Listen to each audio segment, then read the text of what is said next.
「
Welcome, welcome, welcome. VCS English returns to you for another day, and today we decide a most momentous thing. We decide the first team that will be representing Vietnam at the 2022 World Championship Series. GAM and Saigon Buffalo are playing a best of 5 for that illustrious spot in our finals. And alongside me today, I have recollected Mabinogi to break down everything. Start with you, Recollect. How are we feeling? Oh, I'm very excited to watch this one. Hopefully this will be a bit of a close series. I mean, these are obviously the top two teams. We're very much looking forward to seeing what they can bring to the Rift. And going off of recent form, two teams that, they both obviously got through their round one opponents, but it wasn't necessarily the cleanest thing I've ever seen. So we need to see what adaptations come in here in this next week. Bobby, how about you? It's all about Worlds, baby! This one's a qualifier, the next game's a qualifier, and then it's about seeding in the final. So, Worlds is coming, and we're in the final week. Let's go. Could not be more excited. I think we can say, looking at this, most of us agree that we are looking at our two best teams. They didn't necessarily finish 1 and 2 on the ladder. Team Secret did have that honor. But we're looking at this and we're saying these are probably our 2 seeds at Worlds. And this best of 5 will be the first matchup they have to prove who deserves to go straight to the group stage, which of course is a massive advantage. Play-ins is hard at Worlds. The format is not kind to minor regions, but let's get straight into talking about our matchup. I'm going to go over to you, Recollect. You wanted to talk about the Buffalo. I want you to give me the outline of how they win today. I mean, Buffalo are obviously our quote-unquote second team coming into this, but they are looking fantastic. Shogun and Taki were absolutely dominating in their last matchup. Shogun looks like an absolute monster, and on the flip side of the map, don't be surprised if you see Hazmed taking Hiaya to town, because this guy is also a little bit of a smurf on his side. Combine that with Froggy and Beanjay being probably, one of the best, if not the best, mid jungles in the league right now. You're looking at a team full of deadly threats that could pretty much dominate you on any part of the Rift in any particular lane. So they can do whatever the hell they want in this series, and I'm looking forward to seeing what they can accomplish in these early stages if they are given their champions. There are some champion preferences, shall we say, not issues. They're more like preferences across the Rift for several of their lanes. So we'll see if they are given their champions. But considering we are playing against GAM, there is obviously some drafting issues that have plagued that team. So don't be surprised to see the Saigon Buffalo charge over their opposition.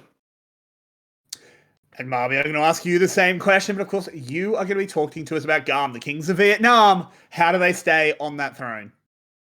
GAM haven't shown us a lot. Very, very limited champion diversity, but they are good at what they do. They had a bit of a fumble in the at the start of the SE series, sure, when they seem to be trying out a couple of newer things, but especially like Mid Morgana running the Nocturne again. But when they just sort of kind of hit a bit more standard, they absolutely took that game 4 rather, and smashed it, and that was what we expected. So I think if they stick to what they know, best team in the league, but they are a bit of a one-trick pony, perhaps. We will see, but I have to have us put our money where our mouth is. If we can bring up the predictions. I think 2 of us have gone against maybe what most people expect, as myself and Recollect are trusting in the Beanjay pack and going SGB. Marby remaining faithful to GAM, and I can't blame her for doing it. They have been incredibly, incredibly dominant.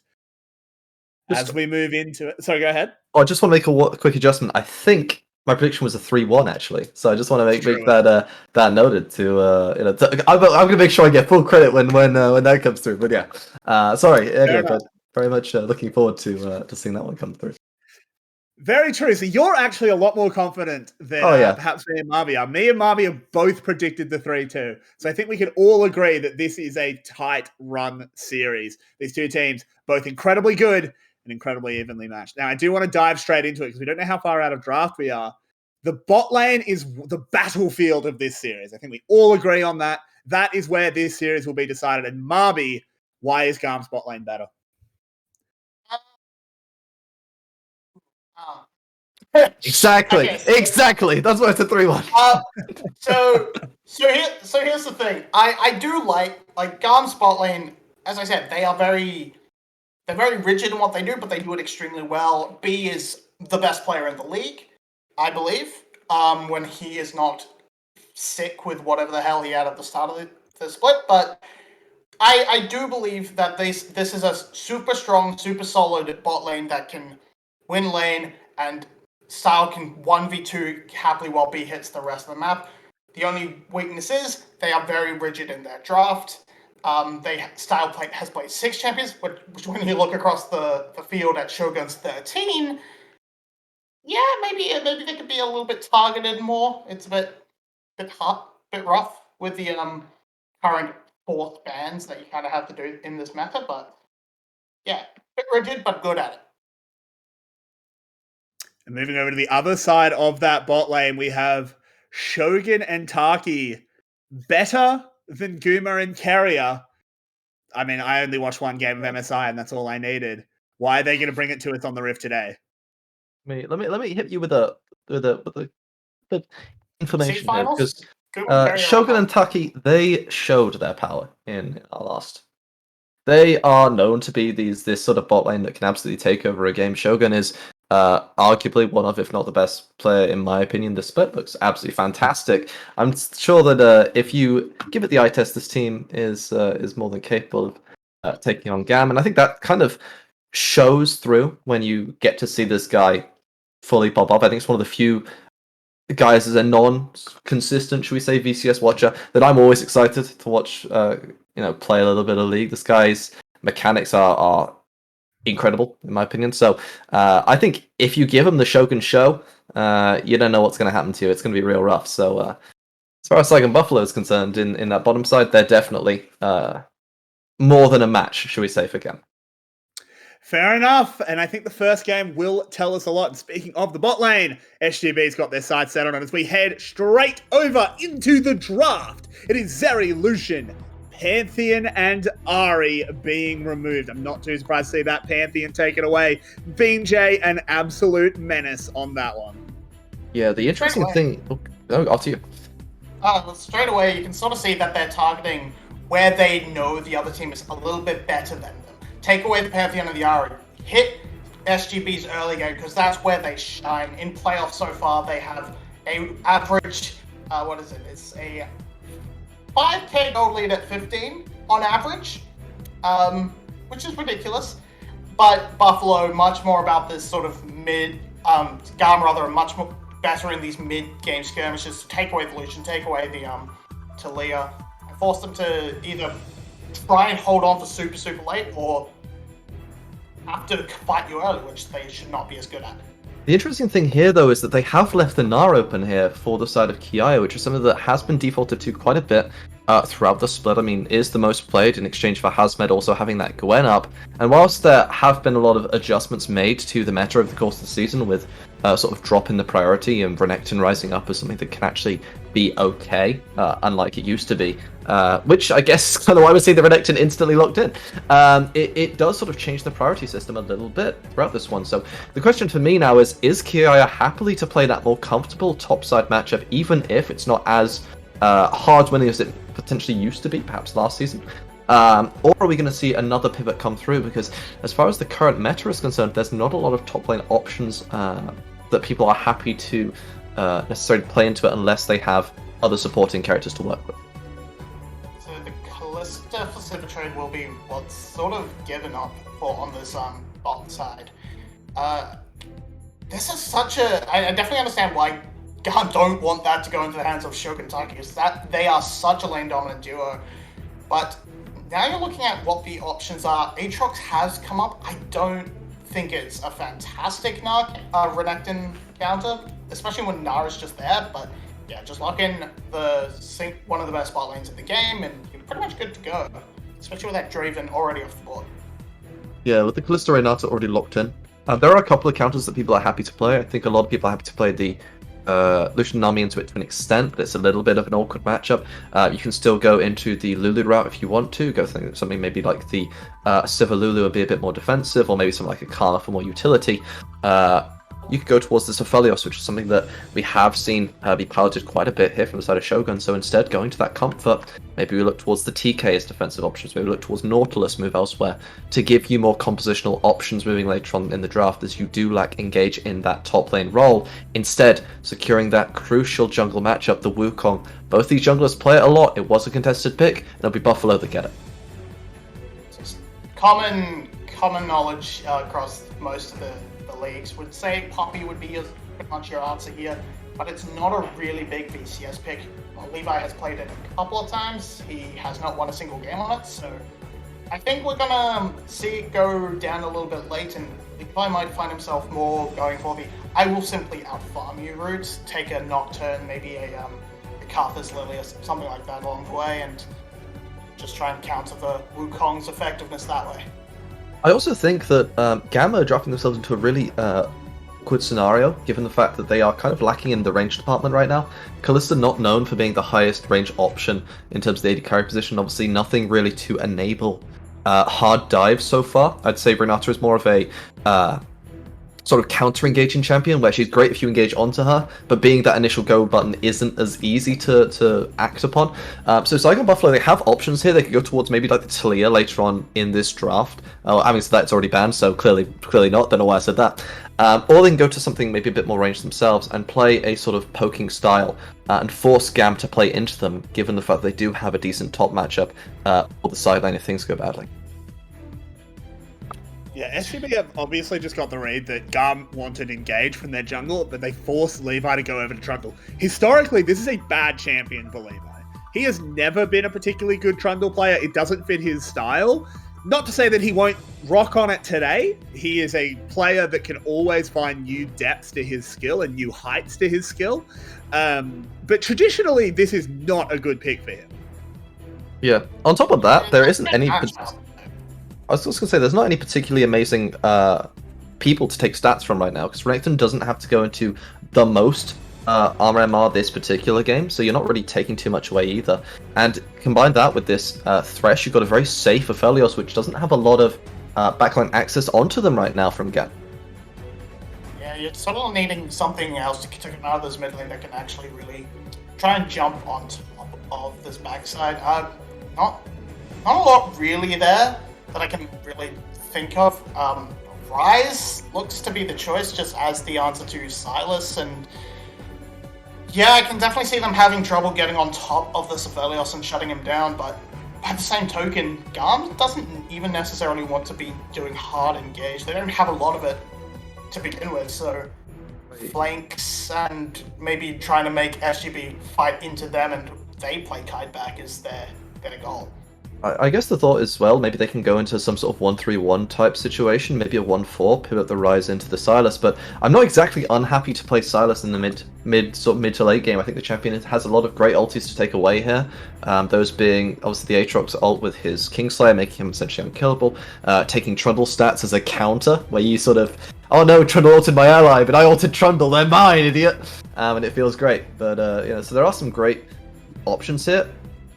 Personally, I feel like SGB have everything they can need in this game, and it's more on GAM to really play through that Kalista Renata lane that they have drafted themselves, maybe playing with their Trundle to punish Shogun early. Yeah, I definitely think Buffalo kind of just run away like with the draft. I feel they have everything they, again, as you said, everything they need, a lot of flexibility in how they can plan it out, and GAM, yeah, I don't feel they have quite as many options available to them outside the Snowball or an absolutely massive lane from the Aatrox. So I'm going to give Buffalo game one. Yeah, I can... Oh.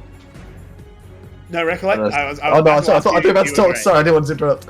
I would definitely agree. The one caveat to that is if you can shut down Froggy, there's unbelievable steel caps and armor value to come through against this composition. But for me, got to be Buffalo. I'm sticking with the boys. Fair enough. And with that, we will go over to another great set of boys. Milky and Rebel will be bringing you all of the action today. Take it away. Thank you very much for that, Carrick's upper bracket finals as we head on into game. I'm Milky Cyril. I am joined by the wonderful Rebel Fox. We've had a few casts so far this split.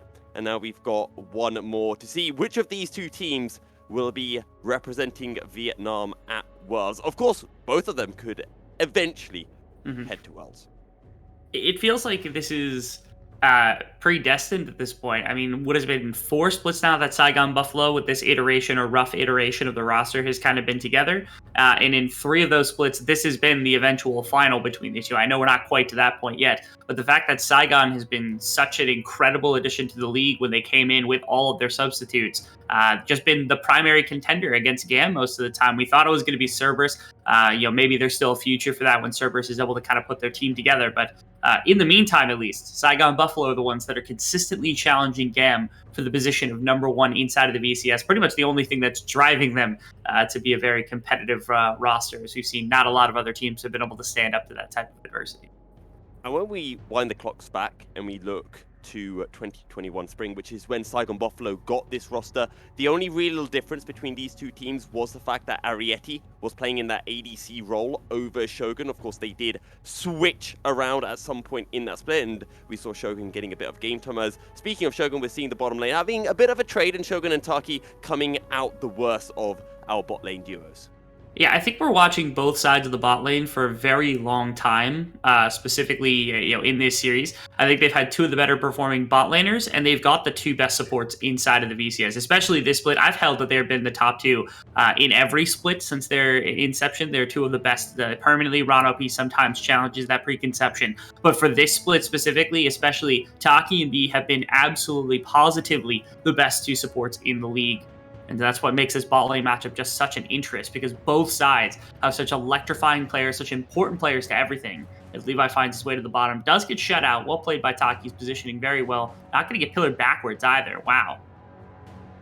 And very smart from Taki and Shogun, just to back away. They don't want to take anything too risky. Good death sentence lands onto B, the play as well. And now we have a teleport into the bottom lane. B is so incredibly low. Flash over the wall, and BJ secures the first blood. Style on the run, flashes over the Krug wall, but BJ will follow. Hasman in pursuit, and it's a double kill for the Wukong. Okay, it is GAM who try to initiate with this play on the bottom side, using the Trundle to dive this Aphelios and this Thresh in the earlier portion of the game, but it does not work in the slightest. The counter punch coming through from Saigon Buffalo between the teleport and BJ's entrance to the bottom side of the fight shuts out this early attempted play from the combination of the Renata Callista, and it ruins this laning phase, because now, I mean, you've got 2 kills on BJ. BJ gets to run this map. He's not a player that you really want to be giving a bunch of resource to. He's proven to be an incredible entity for this team as well. As back to bottom side, they win again. And B just gets caught. Levi a little bit too late to the party, but Taki being run down, spears being shoved inside the Thresh, ripped out, and Star picks up the first kill for GAM. I think they're okay with that, though. Once again, you do trade 1 for 1, but the Aphelios pulls the kill. And this is awesome, because on bottom side, they didn't really have to. They could have walked away from the situation, left the tower, just sacked the wave. Instead, GAM sticks around because they're trying to make sure they can't access this, but they are not ready for the counter engage from BJ. Not to mention, Thresh has been out of the meta for some time, or at least not been played inside the meta for some time. And it's meant that, not a lot of people are used to having this much CC or having to play against this much CC. It was B that got caught up at the beginning of that play. And the one champion that kind of makes everything work right there is, of course, Taki's Thresh. Is CC being able to kind of disrupt everything, buy enough time for the reinforce, really is what gave them the early lead here. I think the word meta and normal picks do not exist within Taki's dictionary. Sure. This is the guy who pulls out champions like the Rumble in the support role and makes it work as well. And you talked about how these are the 2 best supports, 2 best ADC. In general, if you're looking at the best player in every single role within Vietnam, you would be picking probably 4 out of the 5 players here, maybe even 5 out of 5. The only question mark would probably be around the mid lane, which is Artifact. Okay, so this is what happened a second ago. Taki missed a hook right here, which could have... It probably would have made this easier, but ultimately I think it still would have probably led to the death of Taki, given that maybe it would have been a little faster, maybe they would have been able to save the flay for things, and maybe that could have made a bit of a difference, but ultimately that was the play. And I think they're comfortable with it, because again, you were getting kills onto Aphelios, you're helping win in that regard relatively quickly. But yeah, as you were talking about, usually GAM is considered to have the best of the best in each single role. I think that's been contested more hotly this split than just about ever. You got even SE had players where like Emperor was challenging for Kiaya, that type of thing. I think it was like the first early week, the 4-kill solo kill kind of performance that really did it. But every one of their roles really has been contested a lot more this split across multiple teams than it did previously, which is what made this split such an exciting time. And really, I think it was what pushed GAM into a bad situation to begin the split. So coming into playoffs, obviously they're on a completely different trajectory. I know we've had our criticism of Kadi, but Kadi has been electrifying both in their playoff series and towards the end of the season. As right now, gearing up potentially for more fight. Froggy hasn't left bot lane or hasn't left mid lane. Bot lane is able to come up and maybe be around the backside of the pit, but that's about it. I doubt they're going to challenge fully into GAM's position in the river. Froggy with no mana and Saigon Buffalo do not want to contest this first streak of the day. Will get handed over to GAM. We'll wait for that first Rift Herald, which will be coming up in about 1 minute's time. And that's probably where we're going to be seeing a bit more action from both of the teams. We definitely could be, especially since Hosmed now has heal cut for the top lane up against the Aatrox. You should have a good enough ability to battle Kiaya back, and the 2 kills on the Wukong, especially if you get another back timer here before the Rift Herald, should mean that Wukong is in a fantastic position. The curiosity comes down to GAM. Where do they go with their bot lane? Do they return to bot right now, or are they going to try to go to top side to put one of their either B or both style and B to the top side of the map? It seems like they're just redeploying to bottom side, which would give a slight opening over here to Saigon Buffalo. If they wanted to transition Taki to topside, which is what's happening in the deployment on the map, then it looks like they're going to be making a play for that Rift Herald. Potential here is that this wave is currently bouncing off of top tower because Kiaya is quickly kind of clearing this wave away. If Kiaya doesn't back, there's potential for Hosmed to just like set up a gank with the Wukong and Thresh coming to topside. Instead, I think Kiaya is just like, all right, I'll TP back, something like that. He'll catch the wave underneath the tower. And that means that there's plenty of room in the river to work with here from Saigon Buffalo.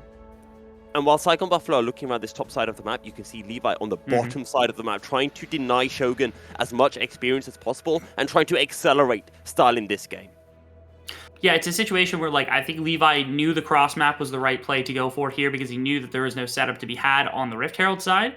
So instead, Shogun going to lose a couple of plates off of his turret side. Oh, Taki is here. So is Froggy, actually. Multiple members of both teams just apparating in the bottom side. This does mean that B&J pretty much has a free Rift Herald to secure, and Froggy just waiting, hoping that Levi party over. Oh, no! Shogun didn't auto the minion. It was like maybe an auto attack away from dying. If he had auto attacked it one time, Taki's hook probably lands right there because he threw it in the right direction. That's such an upsetting thing. Oh, I know it's going in the cringe compilation too. That's what makes me so upset about it because it was actually a good hook. It's just they didn't clear the minion away. I absolutely love it when you play champions like Thresh, even Nautilus, and you wait for that final minion to die, but you throw out your hook just before it dies, and sometimes fractions of a second too off early. The enemy laner, and you look like an absolute god. Sadly for Taki, not going to work out this time around, but Taki having a good game so far, been around the map, but mainly it was just that one big play that we saw on the bottom side that has been able to net Saigon Buffalo this 1k goal lead. The biggest thing right now is that Kalista is back into a position of power pretty significantly in a game like this. It's been still not the easiest of bottom lanes here. Making their way up, they're going to be able to pick up this Scuttle Crab, secure some vision on the bottom side of the map. We don't have a Drake for another 2 minutes, and that Rift Herald that we were talking about earlier, Rebel, secured by Saigon Buffalo in the pockets of B&J. Sure was. And a play of where you could kind of toss that down, there's a number of options here. I think it's easy to put it in the Renekton's hands, but then you're putting gold into Renekton as opposed to putting it into either Silas or Aphelios. So I guess it depends on what they would like to do. But so far, their bottom lane's been playing well. That's a bold move from Taki. Forces the flash out of B. Yeah, and Taki caught out, goes Golden B&J here. Froggy on his way over as well. Cyclone finds a knock-up on a Style. Taki will fall, but the bailout is used too late, and Style won't resurrect. His 2 kills for Saigon Buffalo. Cleanse, flash, Shogun finds the kill onto Levi, and now it's just the mid laners duking it out, but Froggy has the upper advantage over Carti. The Rune Prison locks Froggy in place, and Carti is able to take the Realm Warp out to safety. An absolutely absurd skirmish coming around the bottom side of the map right here between Saigon and GAM, where 4 members from both teams show up, and it ends up being 3 kills. Your top lane didn't want to be left out of that situation either. This is the VCS. We fight, and fight some more. Hosmed and Kiaya duking it out in the top lane. Both of them forced to burn their ultimates, but neither of them will pay the ultimate price. Wow. And during the course of that fight, I mean, you end up picking up a couple of kills for both Froggy and also Aphelios that I think leads to a solid situation. Taki, what a maneuver, too. He knows he has reinforcements, and it takes him so long. The stopwatch is perfectly used to buy time, because now look at this. BJ showing up, Froggy showing up, Shogun's able to auto overtop the wall. Style goes down so quickly in exchange for Taki. That's worthwhile. Then you get a burst onto Levi as well, in exchange for BJ. And then Shogun here making on the flash play. In Oh my picture. goodness, Oh, I saw a big 3-man play coming through from Taki. Style is so low. Levi on the run. Shogun surely gets a kill. Lands a final auto attack. And the chains touch on to B. And it's another kill. Harsmed follows. Style will fall as well. And GAM are on the ropes. It's a double kill for Harsmed. And he wants more as well. The Rune Prison will be able to find a slow. And Kati will be able to run to safety in the mid lane. But Saigon Buffalo are showing up in game 1 of the upper bracket finals. And another massive kind of play coming through here from Saigon Buffalo. And it looks like what happened is they actually pushed back top lane to get top tower with the Rift Herald. And during the midst of that play, it was Harsmed TPing into bottom side. They weren't expecting a response that quick off the cross map play. But you're comfortable giving gold over to the Wukong. You're comfortable giving gold to B&J. And so GAM right there, I think, just pushing the boundaries of what they expected, because they weren't ready for Harsmed to show up to a skirmish. We'll see if that's the case. Yeah, you can see they popped Rift Herald top lane. Weren't expecting this from Harsmed to just pop up and do everything. Not to mention, this Renata ultimate was not used properly and set up very poorly, so that Froggy had a perfect engage. Taki, an insane engage with the Thresh to be able to make things happen. Just let things run wild. We're still fighting as well, Rebel. And it's still Saigon Buffalo who are winning the fight. Be over the wall, able to survive, in Style will be able to find the shutdown onto Shogun, but it's still a 2-for-1 because Saigon Buffalo won the fight on the other side of the river. Goodness gracious. They're kind of stuck underneath the tower now. Style's going to be able to continue to push out the wave, but now mid tower's under aggression. We are just in an unceasing territory of fighting coming out from these two teams somehow. Between Saigon Buffalo, again, we kind of weren't expecting that necessarily. We know both these teams are capable of scrapping early, but it's not really the forte that we normally expect. But here, willing to do it again and again is the side of Saigon. Right there, I think, punishing a dragon take from GAM, where just every timer GAM has had, they've been able to try to find a fight on it, which I can respect from Saigon Buffalo. Getting this gold advantage up when they're down 2 dragons means they have better chance of fighting back, second, third dragon, that type of territory, which is exactly what you're looking for. A 3k goal lead for Saigon Buffalo right now, which, I'm going to be honest, is not what I was expecting heading into this game, considering the performances that we've been seeing from GAM and Saigon Buffalo. GAM currently on a 9 series win streak. They've been looking untouchable, but when we look at the recent playoff performances, I mean, we consider that GAM series against SE, it wasn't a particularly strong showing from GAM. Yeah, we don't know what caused that, whether it was SE being really competitive on the day or whether it was GAM that was just a little bit sloppy on the day, something along those lines. But what we can tell is that Saigon Buffalo has just been looking great since the final week of play up against even during the regular season. Like the end of their break was really stupendous. They looked great against Team Secret, who beat SE, and so we were anticipating Saigon Buffalo to come into here with quite a bit of ferocity, and I think they've been able to do that so far in a lot better way than we normally are accustomed to seeing.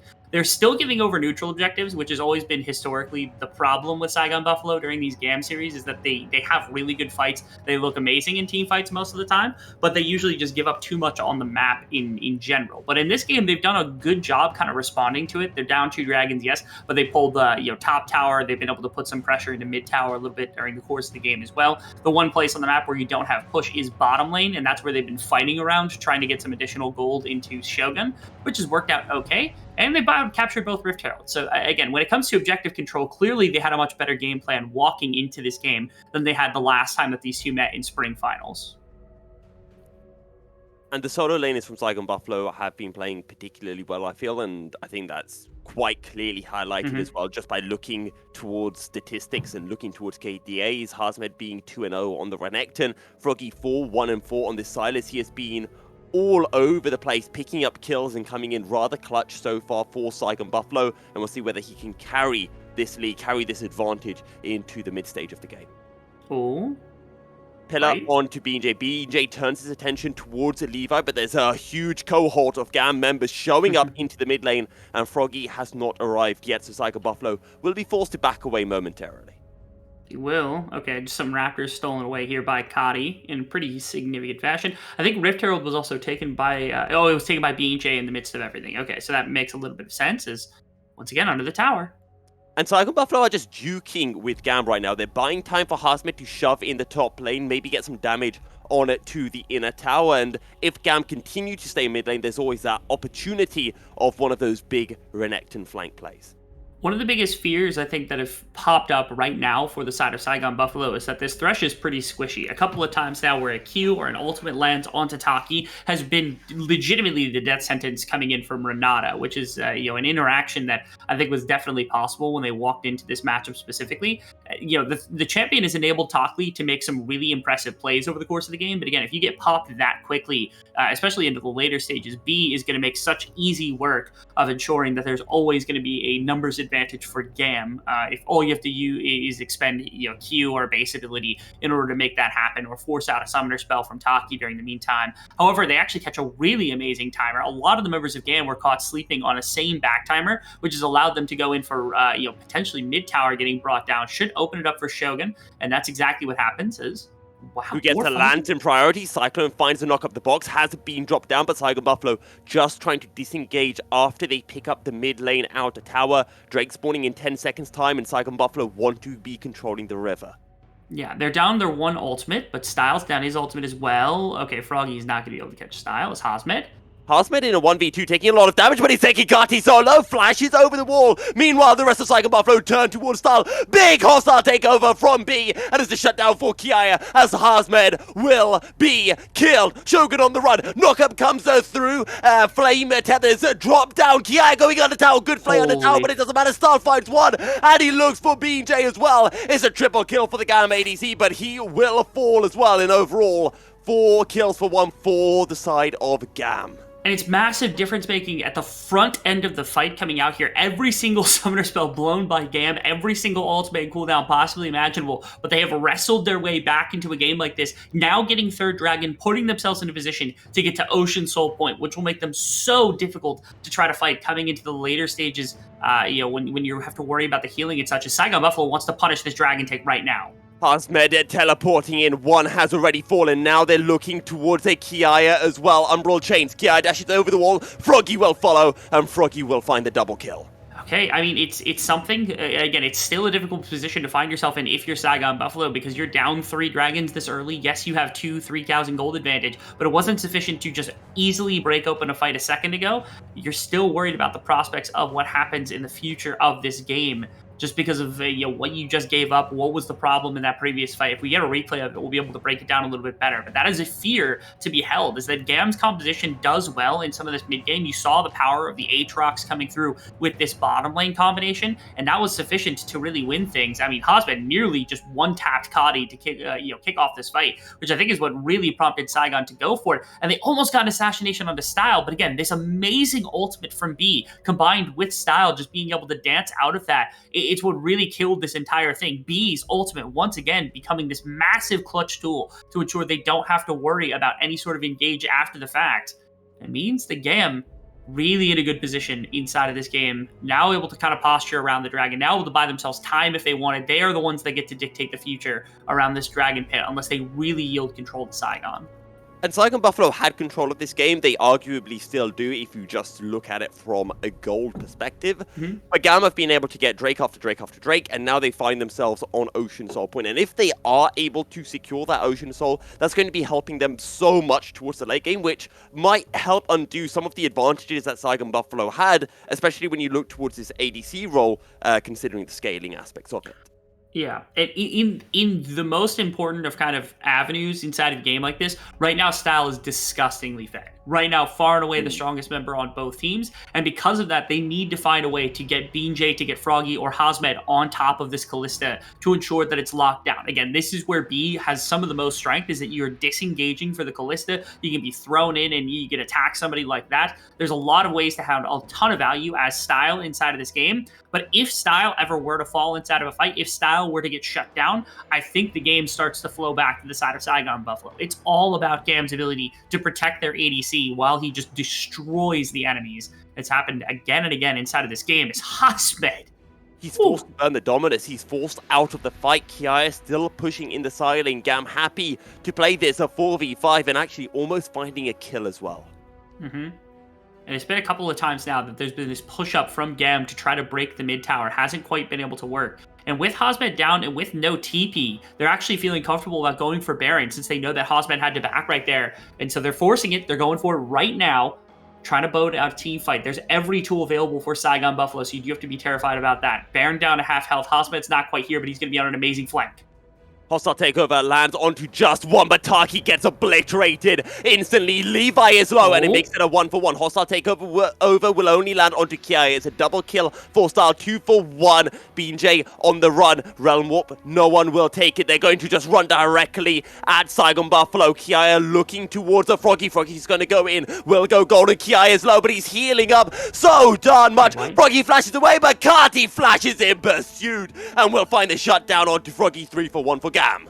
Okay, there should be break of mid tower, but I think the Baron is off the table now for the side of GAM. As once again, they're baiting out a fight more than anything else. I think it's like a position where it's like if Saigon doesn't contest, yes, they get the Baron, but otherwise they're looking to turn and looking to make a play. And I think they actually almost lost that situation. They had to be really careful in the midst of everything. They get to pick on Taki once again. He is an incredibly squishy champion when he's built the way that he is. Almost delivered a Gravitum ultimate, but Shogun's not that powerful at this point. But you can see the front to back. Shogun is starting to get to the point where the damage is sufficient. It's just that nobody else has been able to really deliver the same kind of pressure into Style that others have been able to deliver into Shogun. And so this is just them running at them. Kiaya, again, also is just a beast. And again, with Shogun 3 items, probably just absolutely rips Kiaya right here. But he's just too far behind inside of the game, or at least he's not where he needs to be inside of the game. Again, the longer they can buy for Shogun to be able to develop and get onto some of the late game itemization, the better that this game comes for Saigon Buffalo. The question is whether they bought themselves the time to be able to scale up, win a team fight, and prevent this dragon from coming through, because that could be another really massive boon for GAM that ends up winning them this game. Oh, good play onto Style. Forces the GAM ADC to burn the flash. No cleanse on Style, but the Fate's Call will be up momentarily. This is a big fight for Saigon Buffalo. They can't let GAM secure the Ocean Soul. Kati goes in, and GAM won the fight. They fight a 2-man lockup. Froggy is already dead. Husband forced to flash over the wall, and GAM have found their prize. Kiaya will fall. Shogun flashing forward. He's looking towards Kati, but Shogun will die. BJ can do absolutely nothing. Realm Warp and B is going to follow Taki. Good death sentence on to Kati from Taki, but Taki can't do anything more with it, and GAM will just pick up the soul for free. And right there, you could see how badly Shogun really wanted to work his way through that team, but there's just too much damage coming through from GAM all at once. He doesn't have the ability to rip through anyone quick enough to really make this happen. And because of that, now GAM, sitting on Ocean Soul, putting themselves in a position where this earlier game team fight is going to continue working out the way that it did. I kind of liked the idea of potentially throwing somebody. Froggy made the attempt happen. And again, here's Shogun. Look at him. Look how close he is to just dominating this fight, but all of GAM can turn. There's nobody that's pulling their attention. But BJ unfortunately went diving just a little too quickly. So Taki wasn't in the middle of the team, and because of that, there's just no one to put in effort towards except for that one Aphelios. So it ends up working out greatly for GAM. We can now hold the Ocean Soul, now hold everything in the game in terms of cards. It's going to be real difficult, I think, for the side of Saigon Buffalo to find the aggression that they want now that this team has permanent healing and they've got multi-target attack from both their ADC and their mid laner. GAM feels like they can just walk this one in slowly without having to worry too much. A very fun stat that I want to bring up, also I say very fun, that is of course subjective, is Aatrox and Renekton. Neither Kiaya or Hasmed have lost a single game on this champion over the split. They're both very, very effective on these particular picks, but one of them are going to have to lose in this game as BJ is getting caught out. Kati is on the hunt, lands an overload, not in range for the Rune Prison, or maybe, yes he is, overload into the spell flux, and Kati will find a pick on the Saigon Buffalo jungler. And that's humongous because now they start at Baron and there's no threat of a smite actually coming through. You can see Froggy's kind of cross-mapping, so I don't even know that they want to contest this. Yeah, it seems like they're not even going to walk in. They're not going to go for it. They're not going to try to throw the game away. Saigon Buffalo must have a really true belief that they can still win a game like this if they weren't willing to try to fight right there. Because it's, again, one of the positions where Shogun feels like he could have so much of a good effect inside of these small fights. It's the same with Froggy being able to jump in, Hasmed being able to jump in. That's where they want them to be. And so they have to believe that they can actually still win out a game like this in the long term if they just wait long enough. Otherwise, they wouldn't have been doing this type of thing. As it's Froggy getting the cross map, the first kind of take, the first objective bounty coming through for the side of Saigon Buffalo. As GAM just sets up for the push on bottom side. Honestly, they might just crack inhibitor turret at this point with this Baron buff and with everyone scattered to the wind the way that Saigon is, or they just take their towers and walk away. Style, 4 items. Shogun Disgusting. doesn't even have 3. That is the gap between the ADCs right now. I'd love to be able to see what that exactly looks like in terms of goal numbers, but I doubt that the observers will be bringing that one up. And as you mentioned, GAM could have looked for more in the top lane, but they're playing things sensibly. They know they don't have to rush anything. They know they're stronger, but Style maybe a step too far forward. Both hostile takeovers has come through, and Style is just untouched. He's just hopping and throwing out spear after spear, and Saigon Buffalo get wiped. 2 members already down, a Realm Warp as well. They look for Harsmed, who can do nothing in the face of adversity, in the face of GAM, who now march their way forward in the mid lane. And right there, that's going to break game number 1 very easily. GAM has played around their bottom lane. Both teams actually played around their bottom lane to kick things off. But the early game from Style, the ability to kind of stand, like snowball gold, and nobody's ability on Saigon Buffalo to really have the damage to bring down that champion in one fell swoop has led to a point where now Saigon Buffalo falls. GAM takes game number 1 in pretty convincing fashion right now. 27 minutes, really dominant fighting a lot of the way, and they were down 3,000 gold to start things off. GAM looking really good thus far. And Saigon Buffalo had such a good start to that game. It felt like they were the ones in control. I felt that after 10 minutes, Saigon Buffalo are going to take game 1, but GAM found a way to come back. They found their clutch factor, which is something that I feel I've been saying about GAM for a year at this point. Yeah, it seems like even when they're down in gold, they have an understanding of what they want to be doing. They know how to play their team fights so incredibly well that it's difficult to beat this team even when you have an advantage over top of them. And a big thing there is, again, with some of the meta adaptation, I really need to see teams start contesting third dragon when you've got a gold advantage. You cannot be giving soul point over. I know in this game, a part of it was like a really bad fight that went to the side of GAM, but that was honestly the kind of determining fight in the game because you lose the dragon and you lose a good gold advantage, all because you weren't ready and prepared around that neutral objective that you needed to shut out from that team. So in the future, I'm hoping Saigon catches on to that, make sure that they don't lose that many dragons, and that way you can kind of continue to express this gold lead, right? If you've got 3k gold lead, you can expand it to 5 as long as you've got the dragons and you're not worried about having to fight on that timer. Either way, Saigon Buffalo, they had a couple of silver linings. One that they'll be hoping that they can expand and remove out all of the cloud before game 2. We're going to be heading into a short break, and when we return, our analyst desk will be breaking down game 1 and taking us into game 2 of our upper bracket finals.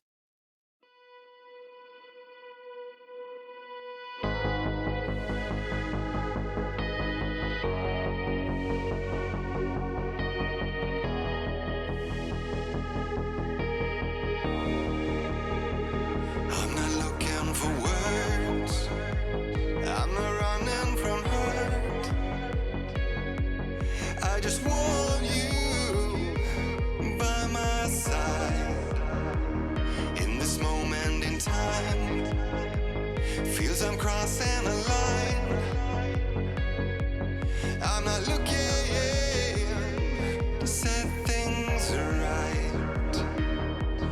This tear I cry falls like healing rain, softly soothes my pain. This surrender, it feels like I kiss the feathers of a hummingbird in flight, breaking up into a million specks of light. Take the shape of an angel in the night, carry you to peaceful fields.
Welcome back, everybody.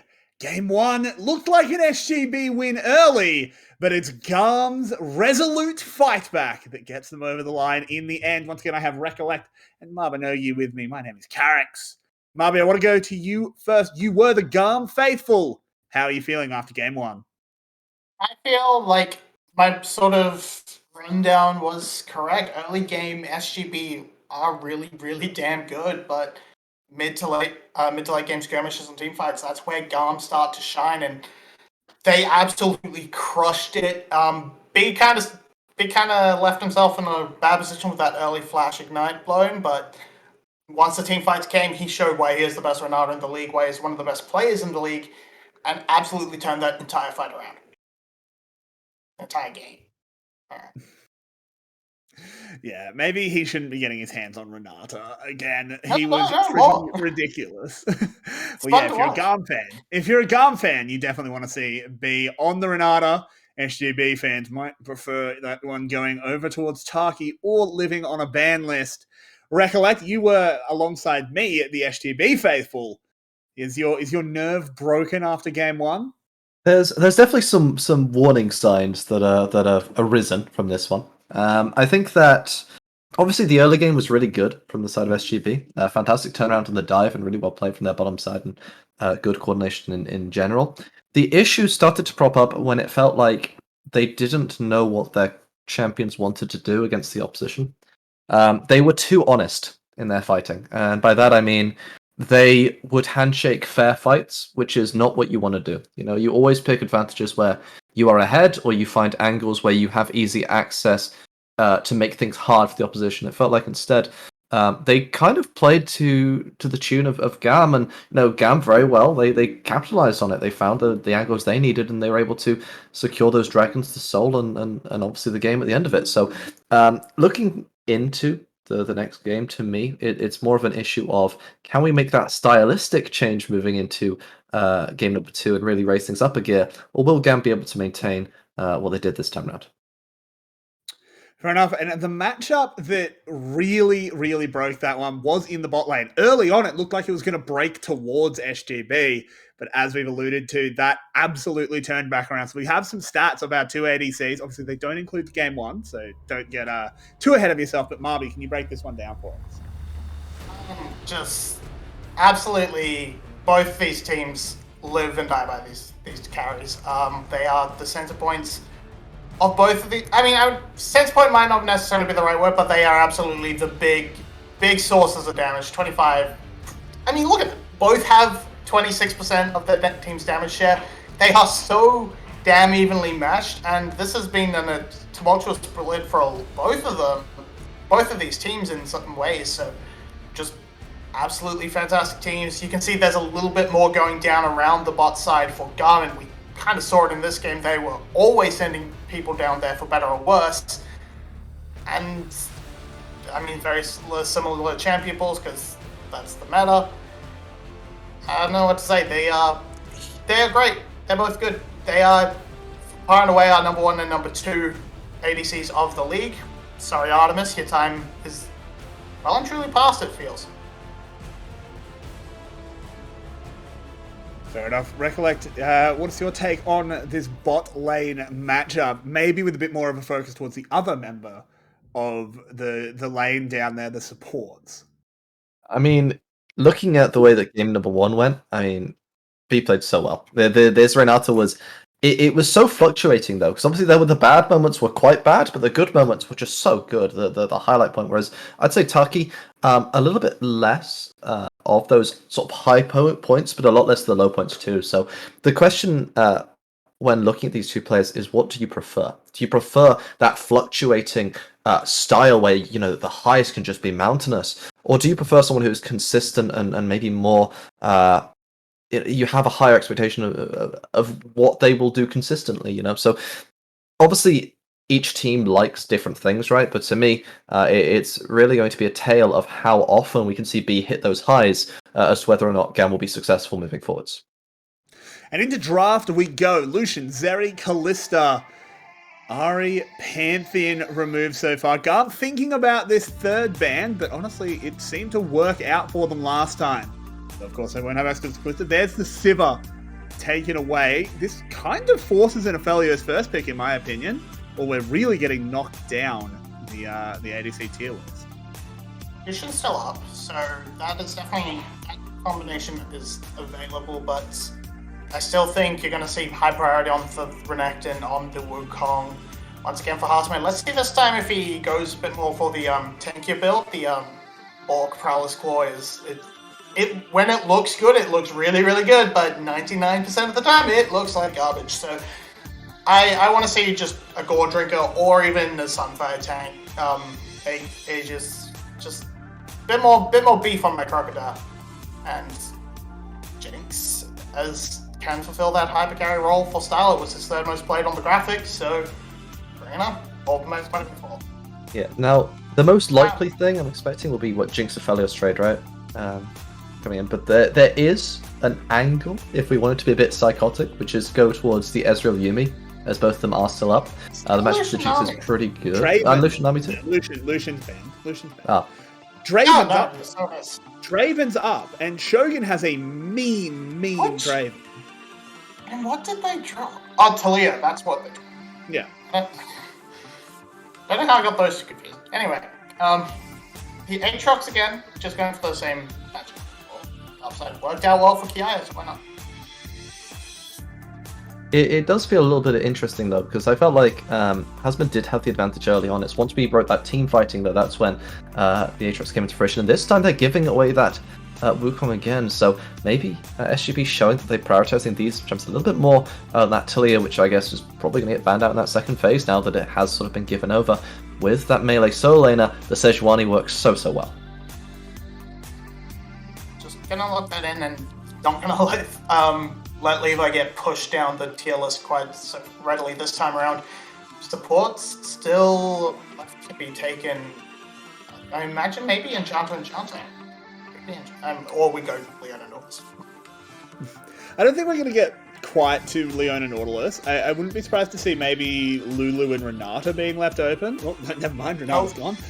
Galio taken away from Froggy as well. This is a champion he is such a game changer on, able to move all around the map. They want to try and keep him locked in lane as much as they can. He didn't have a very good game on Sylas. His KDA was fine, but honestly he was super low impact in my opinion. And Froggy needs to be high impact if SGB wants to get over the line here. So his mid lane pick will be very important. I wouldn't surprise to see this second ban targeted at him as well. It is Talia. And with that sort of Talia and Nautilus off the table, as you mentioned, the support pool has been sufficiently pinched. It makes me wonder whether or not we will see a weird caveat of Thresh priority. The issue is that, of course, Lulu is open, which is probably a little bit more important for both of these AD carries. They get a lot of value out of that. Of those enchanters from the list, and given the amount of engaged champs currently left up, it would leave you only maybe the Thresh, and or if you want to be a little bit crazy, go towards Blitzcrank. But the Rise locked in does mean that you have that safe solo laner, and can't you look great on it? Why not pick it again? So, whoa, this is the first time in his career. He's never played Azir before. Wow. This is insanely different. I was expecting, Seraphine is up, you can go for that. He played the Lissandra a couple times, and oh no, Nautilus is banned, so we're safe from one of them. This is. I actually want to bring this up because it's an insane stat. Azir, Froggy has never played it until now. Azir is one of those champions you just think every mid laner plays. Froggy has never ever played this champion in professional play until now. Wait, if he's willing to play it, why didn't he play it last game? It would have been so good. It would have been amazing. On record, Froggy has twice as many Shyvana mid games as he does Azir. He has exactly as many Rammus games as he does Azir. Hooray! Welcome to the club, Azir. I don't know. And saving us last pick for sport, happy to take the Lulu into the Rakan matchup. Do not feel threatened at all. And I think GAM have picked up a really nice, well-rounded comp. I'm still not 100% sold on the Rise as a pick, but Cardi is making it work. He made it work last game, so I'm not fazed. I'm pretty happy with what they got this time around.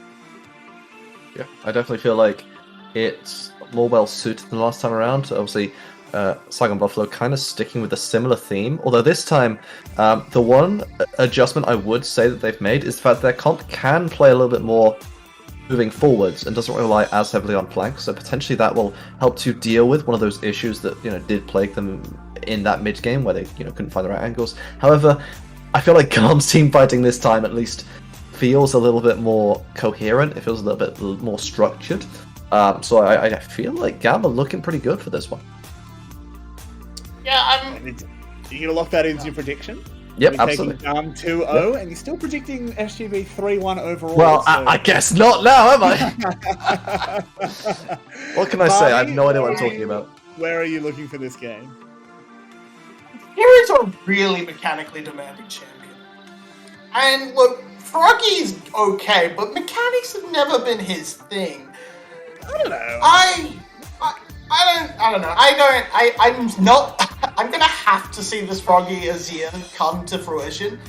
But overall, I think, yeah, GAM, they have a much better team composition this time around, and we already saw how commanding they are in team fights, so give it to GAM.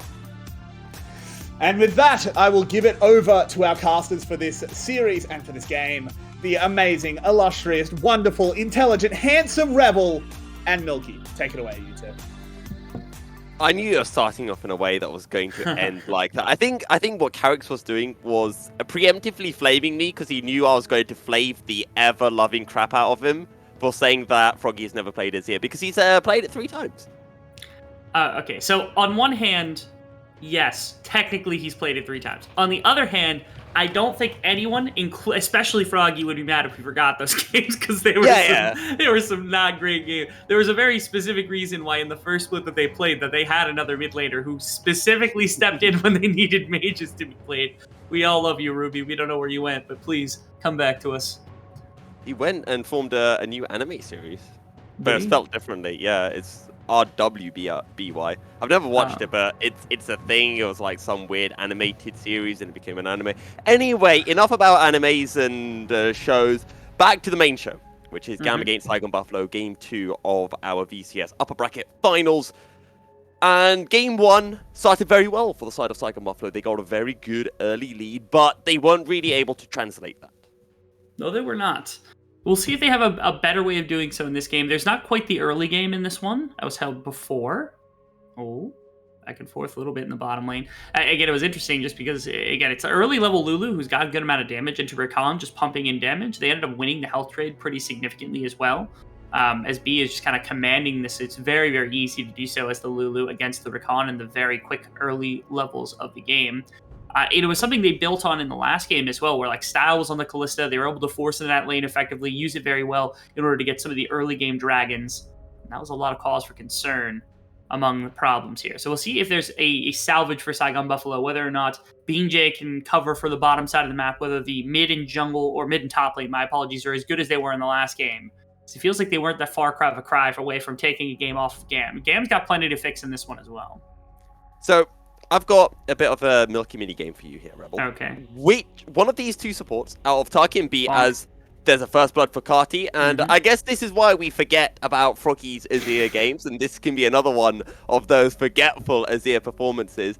But out of our 2 supports, Rebel, one of them has not played their champion so far in this B split. has not played Lulu at all this split. Very good. Yes, that one surprised me because of how much Lulu's been in the meta with the likes of the Sivir and the Zeri, that it very much surprised me that we haven't actually seen him play the Lulu. So we're going to get a replay of how Froggy died. No chance that ward didn't catch Levi walking.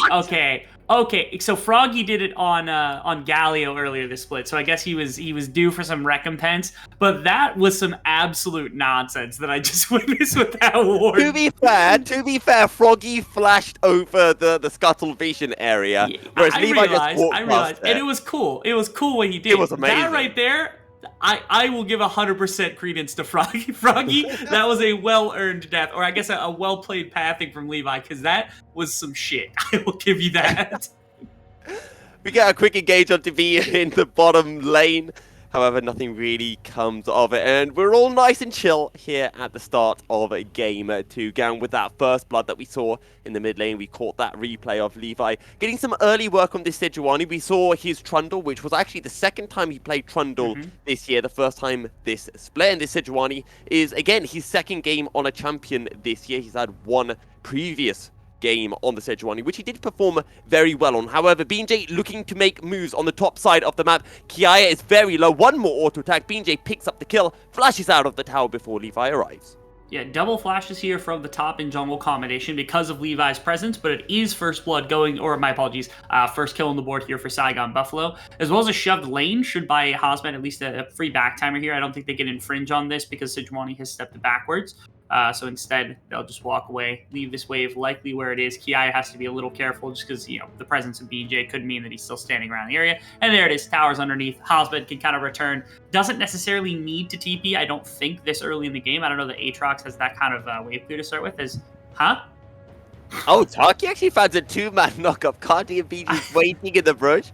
Just as a surprise party. However, Levi flashes forward. Froggy still has a flash of his own, so able to avoid any CC from the Sejuani. But that is now an Azir without any summoners. Man, they really don't like Froggy Azir. Oh, goodness they gracious. really want some chicken today, don't they? They absolutely do. Apparently, they think they're playing SE at this point, just off the back of realizing that Froggy's out of the mid lane. And he's been doing okay farming so far. Maybe we don't know something about this. Maybe this is something they've been practicing for some time inside of scrims, and so GAM understands they cannot let Froggy get into late game with his Azir pick. Again, famously not great. I'm pretty sure he had this really bad play. Spring 2021, they had like a 10k gold advantage against GAM in playoffs and ended up losing a game. And a big reason for that was this really massively flubbed ultimate from the Azir that Froggy had thrown that ended up kind of baiting the rest of his team into a fight and completely swapping the game. As Kadi now is the one under a bunch of aggression. Oh, he's got the level 6 Emperor's Divide. Kati flashes over the wall now, looking to take a Realm Warp out. Takes him to the Raptor's pit. And Kati will be able to survive. Extremely well played right there, knowing that there's no CC to disrupt. That probably was going to go through anyway. You were hoping that Froggy could maybe get some vision, but he's out of mana, and that means that you couldn't really put the soldiers in the right place. So instead, Kadi just gets to walk away for free without any qualm of anything, as both lanes now have found their way into the mid lane a number of different times. And ultimately, right now, the goal completely even. We're just getting kind of back and forth throws a little bit between the two teams. Although I wouldn't be shocked with Ryze, with Jinx, with Aphelios, and Azir that this game slows down to effectively a crawl and ends up just being a battle over positioning around the dragon, just so that you can try to grab that neutral objective. I think it's something that should be a lot more focused on by Saigon in this game. If they get the first one and grab the Infernal Dragon, it's a powerful Drake to take on its own, but it also slows down any stacking that GAM can try to hope for with the Lulu on the bottom side of the map. Now, in game 1, we saw B and Taki playing on the Renata and the Thresh respectively. I was a little bit, I want to say, disappointed.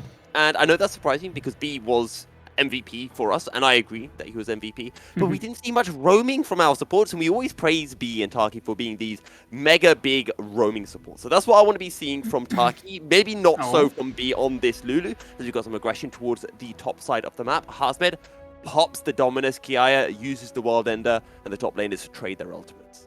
Yeah, and because of that, it looks like Kiaya is going to back off completely from top lane. Teleport already burnt, which means there's nothing else to have. But again, it's leading to this bottom side credence that's being held by GAM that allows them to continue taking dragons. And I'm not in love with this trade anymore. I don't think it's as clear cut as you always want Rift Herald, because that gold advantage just doesn't mean as much when you're talking about the strength of dragons on their own, right? And also the strength of the soul that you can eventually leverage.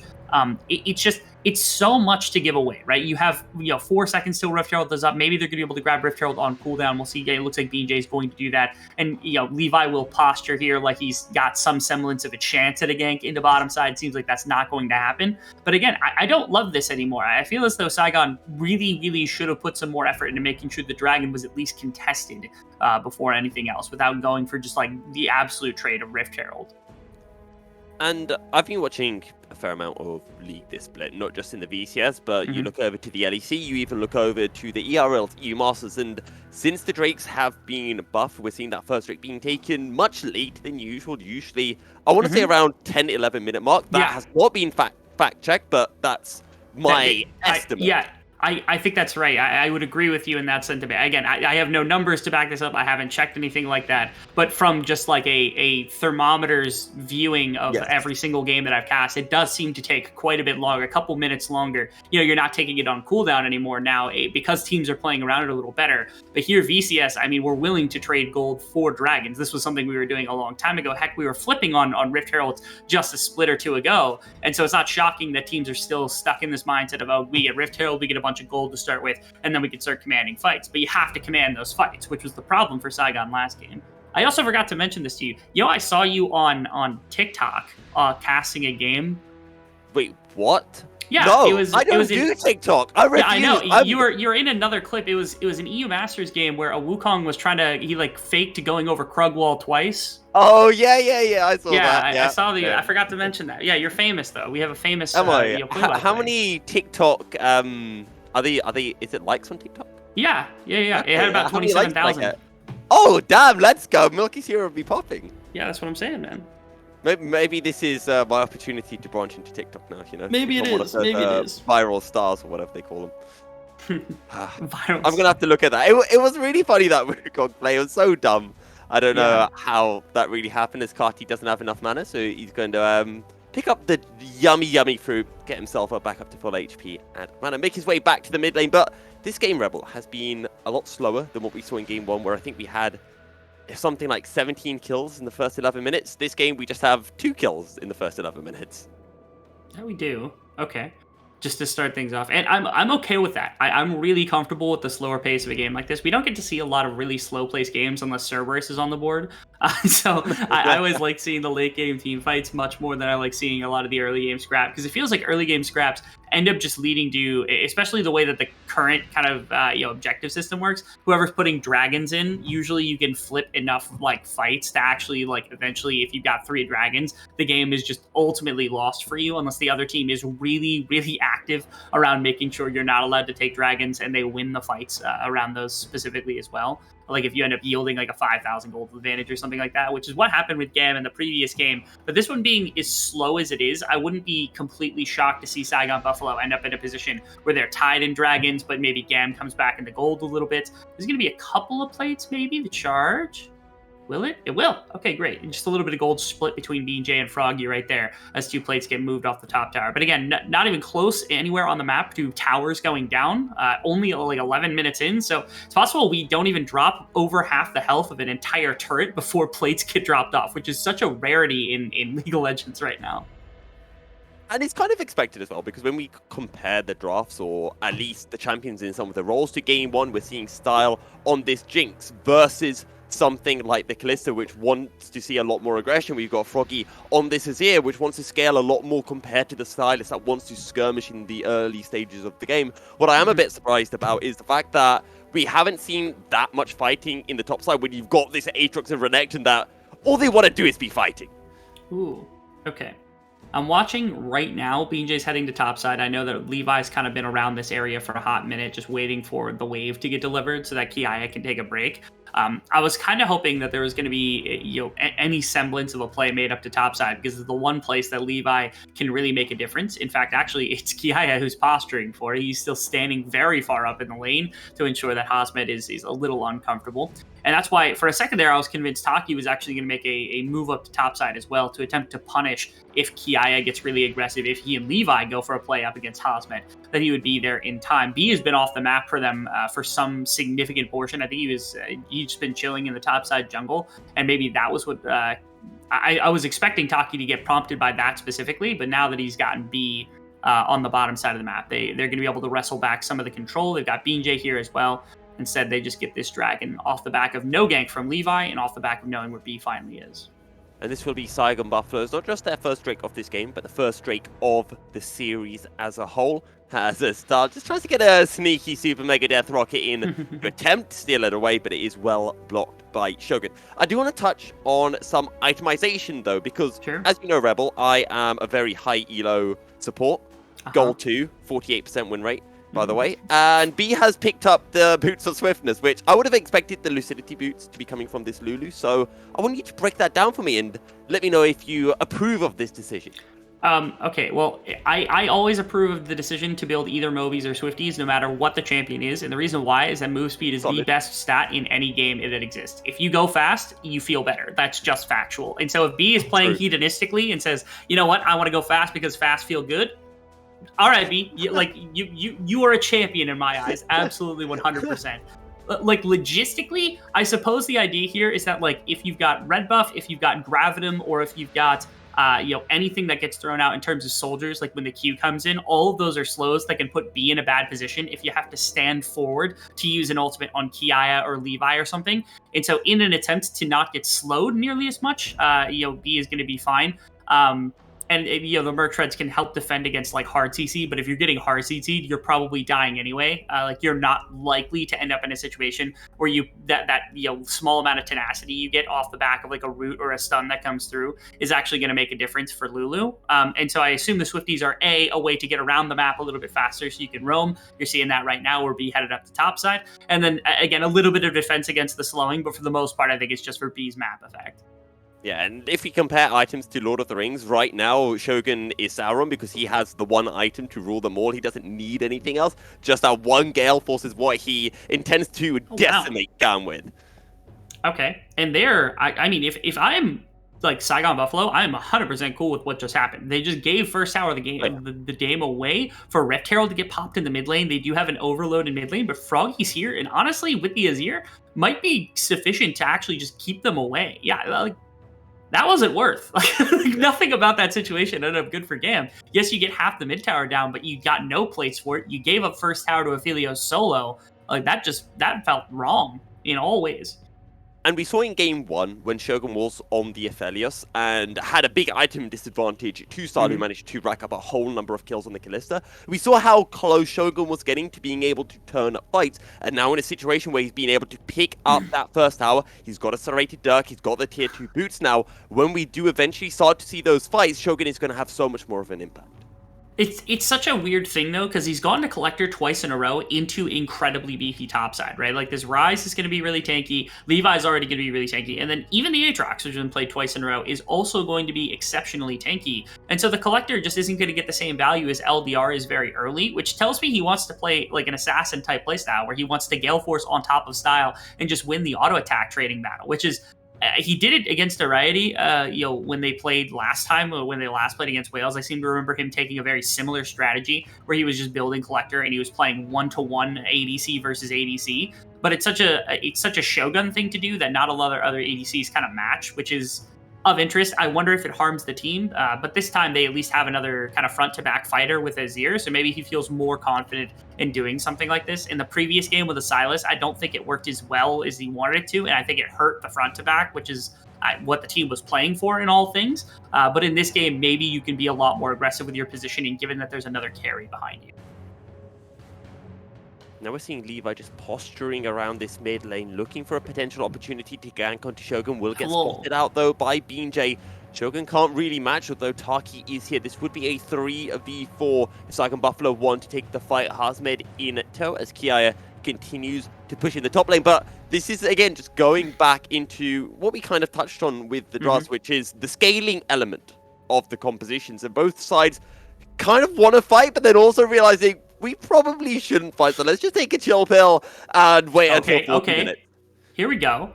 I like this. Okay. For a second there, it looked like we were ramping up for something in the mid lane because they had like Taki was on the flank, Froggy's here. You hit a solid ultimate and a knockup from Rakan. You shuffle them right into Aphelios. You pop a bunch of damage, and they are just exploded, or at least Styles exploded. Maybe Levi's able to get out or cause some ruckus, but they likely, if it works, they probably pull mid tower for that. But instead, they don't pull the trigger. Like you said, they're a little bit more calm, a little bit more collected. They're trying to be a little bit more calculating in terms of what moves that they are making across the map. And Kati is somewhat catching up Froggy here, so I want to talk about scaling aspect. Do you think one of these two teams have a particular advantage if we scale to, let's say, 35-40 minutes? Actually, we can't talk about that because Shogun's here and about to die.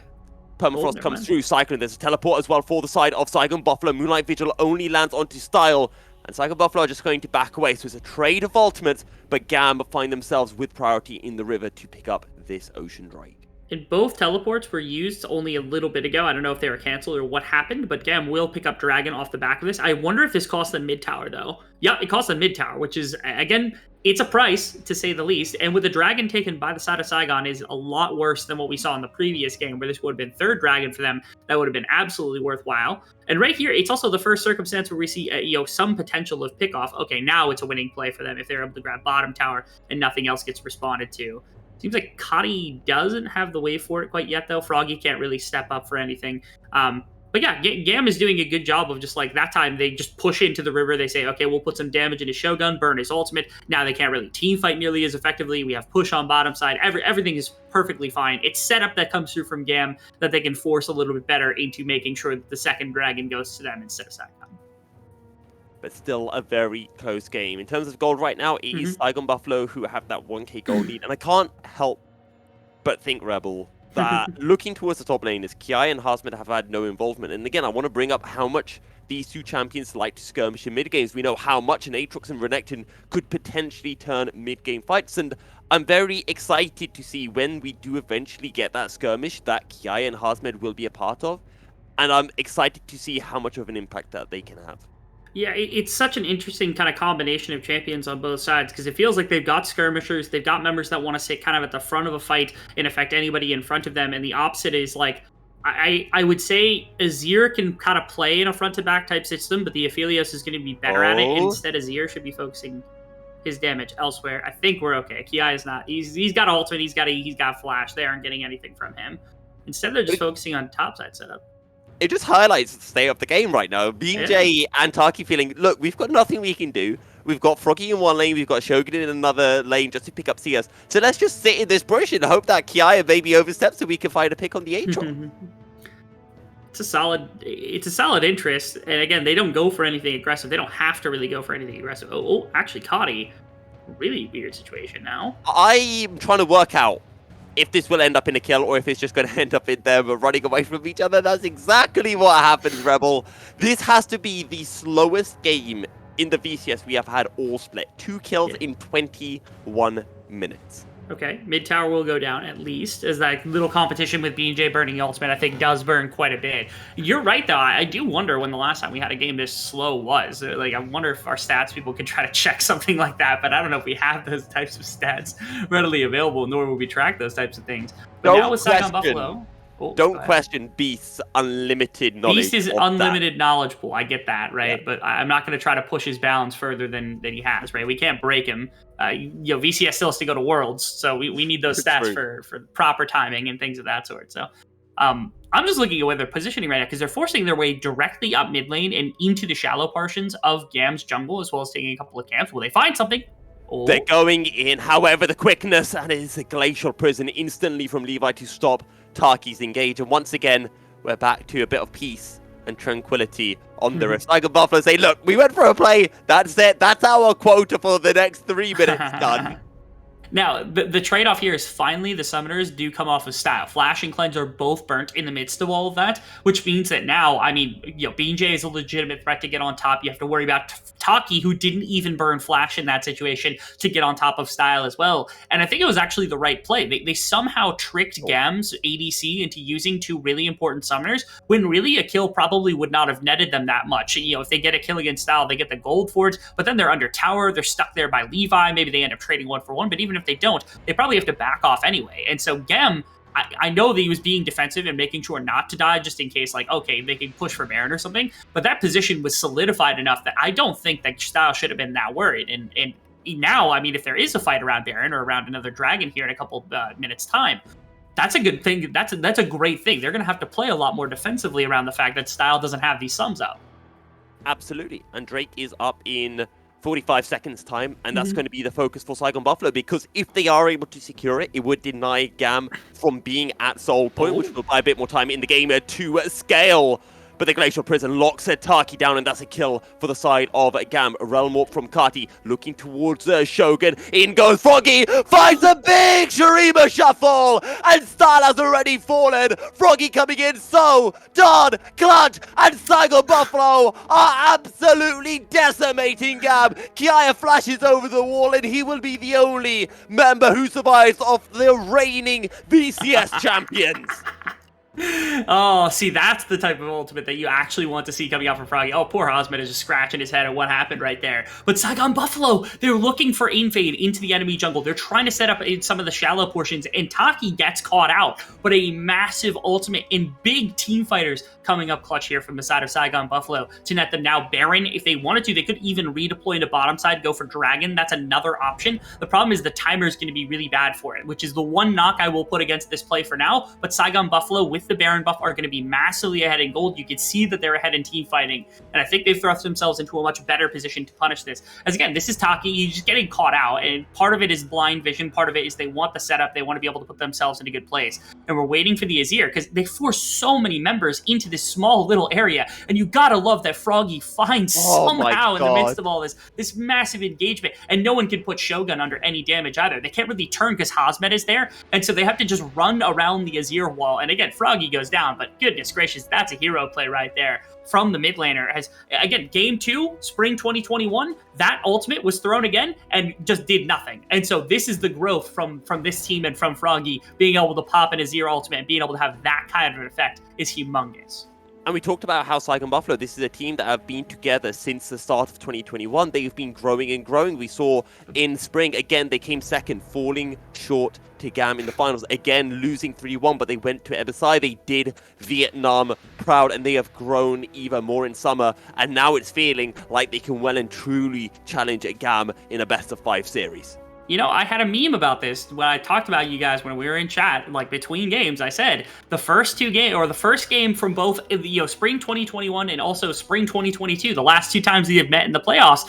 This game, the first game was won by the team that ended up losing. Saigon won both first games, or I think it was 1 first game, 1 second game, something along those lines, and then would go on to lose the series. Here's GAM winning the first game, and now take a look. Who's winning the second game? 3-1 to Saigon Buffalo. Have the cards already been written? The cards have already been written for this bot lane in a tower, as it has a fallen Kati looking to go in with the Realm Warp, but I'm looking towards Froggy. I'm looking towards that Emperor's Divide. Taki jumps in with a 4-man knockup, but he has no follow-up from the rest of his team. Saigon Buffalo backing away, but that turn comes through, and in goes Hosmet on the Renekton, slicing and dicing through the members of GAM, and Saigon Buffalo will find 2 kills of their own. And I love everything about this entire setup from the side of Saigon Buffalo, because they have a couple of ultimates that can be used to really set up a big team fight. But the thing is, there are basically 4 people that are here to set up Hosmet, or my apologies, 4 people to set up Shogun, and Shogun putting out damage just as much as he can. He goes untouched in fights. That is the second fight in a row that Shogun has gone completely untouched. Watch him during the course of this. He's able to throw in Gravitum all he wants. He's got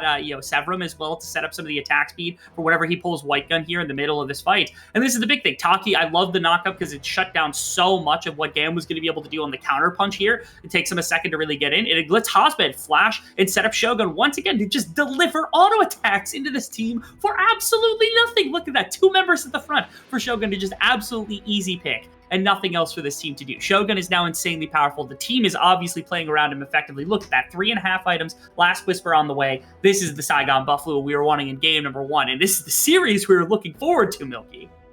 This is what was said in the VCS rap battle. It was Enper can pick up solo kills, but watching Hosmed, now that's a thrill.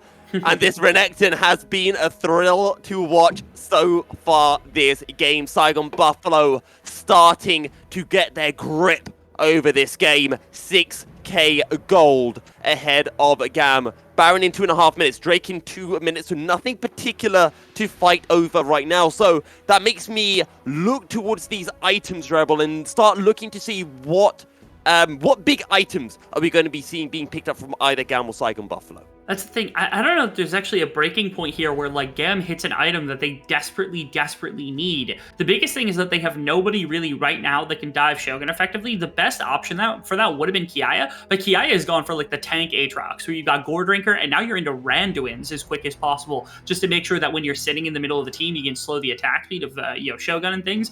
And you'll be more resilient, but it is not nearly as valuable as I think you would want it to be, especially since Froggy's also starting to get some damage, a lot more defensive with the Gazonias and the Marillanomicon. Again, the primary carry in this composition is absolutely Shogun, who currently leads everybody in the game by about 3,000 gold comparative to anyone else who's even comparable to him, which is insane to think about, and no one can dive him. The only person who could conceivably maybe win a fight against Shogun is Kadi, and Kadi has not even been close to being able to touch him inside of fights, which is the fear. And I don't think items fix that right now. They have to figure out a way to get some kind of pressure into Shogun. And honestly, I haven't even seen him burn sums in a game like this. Like, Flash and Cleanse have just been up perpetually for this guy to be able to do anything they want with. This isn't an item thing. This is GAM have to figure out a flank angle.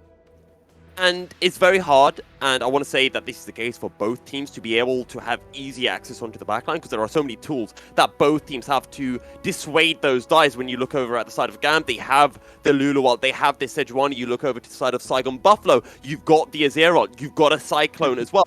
It's coming down to these front-to-back team fights, and I feel like the longer this game goes, Froggy's going to get stronger and stronger, and it won't just be Shogun's damage that GAM are going to have to contend with. Will not. Is now GAM really want this pressure in the river. They want to be the ones to get onto Soul Point. Somehow Saigon actually pushed them off the 4th dragon. I don't know how they did that in 100 years, because GAM should have been there. Oh, they're gonna Death Brush.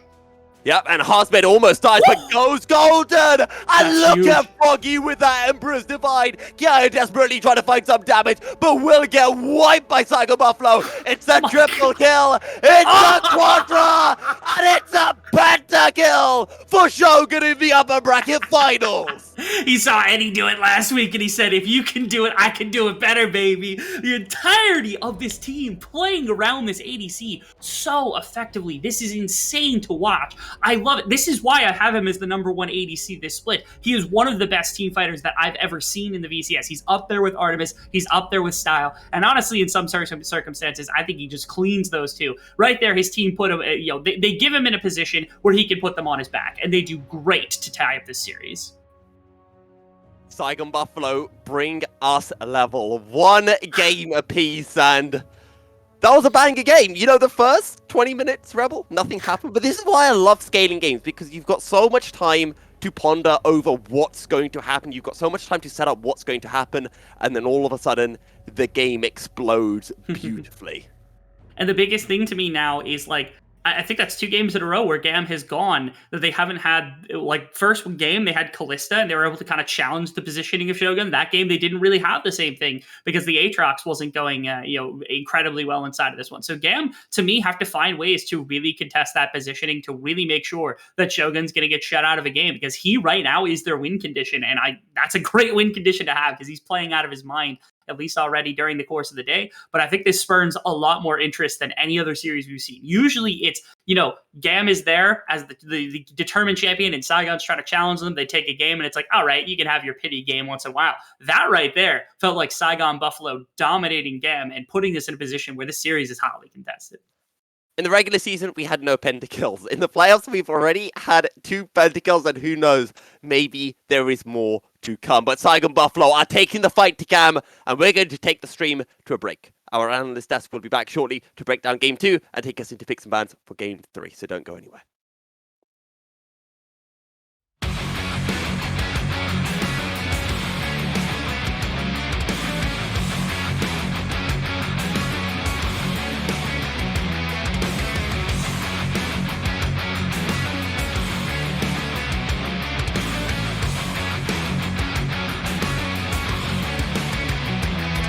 The unknown terror that stood alone.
Welcome back, everybody, and it's now just a best of 3 as our teams are 1-1. It's Frog Champ carrying Saigon Buffalo.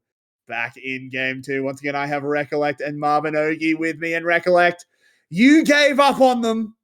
You predicted 3-1 before the series, but predicted GAM in Game 2. How are you feeling? Are you back on the Buffalo hype train? I mean, clearly I'm just delusional, right? Like everything I say is just wrong. Like I don't know how am I meant to feel. No, it's great. I'm really impressed by what I saw. I mean, as you say, this was sort of one of the first Froggy Azir performances, and I was quietly pleased with it. It felt like having this more front to back oriented composition suited Buffalo a lot more. I felt like they weren't looking for as many good fights. They played a lot more easily, should we say, than sort of in Game 1, and it definitely suited them well. Combine that with some building adjustments from the top side, and suddenly you got a very tanky boy to help be very annoying and frustrating. So I like the adaptation we've seen come through here from Saigon Buffalo, and excited to see what they'll now adjust and sort of tweak here into Game 3. Marby, how are you feeling? I mean, the rule is if I talk smack on someone, they will immediately show up and just to prove me wrong. And that's pretty much what happened with Froggy. He landed some massive streamer shuffles that won team fights outright. Like they're obviously the one in mid lane, and then the next one that led to the pentakill for Shogun. Just absolutely big step up from the mid lane, and he actually showed up on a big sort of traditional carry champion, which is not what we normally expect from him. So it kind of probably throws another wrench into the works of what GAM wants to do coming into Game 3. And looking at these games now, Recollect, where have the real pivot points been? Where have the pressure points been for SGB to really try and get a 2-1 lead? Something that they have never been able to do against GAM in a best of 5, by the way. I mean, the important thing for me is shutting down that whole side, right? Because in game 1, I think that B was fantastic, really started to find good fights for the rest of GAM, and obviously Style benefits from that a little bit, but is also able to pilot quite meticulously in these fights. So for Saigon Buffalo, it's 1, about shutting that down, but 2, keep going for these front-to-back fights with easy fight lines. This stuff has worked for them really well in Game 2, didn't work great. They tried it anyway in Game 1 without the comp to do it. If you're going to play this style regardless, draft towards it, draft into what you like, not away from it. And Marby, same question to you. Where do you want to see GAM apply the pressure to get up over the Buffalo? I want to see them push a little bit harder. Maybe not necessarily in the other game, but like be a bit more, go for something with a bit more aggressive lane priority than the Rise, perhaps, and just try and make sure Levi can get into the jungle of B&J, can harass and set up situations where they can actually take these mid-fight skirmishes in jungle where they really outshine Buffalo, instead of taking the huge pitched team fights in mid lane or Dragon and whatnot, because that sort of fumbled a little bit. I do think a lot of the issue, I think a lot of it can come down to draft and priority. I don't think this Aatrox needs to be super high priority. Maybe you can try blue side. I don't know. I think the solo laners need to switch up their tracks, be a bit more for the team, maybe prioritize Levi's Wukong, get him on something a bit more active early. So a little bit more early game pressure from them, but it's not like I'm not all in on early games. And now that we've seen that Froggy can go to something like the Azir, and I do want to just be clear, I was given the incorrect stats. It was not his first game on it. He maybe his first good game on it, but it was not his first game on it. That was a bit of an error in the stats. Now that Froggy has shown a fairly capable Azir, how do we feel like you react to that one in draft? Does it change the nature of the mid lane matchup as we do head into the draft? I think you don't necessarily need to change your game plan too much as the side of GAM. Obviously, it does make some adjustments and mean that maybe you don't want to play the Rise as much, but typically, if you want Rise into Azir, you're going to play with a more damage-focused jungler to sort of use the root combo to just abuse the Azir early. So perhaps we see an adaptation actually in the jungle position now. Maybe we get more of that Wukong priority Rise for GAM to help deal with that Azir in the mid. Something that has been a little bit suspiciously lacking has been that Sivir. We haven't seen a lot of it, but I do think, yeah, the biggest thing is simply that we no longer are going to see the black pick rise. As I say it, that hello Sivir. So that's nice to see. Gonna be a big change of style, but still not prioritizing that Wukong. BJ can absolutely step that away from Levi if he wants to in this first rotation and keep making Levi a little bit more uncomfortable. Maybe I'm delusional, but I feel like you can't slam Sivir 1 against SGB because of the potential Draven, but instead it is that Lucian that comes through as the matchup. So I guess we're just handshaking Lulu Sivir or Yumi Sivir in exchange for Lucian Nami, which to me is a bit of a weird one. The Lucian Nami scales a little bit better than it used to, as more of a mid-game spiker now to just sort of play off of. But now we are seeing that fire return. So this is something that I think Carrick's mentioned earlier about was just playing this Vi versus the Wukong if it's up here for GAM from game 1. But now we're going to see that the Vi come through, so this will be exciting. It's a simple comp. We're just gonna pick things and run at you, try and kill a Shogun before it can really have that impact. And there's a Nautilus is weird. hard into a I don't know. Usually this is like, so the strength of this lane is more just its utility, right? You just play Nautilus to fit the composition and Sivir can just survive in isolation, but it doesn't interact together particularly amazingly. The thing is, I just think you could have interacted things a little bit better. I think you could have not picked Nautilus, maybe taken a safe, like a safe mid lane or something, like one of your solo lanes. They then probably spend 2 bans on support, and then you just pick Nautilus anyway, because I don't think they'd ban it. I think they'd probably ban like Yumi and Lulu, probably, but I don't know. It's not terrible by any means, but now it's going to be the top lane pool attacked as well as that Rise removed. So 2 very stable picks for GAM. Aatrox taken away from Husmed, as well as the Akali. We'll have to see where Husmed wants to go with this one. This would not be good.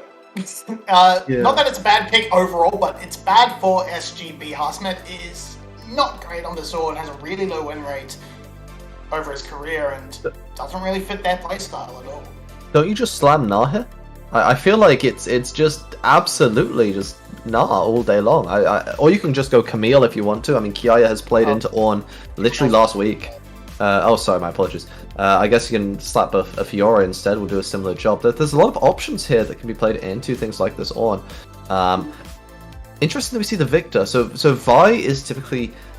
It used to be that Victor in the early game was kind of so bad that you would just play anything aggressive to sort of get him through lane. It's not as bad now, but it's going to be hard to find a good winning 2v2 now, especially given mid counterpick over to the side of SGB.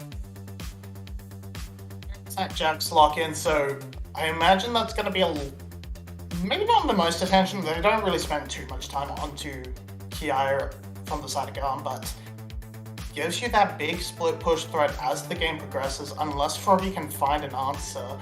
And he might just, go for the Azir again, try and shore up that sort of damage. Maybe, it'll be interesting to see if he goes for more that DPS build of Crown into Master Sooth, or if he's still going to go for the big Shurima Shuffle build of Luden's Echo. I think it's hard to go...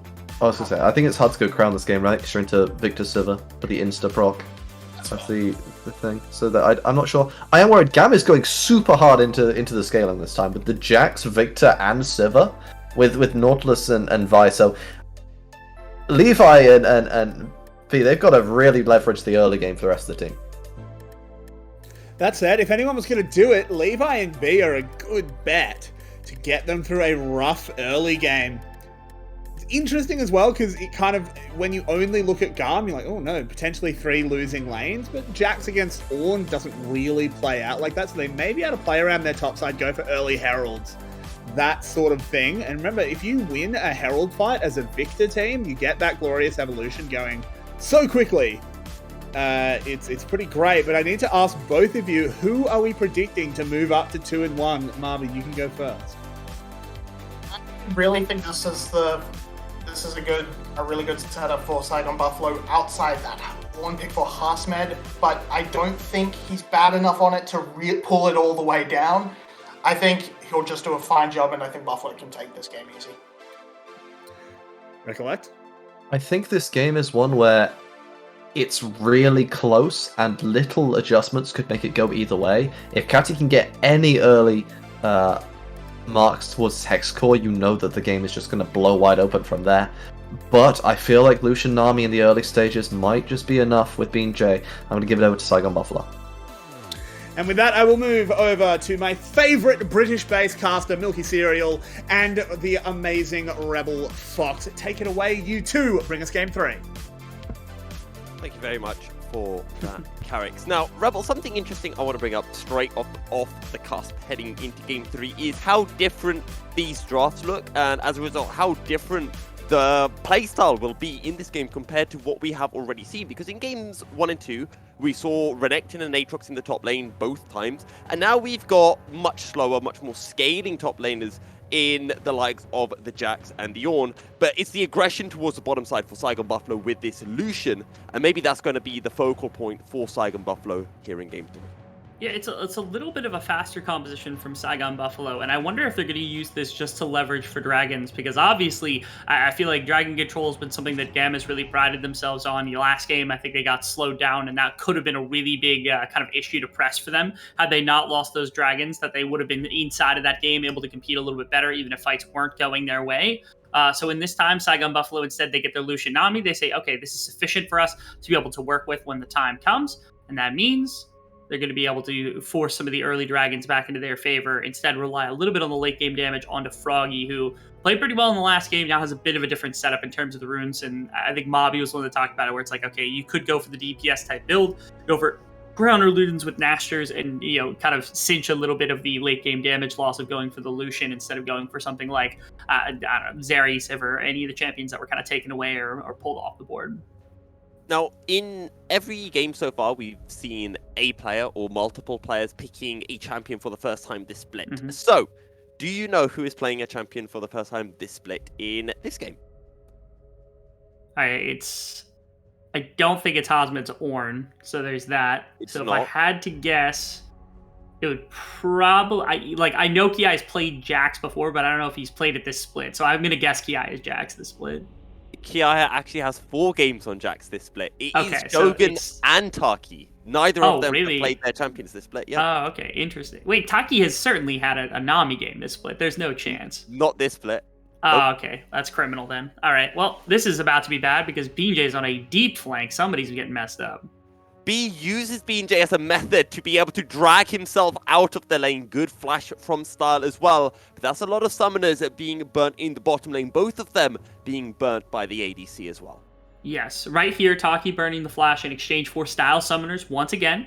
Able to utilize that. We'll see if BJ can find yet another route to look for something else, as he's going to poke his head into the jungle of Levi. Not going to find it. We'll see, however, that the red buff was taken very recently, and we'll see, of course, Levi on the Raptors. Does he fancy a Donnybrook here around this Raptor pick, especially since Levi just lost the passive? That could be big.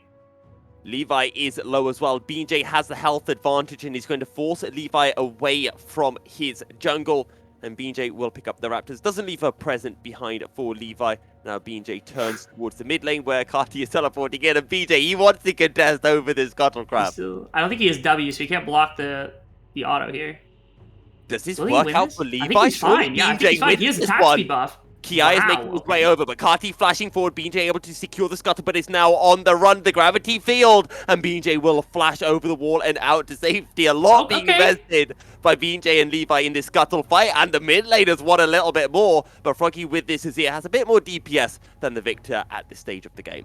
B&J is just an absolute maniac for what just happened, but the fact that he got away... So what happened was, he goes in for an invade, he immediately crosses through mid lane, and then he goes to top side, basically blind into the jungle, and just gets away with the crab for free. And you want to know what else he pulled? In exchange for his one flash, he got TP from Kati, flash from Kati, and flash from Levi in the midst of it. In fairness, Kati insane. was going to teleport anyway, I feel. Yes and no, right? Like, yes and no. Yeah, I don't okay. disagree. I think he and Froggy both had to TP in order to get to that skirmish because that got drawn out, so you could call the TP a wash. But the fact that he got Levi and Kati's flashes out of that was insane.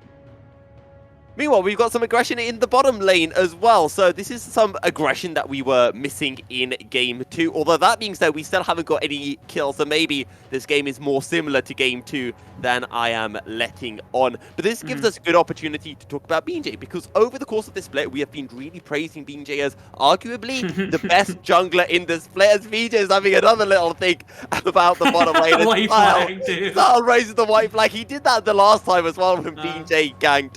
But BJ has been a really good jungler, and I was talking to a friend recently. We were talking about, best players in Vietnam if we were to make national teams. And I said, BJ in the jungle, and he instantly said, wait, Levi. So it just goes to show, Levi is just such a big name in the Vietnamese community, and BJ is looking to dethrone him from the spot of best jungler.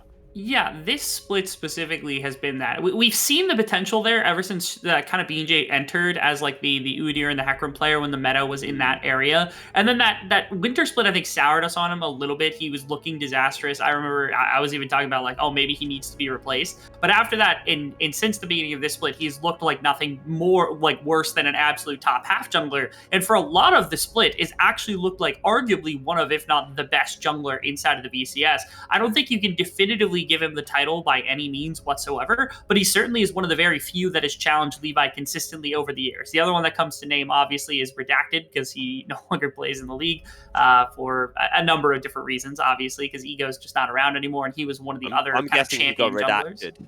Huh? I'm guessing he got redacted from the league. I'm assuming that is the case, one way or another. But now that they're gone, I mean, I would say BJ's up there for a replacement. Penguin and DNK had good splits as well on the other two playoff teams. I think there's still a number of other good junglers, but in terms of consistently contesting Levi for the number one spot, the only one to really do it has been BJ over the years. Absolutely, and as you mentioned, that winter split was a little bit rough, but spring split this year, he was looking good. Summer, he has gotten even better. And we'll see whether he can continue to improve over the remainder of playoffs and challenge GAM for the title. This is the upper bracket final, so it doesn't determine who wins the VCS. There will be a lower bracket run, and maybe we'll be seeing these two teams facing once again in the grand final. In fact, that is the likely outcome that most of our analysts are expecting. Yeah, I mean, given the fact that GAM has been able to beat Team Secret a number of times this split, twice this split already, and then also Saigon just smashed Team Secret in the first bout of playoffs, in the first round, it would not shock me in the slightest to see either one of them just completely 3-0 Team Secret in the semifinals, unless, Team Secret really puts up a lot different of a fight from what we've been seeing. But ultimately, these two were the ones with all of the momentum walking into the back half of the split, and so I'm not shocked to see them performing as high as they are right now inside of playoffs. It's been an exciting time to see both these teams kind of put their best foot forward as the split continued. GAM started off on a really bad foot, right? They lost so many games in the first half of the split. We were a little worried for them, and it was their defeat of Team Secret. They're winning that series specifically. I think that really brought us back, and we're like, okay, GAM is not gone. We were just waiting for them to wake up, and that's all that was necessary. And it's very weird when we consider how the split has progressed, because at the start of the split, I think most people would have said GAM and Saigon Buffalo are the two best teams, or I know some of us put Cerberus up and around there, but for the majority, we thought it was those two. As we see the buy going in, a flash dredge line from B to follow. Levi under tower, takes a tower shot, flashes out of the Aqua Prison. Taki able to survive. Kati is here as well, spotted out on a ward, and BJ will decide against aggressing onto the GAM bot lane duo.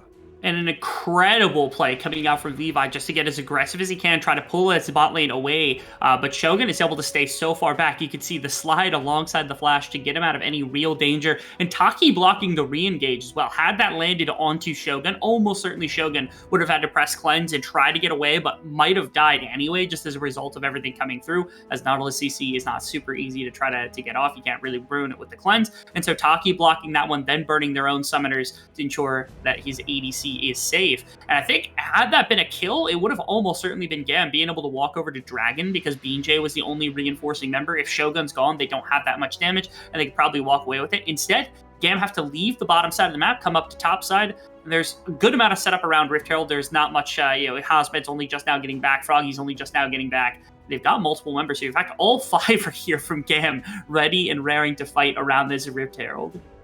Dredgeline lands onto BJ and he gets popped in the blink of an eye. It's also the first time this series that GAM have been able to pick up the first Rift Herald of the game, but Saigon Buffalo aren't done yet. Call of the Forge God Levi takes a lot of damage from the culling. Saigon Buffalo looking to turn on it to Kiaya. Relentless pursuit, and Shogun wants to kill. Kiaya flashing over the wall, but Hazmed will just slap him down. Okay, it's... I don't know what happened with BJ right there. I don't know how they knew he was there. I don't know anything about what just happened for BJ, because it seemed like they like pre-fired the corner. Okay, they must have seen. Yeah, B must have seen him as he slipped around the wall. That was it. Okay, yeah. For some reason, I thought he was out of vision literally the whole time, and that B was just like ready and raring. They like literally pre-fired him around the corner, but it didn't happen instead. And then this was also a strange engagement. I know the Levi ultimate or the Q got right out of Shogun's range. The kill afterward is nice, but it doesn't go to Shogun. Ultimately, it's just a winning play from GAM. They had a really good setup around the Rift Herald. They did nothing else. And this is how I expected Dragons to be handled as well. Dragons are a lot harder to kind of set up around when both teams have priority around it. So you shift all 5 members into the Rift Herald pit just to make sure you get that little bit of advantage. And where would you like to see GAM using this Rift Herald? Because you're looking at 3 scaling laners, I want to say. So where do you want to make your investment? I think Jax. I think that's a tough one, though, because you give a long lane to Ornn, and you don't want Ornn to be able to sit there. Sivir isn't a bad option because you want the gold in the right place, which is the Sivir in a lot of cases. Victor's the same way. Mid lane might be the best, but I feel like Saigon's been under under excessive defense of their mid towers over the course of this series. In the first game, I think it actually cost them a little bit to be as defensive as they were of not wanting that structure specifically to go down. Oh, okay. Levi had vision of Froggy How, I'm not sure. Empress Defy just to push Levi away, and then he slides and glides his way over the wall. Mm-hmm. And that probably just means the Rift Herald's going down here. It's an immediate play from Levi, who's been really the only kind of aggressor in a game like this. BJ so far hasn't really found anything to work with, as that's going to be a very dead BJ. What is happening with him in this game? We praise him and we caster curse him, unfortunately. That's such a criminal offense on our part, because he was playing so well in the first 2 games, only to now just be kind of throwing a little bit. It's not been as good of a performance from BJ here in Game 2 as it was, or here in Game 3, I should say, as it was in Game 2. But still, a long way to go. GAM finding themselves with a 1k goal lead after that Rift Herald has been dropped mid and gave a few plates over to Levi. But with BJ's death, it means that GAM have a free path over to the Mountain Drake in their first Drake of this game. Yeah, and again, it's Levi who's really making the difference here. I know we talked up BJ, but Levi, in my opinion, has been a bit of a quiet contributor to GAM. We talk about, like, Kiaya is always having, like, really solid performances. This split, I think, hasn't had the same level, but it's still been up there. Kadi, I think, has had a resurgence on the back half. We talked about how Style has picked up a lot more kind of steam as a main contributor to the team, and B being literally MVP performance type beats on this split. So often do we just kind of ignore Levi, the fact that Levi is the best jungler, or perceivably the best jungler that we have in the VCS. That is kind of a lot of the action that this team is going to have in some of the earlier portions of the game. Oftentimes the early game is a little weak because Levi usually is a little bit more quiet and is a little bit more focused on farming and setting up for some of the mid game fights and being a bit more of a shot caller in that regard. And so a game like this is usually far and few between where he's getting incredibly active and making these very kind of forward plays to ensure he breaks his lanes loose. But it's been working effectively as they've controlled everything. Again, they got the Rift Herald, first Dragon, and they're currently leading in gold. It's the exact situation that GAM want to be in. This game, though, still not an explosive game. Not as, let's say, not as much of a low state as we saw in the previous game, but Shogun wants to make a play onto Style, drops down a relative chunk of damage, and still has that culling available, or it has just come off cooldown as well. Yeah, you can see a very significant amount of damage can come out of the Lucian when it comes to chasing power against the Sivir. Style had to burn ultimate right there, which I didn't even see the ultimate get activated, but there it was, one way or another. As Saigon Buffalo... Oh, go ahead. I was going to say, with that skin, it's quite hard to be able to see the ult being used, but it did get used right when Shogun kind of jumped in with the Gale Force. Which makes sense, because, again, if you don't get away from him, he's going to chunk out your health bar. He probably pops ultimate and forces your flash or your heal just to get out of that one. So it's not shocking at all to me to see that happen. Saigon really just hasn't had a direction in this game. It's very rare to see their early game not really have function to it, but it seems like in this one, Saigon have been struggling to figure out where they can attack on the game. Yes, hello everyone, this is Our Faces. We do have a bit of an issue with the stream, so we're going to try to get that sorted as quickly as possible before heading back into game. For those people tuning in now, this is game 3 of our upper bracket finals, currently tied between GAM, our reigning champions, and Saigon Buffalo. And we talked about how both of these teams have ramped up over the split, getting better and better, and it seems that in playoff, Saigon Buffalo are continuing on that trend, challenging GAM.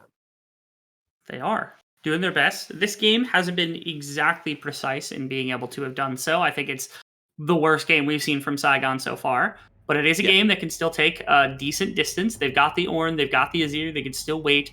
Even Shogun does some pretty sizable damage and being able to dive on top of carries, if Kadi or Sylar are susceptible. So we still have that for the later stages. And we know both these teams are capable of scrapping in the late game. Both of them are very comfortable in late game teamfight scenarios. So I think we're in for an exciting long game as long as GAM doesn't just continue this barrage of pure control over the entirety of the map. Long games, that's what I like here. BJ engaging onto Levi, call up Forge God. Well, I think Hasmed could have reacted to Levi's flash there, but instead did it in the original direction. BJ looking to go in. Okay. Out comes the tidal wave that lands on it to Levi. However, Froggy engaged by Levi on the other side of the fight. Meanwhile, BJ very low flashes away, but Kati is murdering the members of Saigon Buffalo. Kaya over the wall, now looking to Shogun, flashes forward, lands a CC, but the tower damage is too much, and Kaya ends up picking up the 3rd kill of the fight. Couldn't get damage in the right place right there as GAM. I mean, they establish a really mean battle line inside the river, and then Shogun kind of ditches, and Froggy had already ditched to push everybody into one area, and so both of your damage carries are on one side of the fight with nothing really to hit except for Levi, and Levi does go down, but nobody's hitting the front line. No one's hitting anybody that's established on the side of GAM. If anything, I think they should have switched places where Shogun should have been the one diving for somebody, and it should have been Azir going for just trying to break up that battle line, trying to throw soldiers in and put in damage into multiple targets. It's not how it ended up turning out. And because of that, it's a massively won fight here from GAM, who once again are just kind of slowly winning this game. Watch this, because again, he goes for the play on to B. I love the wave as well. The wave is really good in the midst of everything. And you can see, but at what point is Shogun putting out damage against anybody? Only just there. He put a little into B, and yes, he dies over the wall. But outside of that, nobody's actually attacking the big cluster of Style and Kadi and B, who are all in one big cluster alongside Kiaya, where the fight is just completely lost. And for GAM, they now find themselves with a 3k goal lead. As you mentioned, Shogun not able to find the damage, and Froggy going over the wall, damaging a support, having no real impact in the fight. It means that your Emperor's Divide becomes, I want to say, practically useless in that scenario. And Saigon Buffalo are going to have to go back a little bit to the whole scaling aspect of this game. But they will. I think it would be a little difficult for them to push themselves into a new position in a game like this. Kiaya caught by the Aqua Prison in the bouncy castle, and Saigon Buffalo will get the kill. The Rift Herald able to pick up the top lane outer tower, while the other members of GAM are able to pick up their second Drake of this game. You know what? That's something at least, and they're putting some gold into a very good place for themselves, because it is Azir who's grabbing up as much as he can, as opposed to even the Lucian, because this is their best chance at having damage for the late game is just Froggy. So, knowing that is the case, actually the river, Taki's just gonna die. Yeah, and GAM will get a rather easy kill on a mispositioned Fishy, and now maybe a mispositioned Birdie who goes golden, but that's going to give a bit of time for GAM to set up a play, but enough time for Froggy to slide and glide away. Levi eats quite a few tower shots, but Saigon Buffalo aren't able to turn the play. Yeah, it seems like Saigon Buffalo has just been in bad positions a number of times. BJ has got caught out in weird places right there. Taki gets caught out in a weird place. They just, I don't know. It feels like they're a little more scatterbrained than normal, as opposed to a game where Saigon Buffalo feels so decisive with what they're going to be doing, so decisive about where they want to move on the map. That this game, they felt out of position pretty consistently. And that's an unfortunate circumstance to find yourself in against GAM, because GAM will punish that again and again. They are one of the best kind of teams in terms of understanding macro here in the VCS. At one point was pretty much our only team doing that. Now there's a lot better kind of issues of that, no matter who it is that's playing across the board. Even in some of our lower teams, they have better kind of instances of macro than we did seasons ago. But this is not a game in which Saigon is flexing that muscle very hard. Instead, it is GAM who are punishing on that, pretty consistently in this one. So the fear is here that I don't think GAM's composition is going to be worse in the late game, and they're currently ahead, and they currently have dragon stacking. This feels really hard for Saigon to really push back into their favor, or to be able to dig out from the position it's in right now. Now, I've got something that's going to make you, but specifically Yulwei, very happy. And Yulwei, I know you're listening in. Look at Hasmed's level. He's higher level than the Lucian. Saigon Buffalo have not been making an on group, which I know has been a bane of many color casters over the course of the split, or not getting up to those ornaments before they force him rudely to team fight. It's a good place to be. I think he's still necessary inside team fights, especially if you're going to fight early. Like that ultimate is just such a valuable thing. But yeah, I agree. Hasmed has done a lot more side laning than we're usually accustomed to Orn's doing, where normally he'd be like equal level with the jungler at this point. And is currently at the same level as Kiaya. Both mid laners currently had just a little bit, but that's to be understood pretty well in the beginning of the game. And so Hasmed, that's one thing that can salvage this game a little bit. You can give upgraded items over to like Lucian and to Azir to help them out in terms of bridging some of the later game scaling gap that you're going to have with like the Sivir and the Victor. I guess Victor versus Azir damage. I think I'd rather have a Victor for late game damage, but that doesn't mean Azir falls off a cliff or something like that. And with an upgraded item, it's probably a lot more even comparatively in terms of damage output. So there is that to talk about, but I don't know that that's enough to get them over the hump that GAM has currently put themselves on.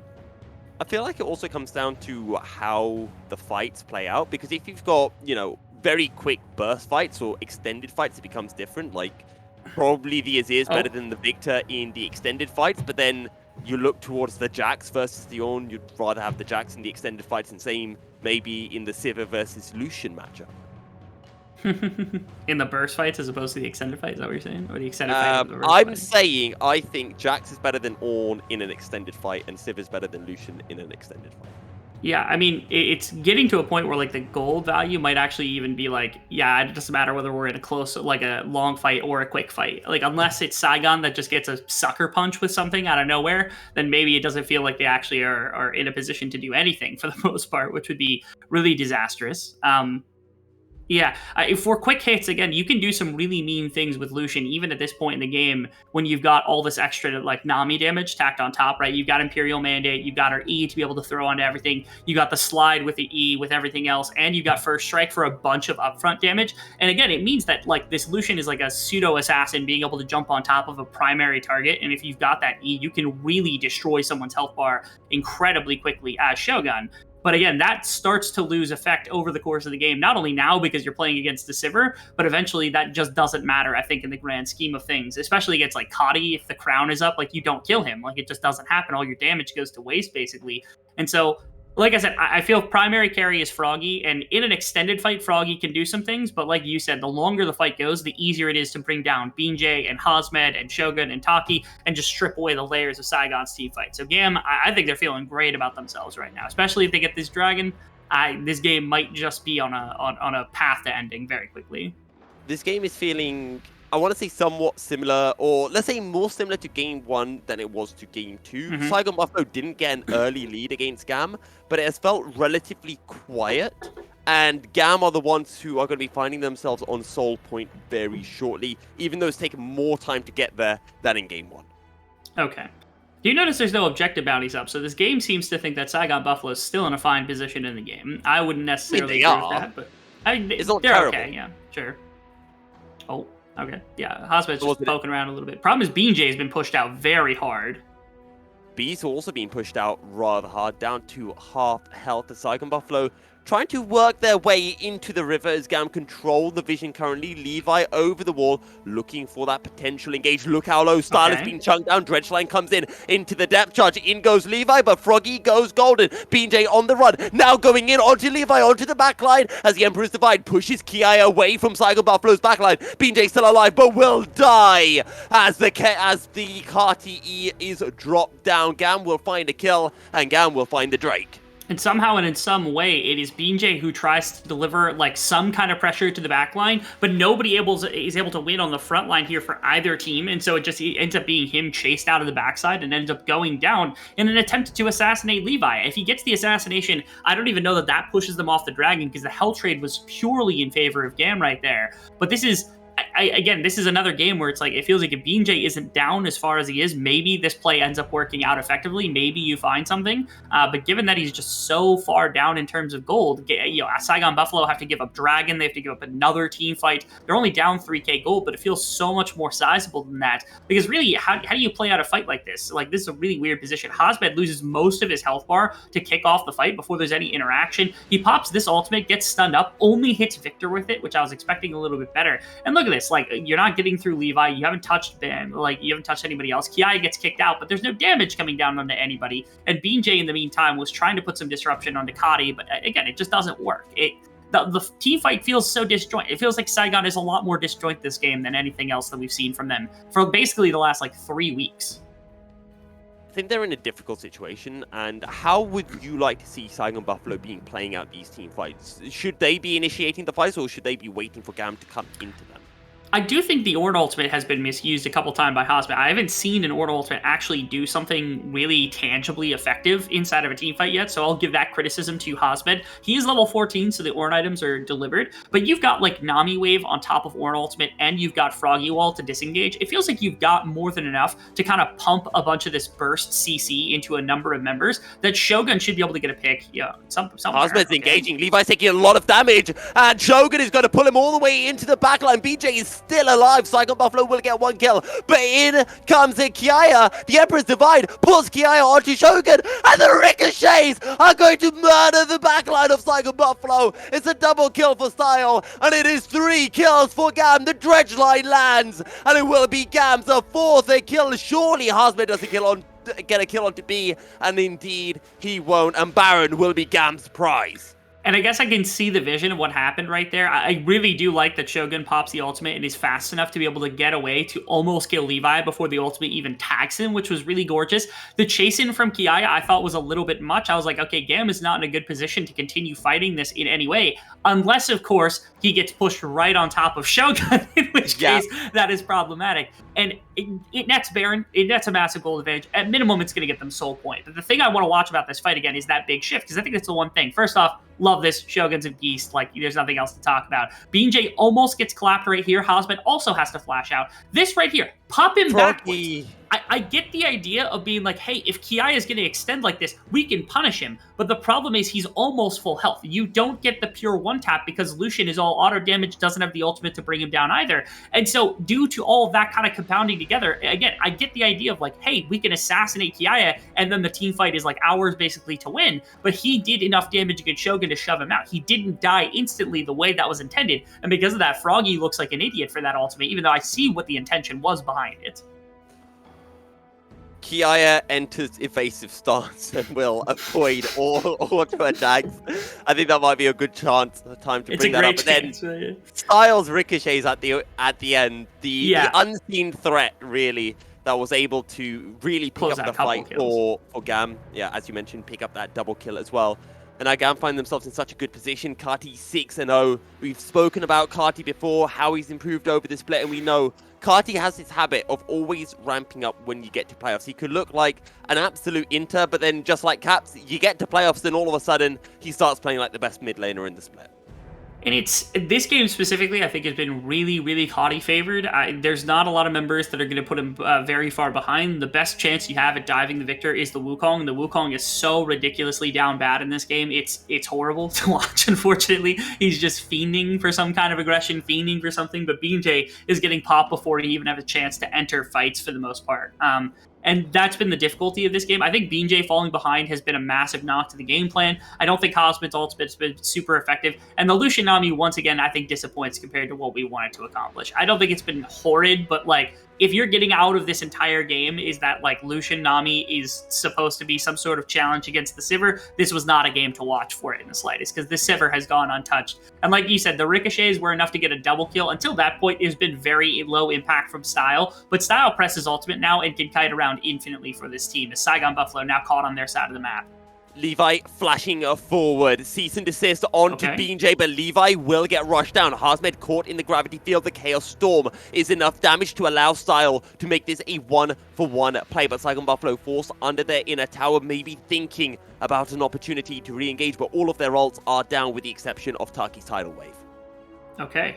we'll see whether or not they have the ability to step in. Cody, I think, just doesn't even want them to be able to do that. He's going to hunt down BJ. Oh! The damage is dirty. Kiaya flashing forward, lands the CC. Good Aqua Prism from Taki, but B's coming from the side, and Kiaya is just shredding through the backline. Shogun is on the run, leap strike forward, and it's a double kill for the Jax as Saigon Buffalo get wiped. Kiaya gets the triple kill, and GAM get the ace. And that's going to be that. I mean, the game is over now at this point. The Jax is insanely strong. The Victor is insanely strong. They have Infernal, so, like, the game's over. Like, there's nothing else to be done. Even if they can mount some kind of base defense here, there's no chance that they win against the late game team fight. This one was a stumbling out of the blocks from Saigon Buffalo. GAM, they are not really known for winning the early game. You can see the type of effect that it has when they win the early game. It just feels so defeating to watch, to see them just dominate competition like this. Even in the almost last round of playoffs, the winners finals of playoffs, they're still just crushing the other team when they've got this early game advantage, as Saigon has found out in very, very short order. So can't be giving this away. Can't really be giving away a massive advantage like this. You can't be shorting BJ gold, because again, BJ is a lot of your activity to begin a game like this. And so Saigon Buffalo finding themselves in a really rough situation. What do you do in game number 3 now? I know you have side selection. You can go back to something comfortable. And this almost looked good. Like, look at this from Froggy. He even through the crown was able to put out half the health bar. But the problem is Kiaya is basically entirely too threatening right here. He gets the first kill. There's going to be kill coming through when he's able to find yet another Q, and there's no damage really. Again, your damage was split between Azir and between Lucian. Lucian is not going to beat a late game Jax in terms of a DPS war, especially with Counter-Strike up. Like, your best chance was Froggy, who went diving to try to kill Victor. Didn't even get that done, unfortunately. And in game 2, you thought this was a case of whoever wins out of these two teams in the playoffs in game 1 will lose the series, but what you didn't realize was the true hidden statistic, which is whenever these two teams go 1-1, GAM will end up winning the series. Ah, there we go. That's the underlying statistic. Now, are you sure that it's not whoever wins game 3 wins the series? Because that's still well, we're going to have to find out, aren't we? Well, I guess we will have to find out, yeah. At minimum, I think the first 2 games were super competitive. This one is a kind of a bummer, because this doesn't look as good as the first 2 games did from either of these teams. The GAM has just walked this one in and been flawless, but Saigon looks like a floundering fish inside of this game. And so I'm hoping game 4 gets a little bit of revenge for them, just so that they can show off kind of what they've been doing up until this point, because they really have been looking great in the series, much, much better than they had in either spring 2021 or spring 2022. And it's not indicative at the moment. I know they might get a second chance at this, but I do want to see the strike happen first. Super Minions crashing in from 3 waves. Call of the Forge got a final stand for Saigon Buffalo, but they are all so low. And this time, Froggy whiffs the ultimate, but GAM will not whiff the fight. They'll whiff Saigon Buffalo back to their Nexuses, and Froggy will be the only member left standing to witness GAM taking the series to series point. And it's just, like I said, everything about this felt really bad from Saigon Buffalo. This didn't feel like a Saigon Buffalo game. I didn't like their draft from the get-go, but that wasn't necessarily the problem. BJ falling behind, not having a bunch of agency, giving over early objectives, giving too much agency to Levi specifically, I think was a big problem. And so coming into game 4, they have to figure out a way to minimize that and a way to kind of push for, again, these big team fights. I said this back in spring 2022, that their team fighting is superior to GAM's in a lot of circumstances when they're on even ground, as long as their composition is designed for it. And so I don't want to see Lucian anymore. If Sivir's available, take Sivir. Please take Sivir. Goodness gracious. I know they gave it away in exchange for the Lucian in this one, but I really want to see that, because again, their team fighting is what really, to me, is their one standout effect against the side of GAM. And so if GAM can push them away from that, they get a game 4, they win the game 4, they end up being our first team to qualify for playoffs. And if not, Saigon takes us to game 5. And it was the first time we saw Lucian and Nami being picked up by Saigon Buffalo this split, maybe trying some stuff out, but it didn't quite work out for them. Go back to what works for Shogun and Taki. We're going to be heading into a short break, and when we return, our analyst desk will be breaking down game 3 and taking us into picks and bans for game 4. Don't go anywhere, because GAM are on to series point.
This is a requiem for the Harlequin, the great pretender crashing down with style.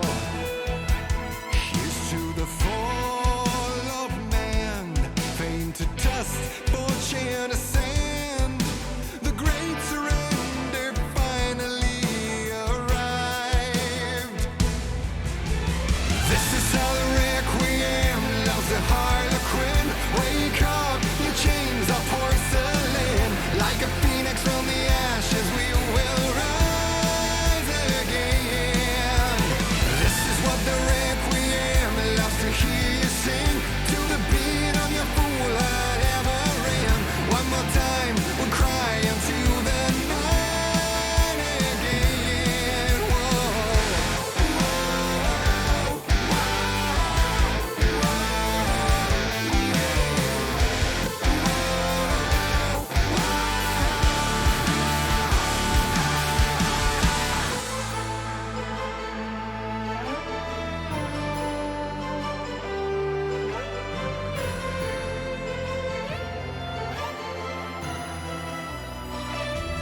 This is a requiem for the comedian, the one used to deftly dodge in time. You caught a sparkling gem, never heeding the warning of the silver glint of knives in hungry eyes. This is how the requiem loves the Harlequin. Wake up, your chains are porcelain. Like a phoenix from the ashes, we will rise again. This is what the requiem loves to hear you sing. To the beat of your fool heart ever ran. One more time, we'll cry into the night again.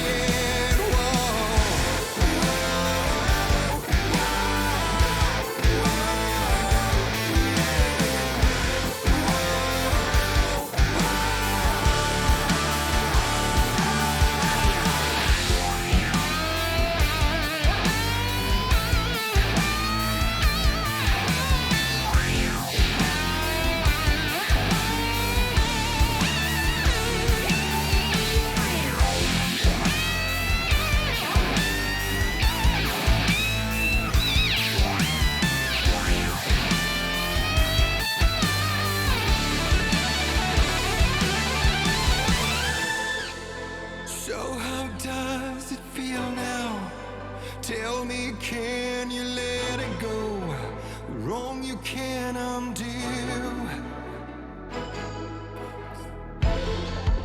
So how does it feel now?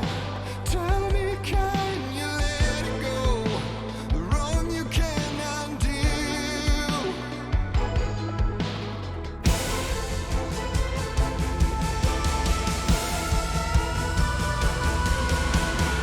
This is how the requiem loves the Harlequin.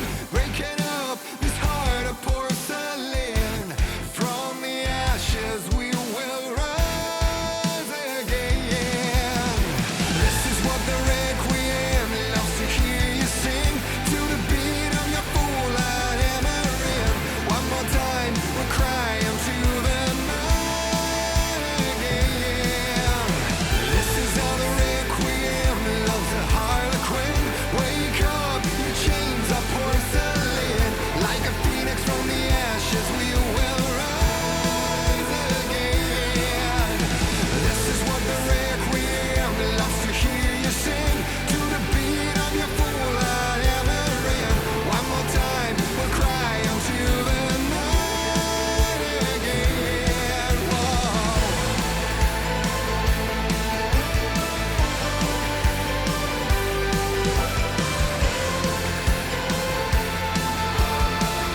Welcome back, everybody. GAM leading the series 2-1 as Saigon Buffalo need to re-find their feet after a frankly very, very disappointing Game 3 out of the young lads. My name is Carrix. With me, as always, Marminogi and Recollect. Marmy, I'm going to go over to you first.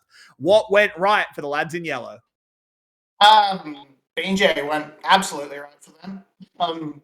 Without any backup, and thus had a lot of kills over it. I don't know. It felt a lot of they were able to play catch very well on a lot of mistakes coming out from the side of Buffalo, and I think it's I can't really. They played a very nice, simple, clean game.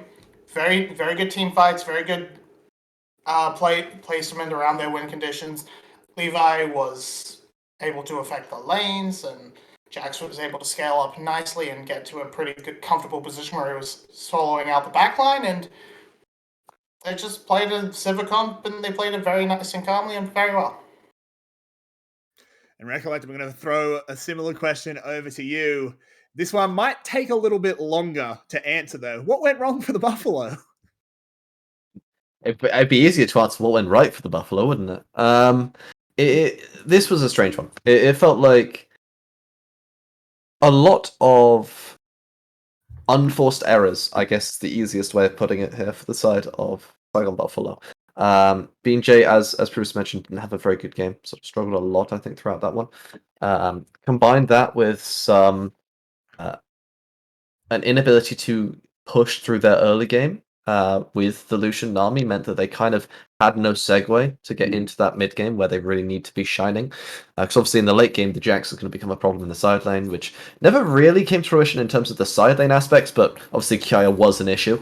All of that combined with the fact that when the teamfights did break out, it felt like they didn't know how they wanted to play them. Again, they tried for this sort of diving frontline kind of thing, but realistically they kind of needed to play more to keep Jax away from the backline, which meant that Kiai was just going ham in the backline, and Levi also able to find some fantastic picks with the Via to cause good initiations. So a combination of those factors means that Saigon Buffalo, they didn't really have a leg to stand on when it came to the ultra late game, and by then the game had already been decided. So there's a lot of things that need to be thought about, but luckily we've had a 20-minute break to think about them. Yeah, this is something that the VCS does, and look, opinions are mixed on that. And I don't even know if they are mixed. I hate it. I hate these 20-minute breaks that they do when someone hits match point because it resets the mental.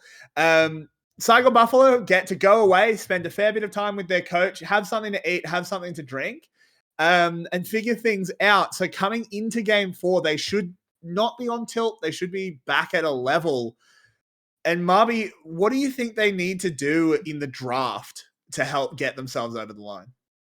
I mean, we kind of mentioned it a lot we mentioned it a little bit in Game 2's post game, and a lot in the green room that they play the game the same way every time. So you should draft for that full engaged front to back team fight. They kind almost did that this game, but they didn't really commit to it. Froggy's build was quite strange, and in the end, the Lucian wasn't really quite able to have that effect that the Aphelios was. So I think just play strictly team fights. Just keep it simple. You mentioned that the reset has come in, and that will be good for their mental, because the all-time record for this sort of roster with Taki and BJ coming in, it's a very, very rough record. It's almost 30-10, so like they're almost winning 3 times as much as GAM. So it's great. It's hard for Buffalo. They might have a mental block. Recollect, what about you? What do you think SGB can do as we do head into draft? I want to get your opinion on what you'd like to see them do, as we do see them still over on the red side. You got to keep it simple. You got to get yourself onto something that can be proactive. Try and push the tempo as best you can, and mitigate the options that are available here for GAM. It's all about picking things that have reliable engage tools, can make the fights your fights to choose. Maybe by playing that way, they'll be able to get the right kind of opportunities to get us to a Game 5.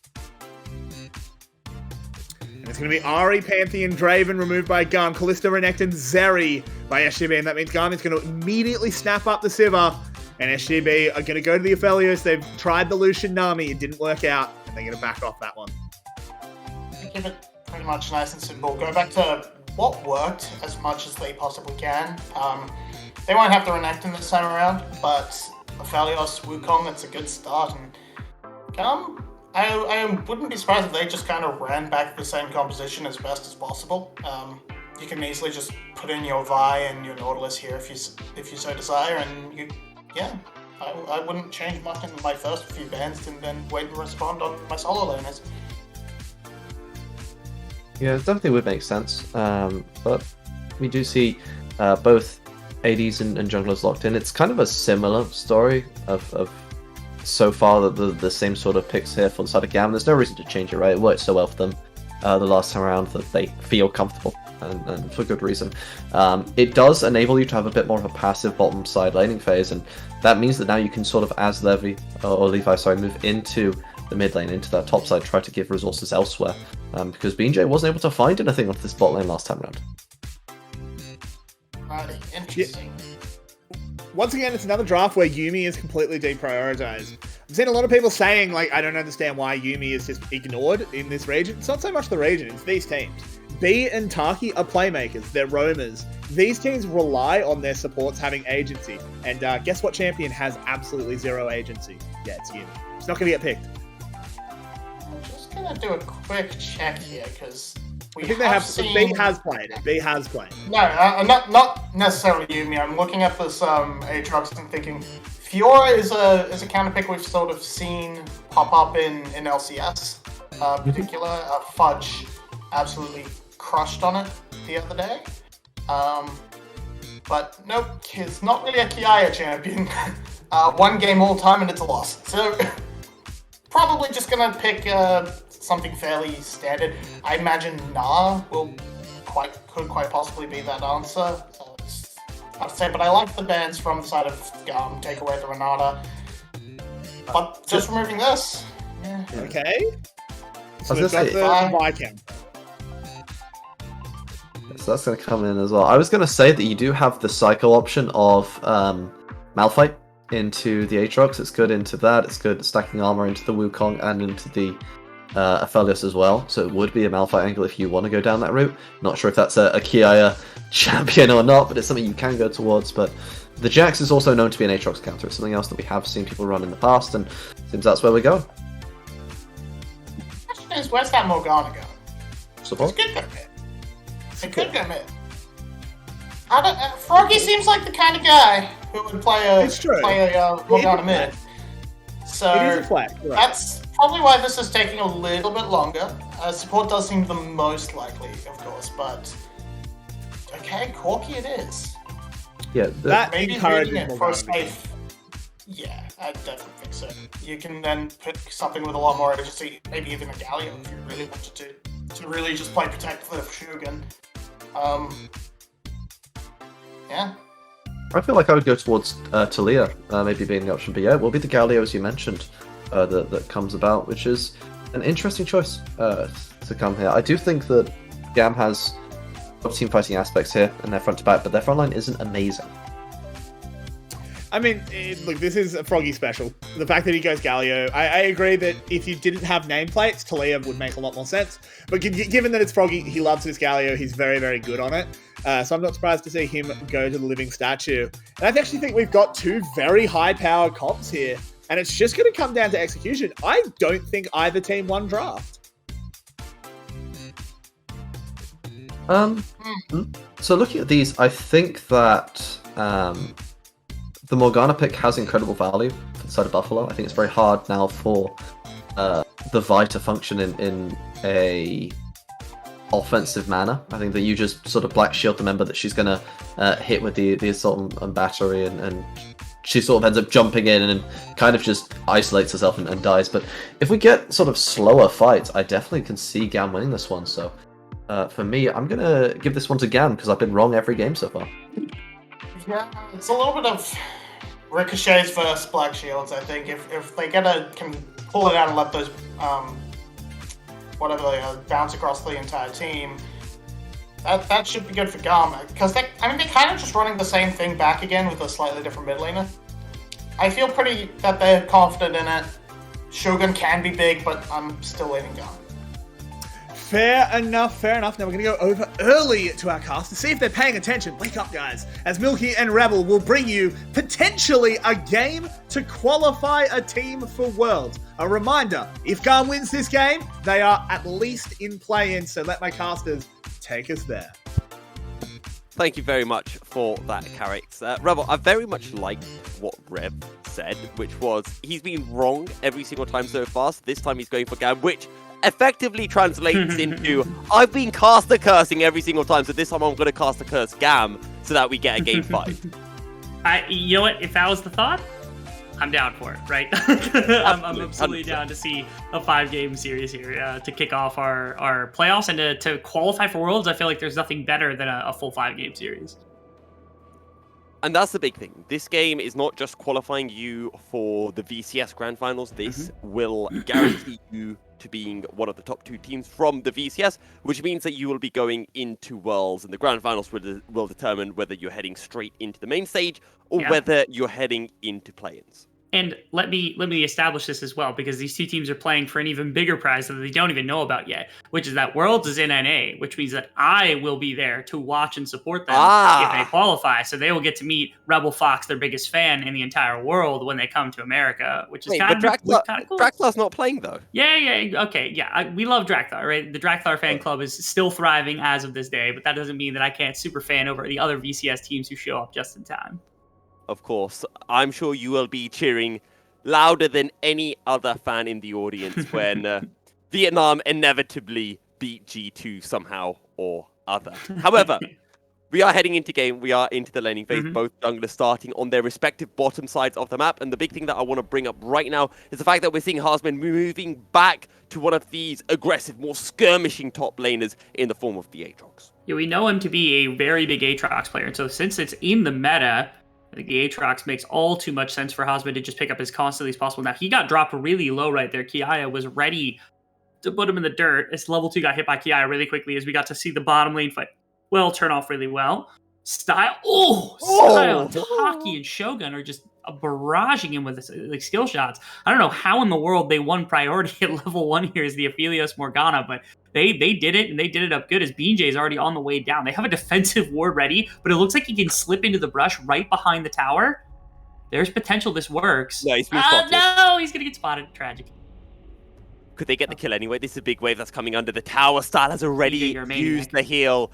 This could go so well, or it could go so badly, but it is Taki who picks up first blood. It is Taki who tanks the tower. Dredgeline under the tower. Shogun flashes, but Kiaya will flash in pursuit. A 1-for-1 in the bottom lane. That was insane. We get a chance to kind of see things all together. I want to show off a little bit of something, because that right there was about as close as you could have gotten as Kiaya. But the fact that Kiaya won topside was actually the big decider right here, because this was just a pure one play from the side of Saigon Buffalo. But that early game aggression from Kiaya, taking advantage of the counter-strike at level 1 to punish the Jax, means that he's free to TP down here because a back had been taken by Hausman. Is Levi back on this, not going to find any sort of aggression into BJ, instead just going to walk away. And this does mean that Harsman's been able to get a little bit of a freeze. He's going to be able to crash a wave under the tower, presumably. Now, explain something to me, Rebel. Yeah. Kiaya teleported to the bottom lane. Yep. How is Harsmed having less CS than Kiaya? Again, it's he got bullied off the first couple of waves. Kiaya decided to use... Yeah, he decided to use the counter-strike at level 1, which is, again, Jax at level 1 is an insanely powerful duelist when it comes to just level 1 champions. Like, you're hard-pressed to find another champion who wins top lane skirmishes the way Jax does with counter-strike, because that ability's busted. You can put the copy pasta in, nobody cares. And Hausman, because he suffered and lost too much health, he almost got dove at level 2 by Kiaya because he had the leap strike available as well. And so that combination of things meant that Hausman had to catch waves under tower, then come back to lane with the TP. And again, that not only got the CS advantage for Kiaya, but it also meant that Hausman wasn't available to help support top side or prevent Kiaya from making his way into bottom side. So. And Kiaya, with that kill in the bottom lane, has been able to pick himself up an Executioner's Culling, which means that training is going to be a little bit more favorable towards him. He's going to negate quite a lot of that Aatrox healing.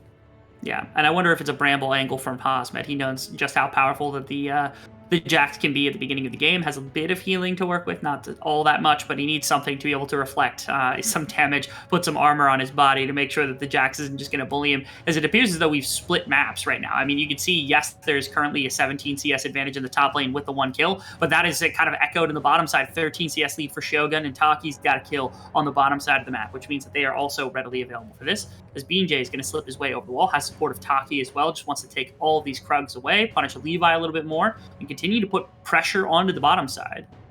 BJ just doesn't care. The Black Shield has been used. Good Dark Binding and lands on 2 Style. BJ looking for more. He's going to chunk the Style down very low. And there is a big minion wave that's going to be crashing in for Shogun. Is this dive number 2? Levi is on his way as well. How low can they take the GAM ADC? Style flashes away. BJ under tower. Picks up the kill. Flashes Very over the nice. wall. Taki flashes as well.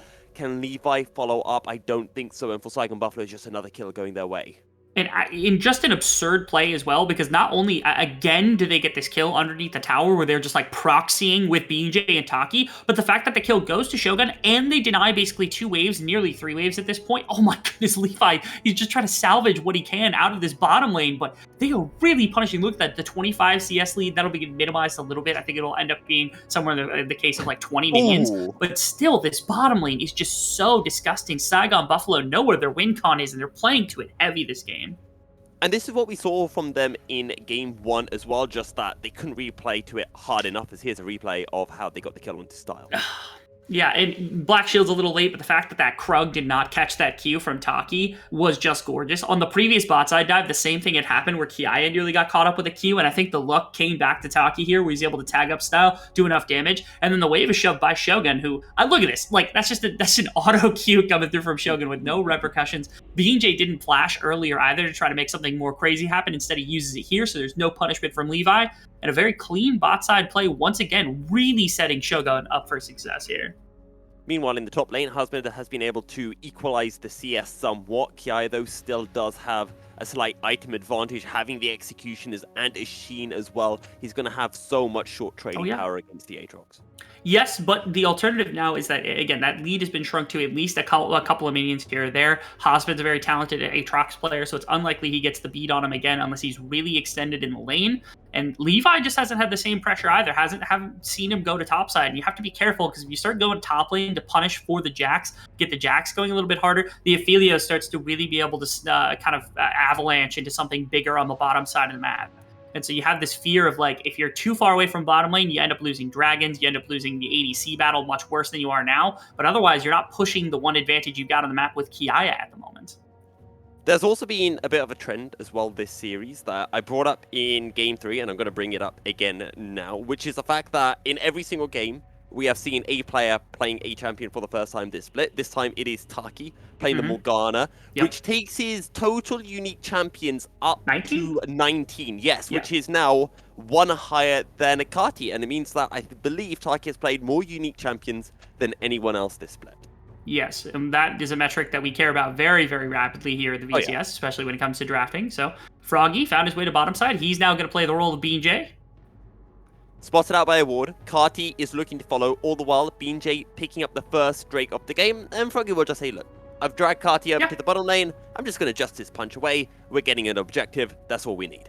Yeah, that's about as gorgeous a play as you could ever want, right? You lost nothing in mid lane. It looked like Levi was maybe going to touch things, but then Kati called him off just to say, hey, you can't have it. You missed the cannon as well. That rocket nearly got it. But the important bit is that, like you said, Froggy pulled the attention of Kati to bottom lane out of fear that a dive was coming in, but all it really did was set up for Dragon, which is a huge boon to this team. Levi has grabbed up Rift Herald. That is going to be a gold advantage that you can put somewhere on the map. Maybe this is the point where you can toss Rift Herald top lane, try to break out Kiaya. But outside of that, I mean, so far, it's been a swimmingly effective game plan from Saigon to start with. You're diving on bot side. You got this Galio to be able to duel with when the game comes into the middle. Like, you got this Wukong Galio to deliver it into very threatening positions.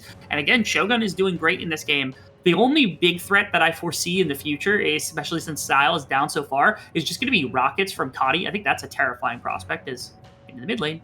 Cease and desist, Black Shield will stop the knock-up, and now Saigon Buffalo maybe could look to turn it. Levi has been chunked down, BJ hovering around, But Saigon Buffalo won't look for a fight, and GAM will just back away. Meanwhile, teleport to the bottom lane from Kati just to pick up some of these minions that Shogun has shoved under the outer tower. You're making sure that Shogun can't just pick up additional free plates for nothing, which is a fair and reasonable assessment of the game, because right now Shogun has basically been free firing on bottom side, hasn't had to worry about the laning phase basically at all. Styles picking up the scraps of some of the CS as they're trying to get the Corki into the game, and I think it makes sense from GAM. Again, that's their one threat against the Aphelios, is just big rockets, like Luden's rockets, that type of thing. Oh, Kati, no, Kati. It's another roam. B is on his way. Kati will be forced to flash and will be able to survive. But remember, this is exactly what we saw in Game 2 when Saigon Buffalo won, when Shogun got the pentakill on this very champion, which was just plate after plate after plate being funneled into the Aphelios. Oh, it absolutely was. It's hotspot. What? Final minion auto not going to be enough to get the kill onto Kiaya, who narrowly survives. Meanwhile, first tower of the game before 11 minutes secured by Shogun and Saigon Buffalo. And it's really incredible because all split we've kind of talked about. I'll just take a minute to dip into this because right now Saigon is crushing the map. Heck, they might get 2 full tower. No, they're not going to. They'll just wait. They'll back off. I think it makes sense for Shogun to just leave right here and not worry about anything really specifically. But the fact that Hosmed has taken this laning phase from being bullied out at minute 1 and giving a free teleport over to Kiaya, giving a free kill over to Kiaya for the most part to kick things off, to now bullying him in the laning phase. These are 2 of our old guard top laners that really have been contested over the split. As mid lane, there's some more action. I don't think this leads to anything, just the Rift Herald getting a couple of plates here.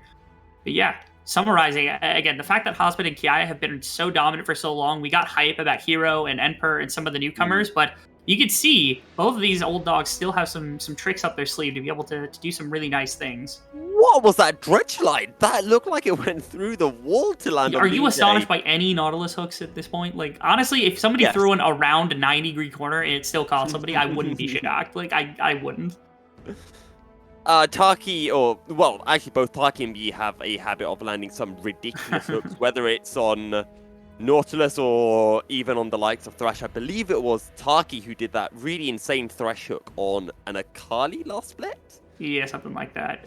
Taki's just built different, man. Even the bindings this game have actually been really sexy from Taki. It's a wide, slow skill shot, and he still finds ways to be able to sneak it into unexpected situations where Style got caught by it a couple of times during the laning phase, which really has made the difference. As you can see, Styles in a bit of a rut at this point. 80 CS compared to like over 100 for every other major carry inside of the game is matching basically what the junglers are doing, all off the back of some of that early pressure that was put onto him. So it's a nice place to be. Once again, the Sivir getting shut out of the game is a lot of the team fight that you were expecting to have. And not to say that you have none, because Kiaya is still a beast and can still carry late game. You still have Corki to be able to put in damage. But I think the Corki goes to, in the modern day, you don't go towards the like poke build, like the Ludens and whatnot. That got nerfed. And so it looks like Kati's also agreeing with me and going for crit, maybe going for like the shield bow first, which does mean that there's more interactive kind of gameplay for Shogun. It used to be, you get hit with the Mega Rocket and you're down 60% of your health bar, and that's the fight. But now Shogun gets a chance to at least auto battle with the Corki.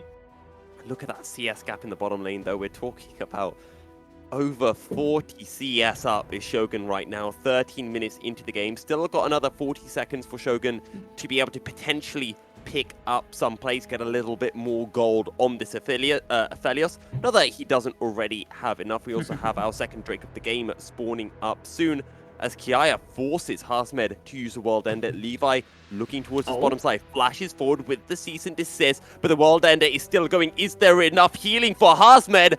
Oh, the Dark Binding just a bit too late, and for a second I thought that might get turned on its head, but in the end, Levi will be able to get the kill. I was terrified too. I think if that empowered Q lands, and if you get one more auto attack off, you sustain enough and win that fight on top of the Tormented Soil. But not going to happen. Instead, Levi finally gets a gank up the top side, is able to push this advantage that Kiaya has had most of the game into an even better place. And now top turret broken. Again, it's not the same. You've traded bottom inner. Yeah, huh? Yeah, they killed Corki underneath his bottom tower seconds ago. Yeah. Which, props to these two for being able to find something like that, because it's not the easiest thing in the world to find. And they cracked bottom inner tower. So ultimately, the trade ended up gold positive for Saigon Buffalo, trading outer for inner and just a 1 kill for 1 kill. Saigon's feeling great in this game. I'm so happy that we finally get a best of 5 between these two teams, because it's been a long time coming since we really had that opportunity to see these two go to full 5 games. It's been a few months, literally last playoffs. As BJ Yeah. does get caught, he smites on the Rift Tower. Oh. Not on the Rift Tower, on the blue Oh, buff. no. Buy some time. Oh. Froggy coming in with the hero's entrance. Meanwhile, Shogun can't land the ultimate on Star, but Froggy doesn't care. He just gets the killer on He's getting it to too. Carty, and now he's looking for B. There's absolutely nothing that B can do. He's on the wrong side of the map as well. Is he waiting so that Shogun can get a kill? I think he might be as well. What a, But he's what gonna a die. Chad. I swear Froggy looks like he's smurfing every game on Galio when he just does this kind of shit. Taki, do not do it to Style. Do not do it to Style, man, please. I believe Taki flash Q. Oh no, Taki, you don't flash when the minion wave shows up. You were literally asking the flash. You were like, flash. I was, but I didn't see the minion wave. He's a pro player. He should have seen the minion wave. Oh my goodness! Listen, he was bullying an ADC. The ADC was funny. At some point he burned flash too. I guess Taki just doesn't care. That's a reasonable expectation for the Morgana to just I guess you can fish. It wasn't necessary, but it was funny. But you could see just again the bravado that SGB has changed with. I know that Garrix has really been frustrated about this, and I think in very significant fashion that you do pull a lot of the energy out of a series when you have to wait 20 minutes after game point has been reached by one of the two teams.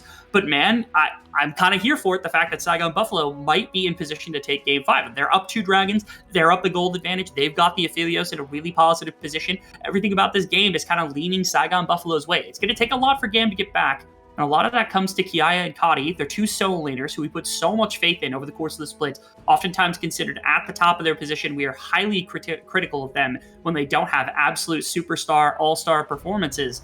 And during some of the split, they have been down on them. So this is a game where they have to flex. If they're going to win, it's going to be through those 2 roles. It's going to be their 2 veterans really making the play happen. Now, I want to talk about hopes for Worlds, right? And I know this is only game 4, but we might not get a game 5, so I want to bring it up now, which is when you look at Saigon Buffalo and GAM, how do you see them in terms of their performances relative to Spring? Because I feel Saigon Buffalo have improved, but what do you think about GAM? Are you asking how are they comparative to how they were in Spring, or how they bode walking into Worlds? So that's No, how they are comparative to Spring. How they are comparative to Spring. Honestly, GAM, I think, has been... It's of interest only because, again, I think Levi's just been a bit more quiet than I have liked. The meta has shifted a fair amount in the jungle, and I think they're still figuring out the position that they want to take when it comes to how do we want to approach the jungle position specifically. And outside of that, they kind of have a good beat. Again, I think that Kadi's performance has specifically improved. They've had to rely on Style and Kiaya a lot. That's rough. Ego Herald. Tragic. Kadi living back in his Flash days with the Ego Herald, unfortunately. I don't think GAM has lost any steam. I think that they're still trying to figure themselves out, and I think going to Worlds, they will end up in a better position than any other VCS team, because I think as a team and as a roster, they do better collectively than other teams do, but their meta beat has felt a little off this split comparative to normal. So when they go to Worlds, and Worlds has a completely different meta, and they're learning things from other teams, I think GAM will end up standing over the other VCS teams as opposed to anyone else. Unless Saigon just decides to dump Worlds meta and go for their own thing, in which case I'm all about it, but it might not bode well, so... Well, we'll have to wait and see in that regard. GAM, though, pushing on the bottom side of the map, they're going to be able to secure themselves an outer tower. In terms of gold, that we're only talking about 1.5k separating the 2 teams of Saigon Buffalo, pushing in the bottom lane. BJ coming in from behind, a 2-man Cyclone. Hero's entrance, B goes golden, another Cyclone, and Style will fall. This poor ADC just has not been allowed to play League of Legends this game, and Saigon Buffalo will get the mid lane outer tower as a prize. And there's nothing else really around the map to be able to try to punish with as they get mid-inner. We got a couple of kills here. Levi's going to try to come in, maybe look for something. Okay, okay. The focus from Saigon Buffalo is just instantly onto Levi before Kiaya can even show up. Kiaya, though, goes on to Taki, goes golden to buy some time. They can't keep the Morgana alive. A taunt comes through the counter-strike from Kiaya on top of Shogun. Shogun Gale forces away, able to sidestep the missile barrage, flashing away, gets a kill. How is Kiaya still alive? This is not legal from the Jax, and Kiaya is taking this game on his own to try to get GAM through it, but he can't bring in enough damage. It's a triple kill for Shogun, and it's 5 for 3 for Saigon Buffalo. And you can see the legitimate threat now that exists within the confines of everything else, which is that Kiaya is a legitimate chance to carry inside of these games, to carry on this Jax when he gets a chance to access Shogun. The thing was, at the beginning of that, Shogun was under threat, but as soon as the rest of the team gets involved, that means Shogun has space to work. And you can see that right here. First off, what did we do with Levi? Like, you ulted the wrong person. You didn't get onto the right target. You ended up not getting anywhere. Taki, I really love the fact that he stalled that much time away. Like, he could have died instantly. It would have made a big difference as Kiaya gets onto Shogun. Once again, like you said, Gale forcing away. And the important bit is he gets to chase down specific targets. Minions get to block from Kadi's damage. And again, no one's here to really punish the positioning that he holds over top of Kiaya. And so if Kiaya is not on top of Shogun, that is when the fights are going to go exceptionally well. Yeah. If that missile barrage from Kati had landed onto Shogun, GAM with the fight, because Shogun's dead, and then Shogun doesn't show up at the end to kill Kiaya. Absolutely, yes, absolutely. It's, like I said, the two solo laners here from the side of Saigon Buffalo really have to stand up. We have a fight Dredgeline coming in. Big Cyclone from BJ. Hero's entrance on top. Where is it? Kiaya gets in the thick of all the action in the middle of 5 people. He goes golden. Shogun is burning, but Shogun will survive, and Saigon Buffalo win the fight. That was an insane engagement. The fact that it lasted as long as it did is just miraculous, and referring to GAM solo laners being able to stand far back, being as powerful as they are, but that might be the nail in the coffin right now for this team, because they're going to be able to pick up Baron almost certainly. There's no chance Kadi's going to be able to chase them off, and as long as Hosmed doesn't die, and as long as they don't give up anything to Kadi here, might just be a dragon traded over for a Baron buff, but they might be willing to take that trade. They're more than comfortable with the amount of peeling power they have to set up their big team fight. They've won it multiple times in a row now, and this is going to be it. This is going to be the point where Saigon Buffalo feels strongest in a game. If they can deny Dragon as well, that would just be a huge, that would be the defeat almost certainly for GAM right then and right there. They're beelining to it at the moment, and I wonder, it doesn't look like deployments are coming out from Saigon Buffalo to just opt to fight immediately at the Baron buff, or at the Dragon. And GAM aren't able to go straight onto the Drake either, so they can't even trade Drake for Baron. Saigon Buffalo are in complete control over this game. Shogun is 6-1. He's been stepping up all series long, and here's a replay of the fight in the mid lane. And this is where BJ gets to be electrifying. Look at that. 4 members. You get to deliver the Galio right on top of the rest of this team. You get that massive Moonlight Vigil coming through from Shogun. And somehow Kiaya found a way through the midst of this fight. I don't know where Taki's Black Shield went. I assume it went onto Wukong to start things off. But again, you have to be careful about when Kiaya can enter and put damage into Shogun, because even at, not the greatest of score lines, you can see just how much that, Kiaya is able to still contest against the backline. So I'm looking at Taki. I'm looking at Froggy also to be able to peel off Kiaya from Shogun, but as long as that happens, right now Kadi is too far out of this game. He didn't end up going for shield bow. He ended up going for the poke by going for the I can't even remember what it's called right now. The Tiamat, or not Tiamat item, the Hydra first, which is interesting because it is better wave clear. But again, you're losing the penetration from Ludens, which is enough to really push Shogun out of fights in the right circumstance. And you know how much I love my statistics, Rebel. Kiaya, Hosmed never lost a game on the Aatrox. Froggy never lost a game on the Galio. This split, I should add, Kati never lost a game this split on the Corki. There's a few stats that might drop Kiaya being aggressed on by BJ, but is this just buying time so that the rest of Saigon Buffalo can make their way down into the bottom lane? I would have thought Kiaya would just take this 1v1, but he doesn't feel he can, but now he has to take the trade in a 1v2, and Hosmed surely will claim the spoils of war. BJ takes a lot of damage, Kiaya on the run, but BJ will claim the kill. And that's a mean circumstance to find yourself in. They get this massive shutdown against Kiaya, once again putting him down inside of the confines of this game. 2.5 items right now for Kiaya means, he's not completely in hyper late game Jax territory where he can 1v9 or anything along those lines. And so they're trying to keep him that way. They're trying to make sure he can't just split push. They're trying to set up Hosmed for a solid laning out on the side as opposed to Kiaya on the Jax, or at least get him in a position where the wave has to be responded to so they could try to pull this team apart a little bit. Because again, the one threat that is remaining to Saigon Buffalo is this combination of solo laners. Rockets on top of Kiaya jumping into Shogun is the only way that they can win a game like this. And so the more they can shut those two out, the easier that this game is for Saigon Buffalo to just get across the finish line. Saigon Buffalo, they went to MSI earlier this split, and I think they like their time at an international stage because they seem desperate to be going to Worlds in North America in a couple of months at time. In fact, it might even be less than a couple of months at this point already.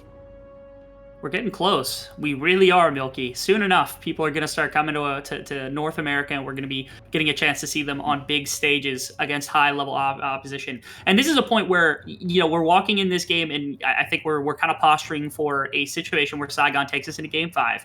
But I'm really broken up because I am a bigger fan of Saigon than I am GAM. I love GAM, don't get me wrong, but GAM feels like the team that should be winning this, right? It feels like the team that's been destined to get to Worlds for like 2 years now. They haven't been since 2019, and so it would be horrible to watch them lose this series and have to compete for their life just to qualify for Worlds, because this feels like they should have been Vietnam's representative for such a long time that not qualifying here would still be a heartbreaker.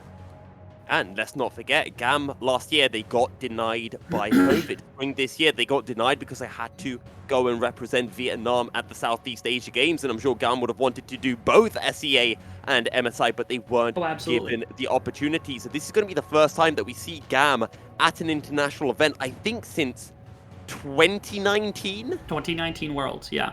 It's been a ridiculous amount of time, a massive hiatus for this team.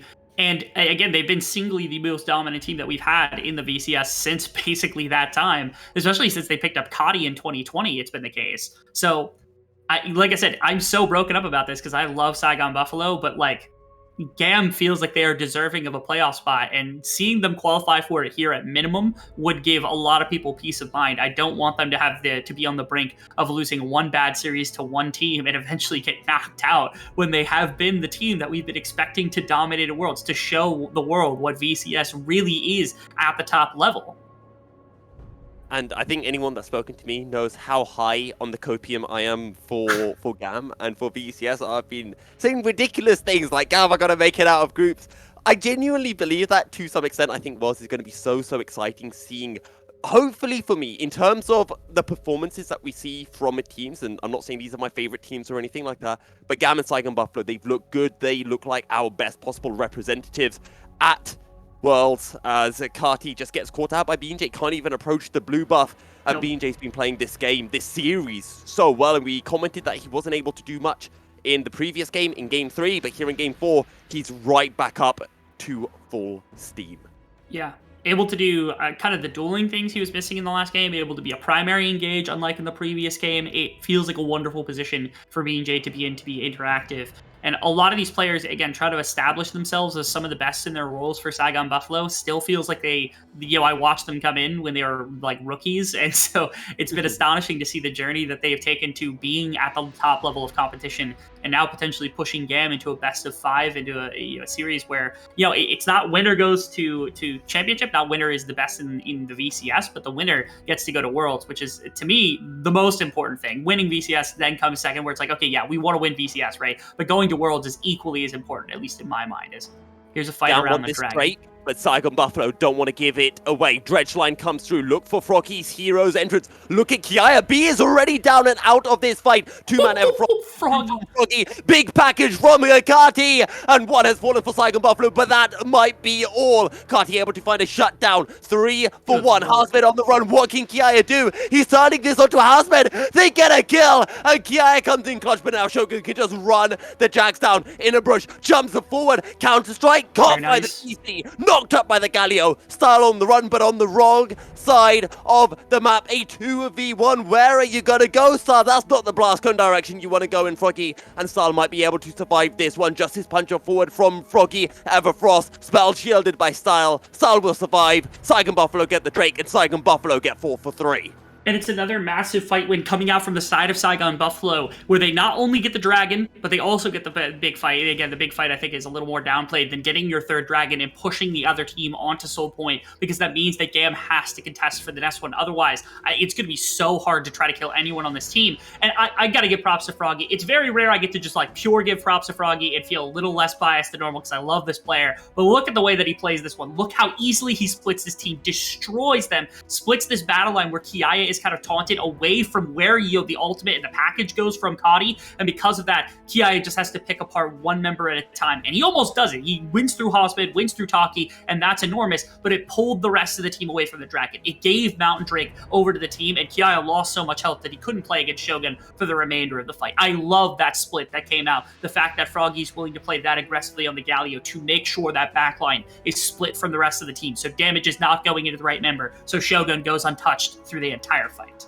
This might be an 8k goal lead, but I do not want to deceive any of our viewers. This still feels like a close game. This still feels like Kiaya has the chance to be able to find that miracle play, to be able to turn this game on its head. Your spring split MVP, we've been critical of his performances in summer, but he is stepping back up in this playoff series. Levi being forced away from the Baron by Hasmed as the Baron gets secured by the rest of Saigon Buffalo, and Levi is left on his own, taking blast guns, trying to run away from Hasmed. All the while, Rebel, Kiaya pushing in the bottom lane, looking for an inner tower. What is happening? Okay, so Levi just dies. There's not really anywhere for him to go. I think he could have tried to cross into bottom side. I know he probably would have ran smack into Froggy, but at minimum, Kiaya might have hooked up with him, and they could have done something there. But the more time they pull off the board for them to use with this Baron buff, the better. And so I would have liked to see Levi just continue the chase. The only deficit to it is if Shogun was stepping into mid lane, which I think he was at the time, Levi wasting time also wastes the time of Levi, where he can't respawn and be here for the defense of the base, just in case Shogun does push pretty far as BJ.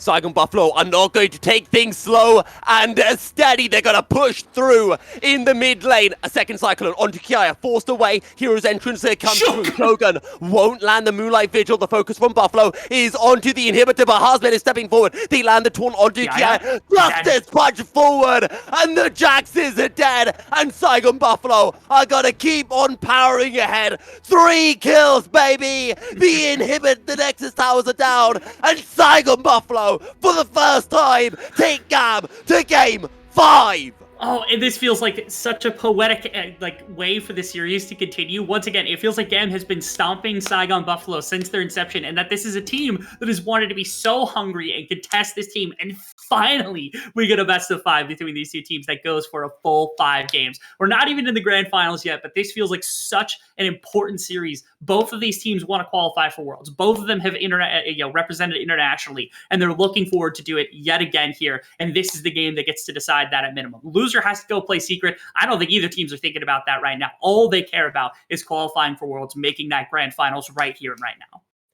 You look at the stats between these two teams since 2020, GAM have beaten Saigon Buffalo 11 times. The only time they lost to Saigon Buffalo was in regular season of this split, of summer. And now maybe Saigon Buffalo for the first time can beat GAM in a best of 5. We are heading to Game 5. I'm so excited.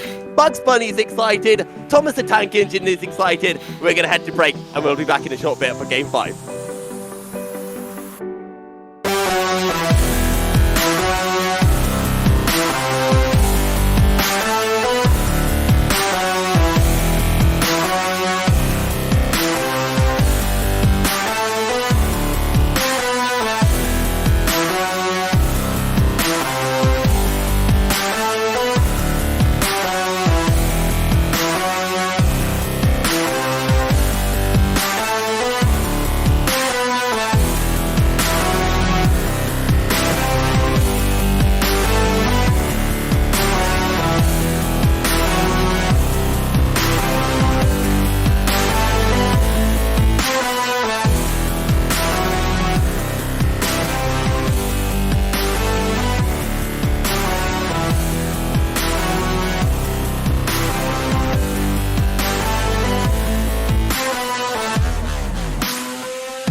Game 5.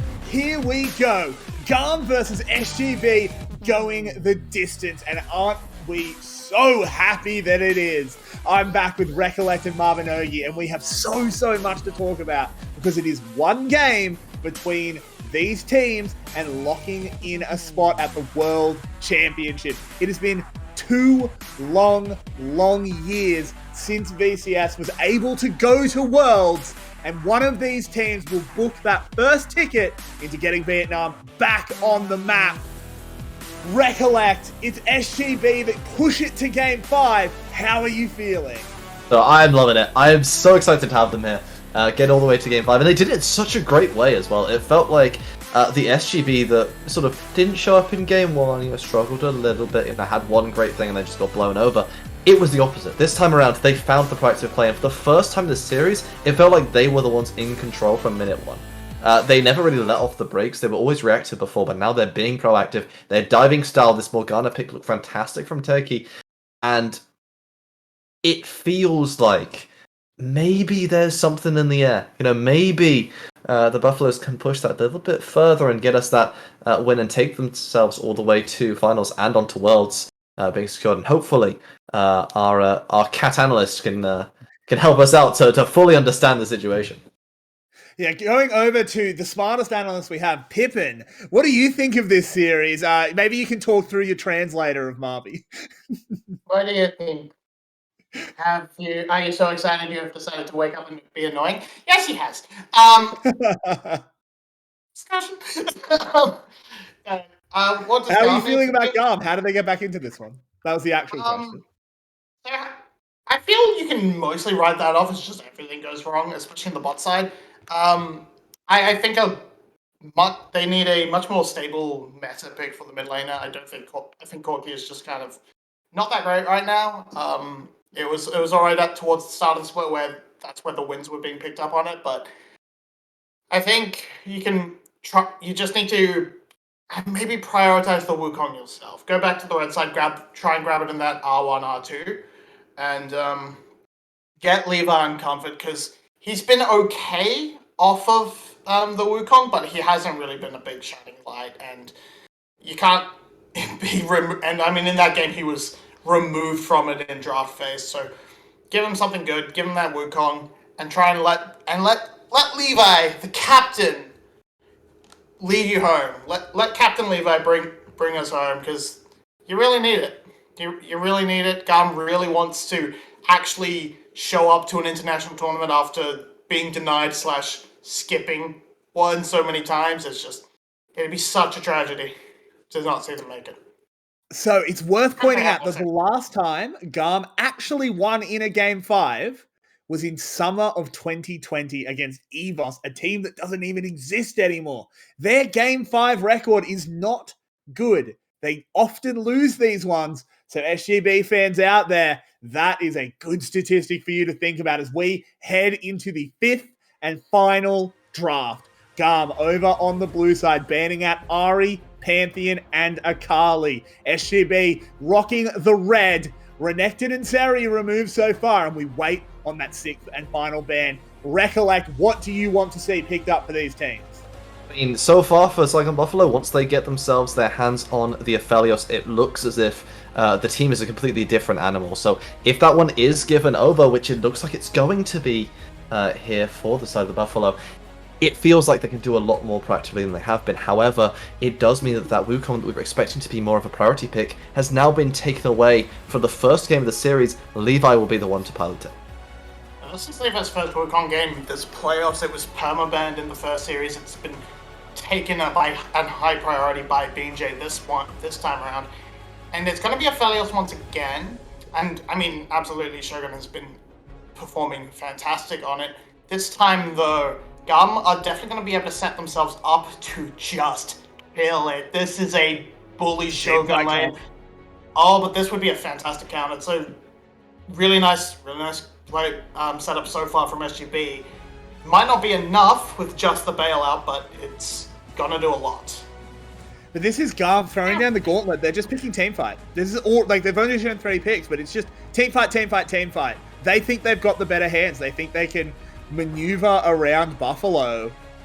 And I mean, if game 2 is anything to go off, or rather game 3, I should say, game 3, I think they might be right. Lucian being banned out now, they want to try and take away this aggressive ADC. I think Siva needs to be removed as well, push style down the tier list. This one is already spicy.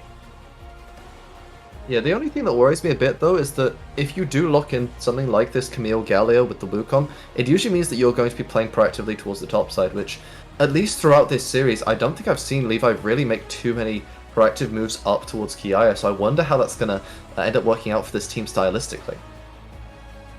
Stylistic, mate. I mean, if you really want to go all in, the Draven is still available. It can absolutely crack down onto this bot lane if it's given the right partner.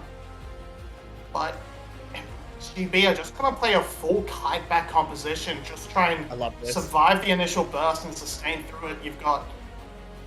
the Poppy kind of does the same sort of thing and can try and deny the engage from the Camille as well. So this is, it's protect Shogun once again, but it's the perfect counter to what GAM are already putting in. I assumed that there was some sort of like region ban on Poppy, because it's something that we have seen, as a massive counter internationally into this Wukong, works well into the 3 dashes that are already being shown here from the side of GAM, and you also still have the option of going that Swain later on down the line, and the Jinx Ashe going to get locked in. That is very greedy, I think, actually, from GAM. So the Ashe pick is something that we have seen a lot. Usually it's paired with AD carries that can help her a little bit. The Kalista can sort of keep her alive.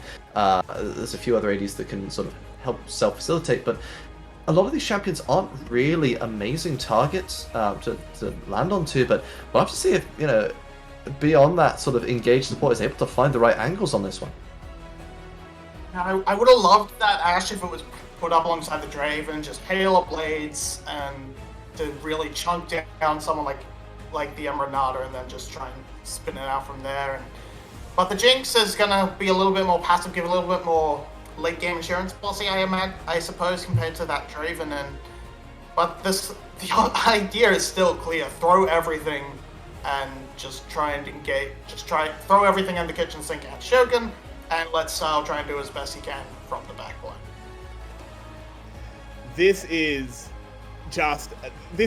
GAM is a freight train, and SGB needs to be Superman that can stop it from hitting the child that is Shogun. That is how this works out. This is not a hard draft to analyze. It is hard engage versus hard disengage. And this comes down to execution. I think it's hard to say who won draft. My analysts, though, were in game 5. Marby and my predictions are still alive. We both predicted a 3-2. Marby, are you sticking with it? Is GAM going to lock a spot at Worlds? Yep. Why not? It was my initial call, and I'm undecided, so I'm reverting. Fair enough. Recollect. Who is going to lock themselves at the first spot over in North America? It's such a hard choice, because both of the comps obviously have their strengths and weaknesses. You have Camille split push and other things, but to me, I think that the Lissandra Poppy mid jungle is so strong. I think I'm going to give it over to Saigon Buffalo. And I'll throw my own hat in the ring that I'm on the Saigon train. I think they've earned it. I think they look good. And you know who looks even better? And more importantly, sounds even better. It's Milky and Rebel as they bring us a big, banging game number 5. Thank you very much, Carrix. Our first game 5 of the split, and we're starting off with an invade. Be forced to flash away, but the engage comes through onto Kati, and it is first blood for BJ.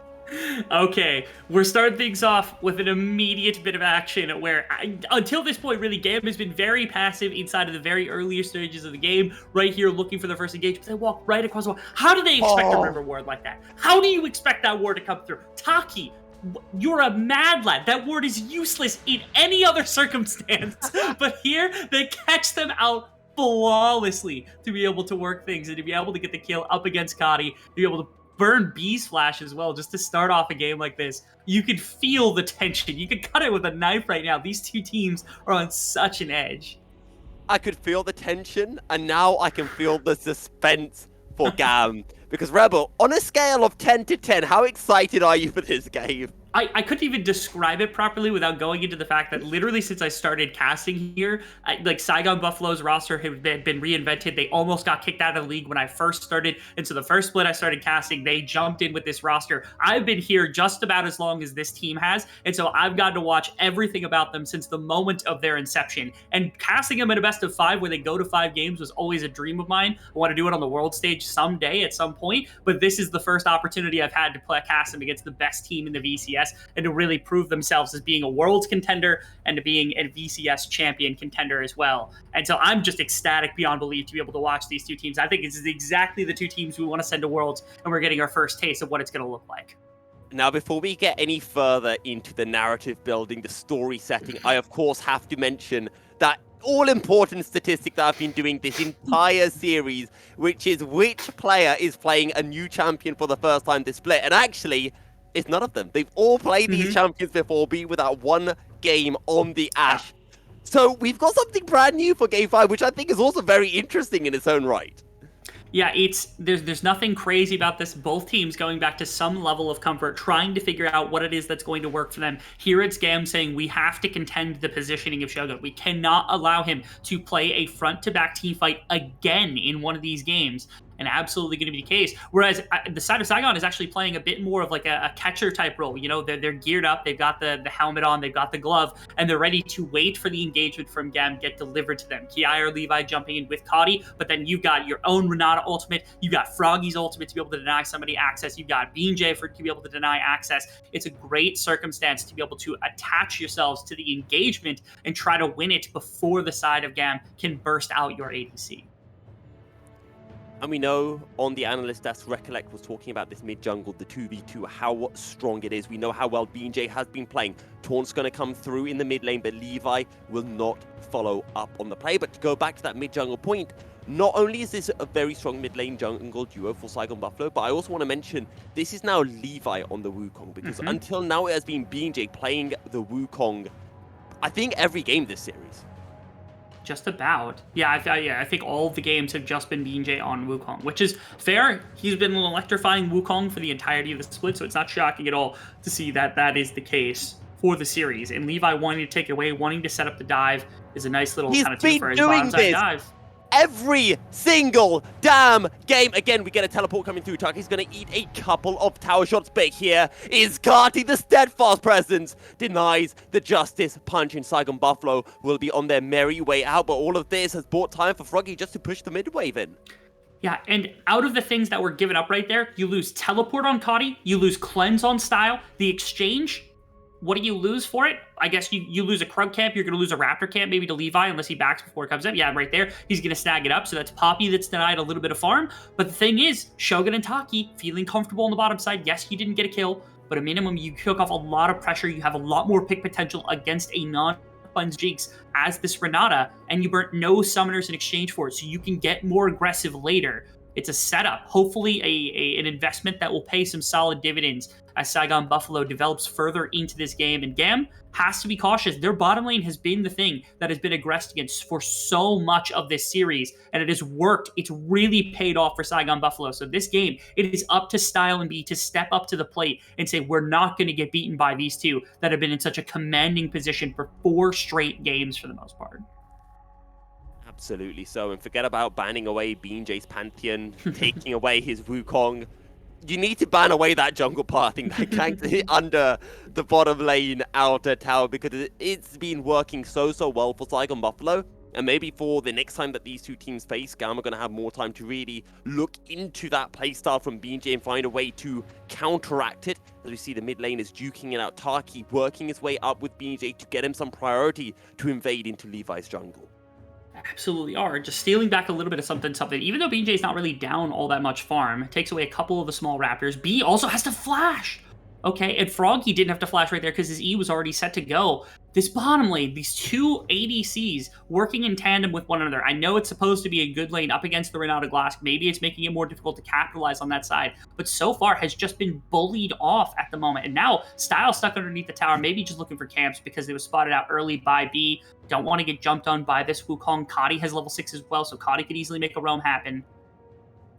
BJ gets caught out by one of the Flame Trumpets, we'll still be able to walk out as Levi shows up and collects the remaining Krugs that were left behind by BJ's Poppy. We've seen so much aggression already this game. Just one kill to show for it, but that's a 1k goal lead for Saigon Buffalo, and we have our first streak of the game up and ready to be taken, and it is the Cloud Drake. We do. And the more and more that we get into this game, the more I think that Froggy's wave clear is going to become an asset to this team, just because it's going to be even more punishing for Cotty to be able to step out of lane and just go for any sort of ultimate or something along those lines. You have no idea the level of which Froggy had trained for years of not CSing in the slightest to practice roaming out of lane as a Galio, so that he could look like a beast on the champion in the modern era. I mean, there's a time where he sacrificed 4 CS a minute, was down to like 6 or something on Galio on average, but it's taken him a while. And so Cotty having to figure that out too. Now that Lysandra has got a good amount of wave clear, Froggy can start making impact across the map as long as he is able to stay hidden at least a little bit from the gaze of Cotty. Both these mid laners wanting to make an impact elsewhere on the map. The first one that gets that strike feels like it's going to be such a domino tip in the favor of the team that makes it happen. And there's one player that I really want to talk about. We've spoken in depth about quite a few players. We've spoken about Taki and B back in game 1. We then spoke about Shogun when he picked up that pentakill as well. We touched on how much of an impact BJ has had this series, but I really want to put a bit more emphasis on Kiaya as Kati's getting caught out by BJ, or maybe it's Kati doing the catching out. Froggy will show up the Hextech ultimate, and BJ will just knock Kiaya and leave Kati and Kiaya away, and the Ignite almost sends the Galio to the death chamber. In an insanely different kind of turn of events right there. It's actually a really solid play coming through. BJ picking off one member, pulling in Kiaya for a little bit more, and the biggest thing is it resets the Rift Herald because Hazmat had come down and threatened Levi's position inside the pit, which meant you couldn't just sit there and solo it. Now you see the bottom lane coming through. B is only level 4, but is going to be here alongside Style to help support this Rift Herald take coming through, but it opens up bottom lane again. They've made this trade so many times, and it doesn't work out for them. Stop giving plates to Shogun. Stop giving gold to Shogun. You don't understand what this is doing to your team right now. Shogun's just getting so many plays. It is a dumb 2 plates at 9 minutes. I do want to go back to that previous point about the top lane, because Kiaya, I think a lot of analysts would probably agree, or at least say is up for very close debate, that this is probably Kiaya's worst ever split, or in recent memory anyway. We have seen his brilliance from time to time. We've seen it in this series, how impactful he almost was on that Jax. Well, he was impactful, but it wasn't enough to turn this game around. So I am looking to Kiaya to be this veteran almost for GAM that can step up and carry GAM through this top spot and take them directly to the grand finals and to Worlds. I absolutely agree with you. Kiaya is the difference maker in a lot of senses. We have so many good players on this team. This is a big one. Okay, a little bit of contest. I don't think anything massive is going to come of it. Yeah, BJ is going to be able to walk away with the upgraded smite, take that dragon, not worry about anything. It was a solid bluff coming through from Saigon because they kind of... Froggy might have to flash. He will. As Kati and Froggy just sail past each other like ships in a night sky. And then realize, actually, no, we wanted to fight there. I am a little lost about what that was, because that's the first real... It sticks out like a sore thumb, because before that in this game, there really hasn't been that much of a difference in play. There hasn't been anything really wild happening, and so that little blunder right there from Froggy felt like such a sore thumb sticking out inside of a game like this, where everybody else had been perfect. That's just the first addition to the cringe compilation we've had since basically game number 1. As Saigon walks away, again, 2 plates to Shogun, more valuable than anything you could do with the Rift Herald as long as it doesn't net first tower for the side of GAM. And the other thing is the first dragon, again, slowing down that stacking strategy for a team that wants to play around team fighting does help, because now you don't have the same kind of control. Again, if you get to 2 dragons as Saigon Buffalo, it feels like you are able to pick your fights on the time that you want, as opposed to being forced by GAM at any point where you can use this Galio and this Camille together. GAM, I think this is a solid first play. You're going to get a bunch of gold into Style and a couple members of GAM together. Saigon Buffalo can't really contest your positioning. Hopefully it opens up for next dragon as well, at least a little bit of something. As 3 plates actually go over to GAM, they end up gold positive, even though it's split between Levi and Style compared to that bottom lane trade where Shogun got 2 plates. And let's not forget as well, while there are a lot of plates that have gone Shogun's way, and now a couple of plates have gone to Style, Froggy has a huge CS advantage over Kati right now as well. It is actually disgusting how far ahead he is at 11 minutes. And could you imagine, back when you joined the VCS, right, and Saigon Buffalo were a new team, imagine if I said Froggy has a huge CS lead over Carti. Yeah, listen, right? That alone is crazy, but also thinking the fact that, like, it used to be a running joke that Levi would steal Froggy's farm through, like, an ethereal portal somehow, and that's how he ended up with, like, 10 CS a minute. Look at Levi's farm. Levi's down to BJ about 25 minions as well. The portal has been reversed. Froggy is now stealing Levi. This is such a character growth moment for anybody that knows the way we classified these two a long time ago. As Arrow into the top lane, into the hook shot, adaptive defenses, and it's so easy for GAM to get that kill. B from downtown with the snipe. Absolutely. Now Kati under threat potentially. He's gonna get bound Locked up. down with a gravitum a gun. Kati goes in, finds the knock up onto BJ under tower, will run out of the tower with a steadfast presence, could look for a re-engage. But all of this is just to buy time for Shogun to get more and more plates. They know B's there. Okay. Yeah, just needs to escape here. And unfortunately, it's now 3 plates to Shogun. Should be 4 plates. It's like 1 auto away. He probably has to bail after this wave, unfortunately. But there was nothing traded for top side.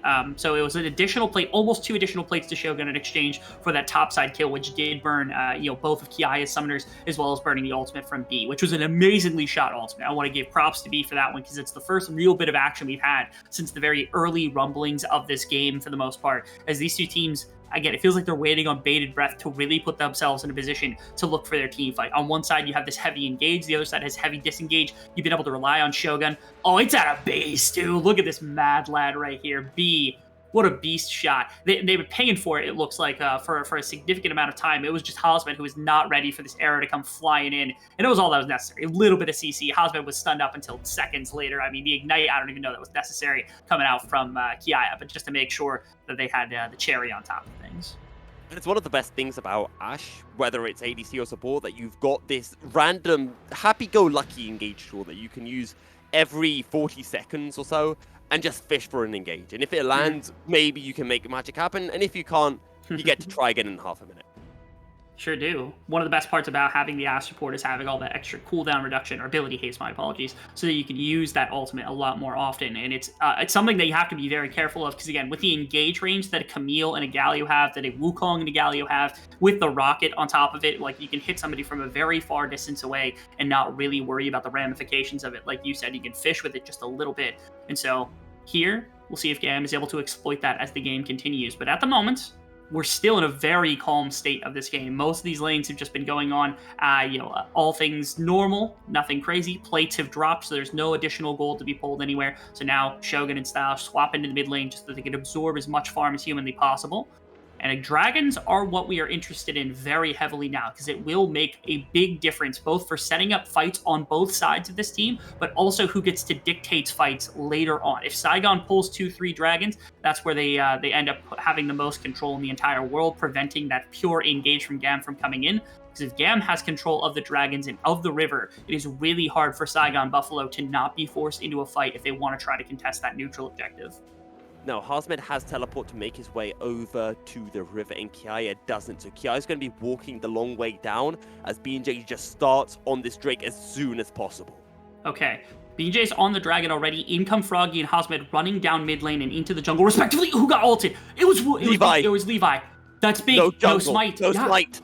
And it is secured. Enchanted Crystal Arrow will, though, land. Steadfast Presence stops the engage from Cartier. Able to land a CC. Handshake comes through, but Shogun has already fallen. Kiaya coming in from the side with a Hextech ultimatum. In goes Froggy, looking for Carti, but able to jump away with a hero's entrance.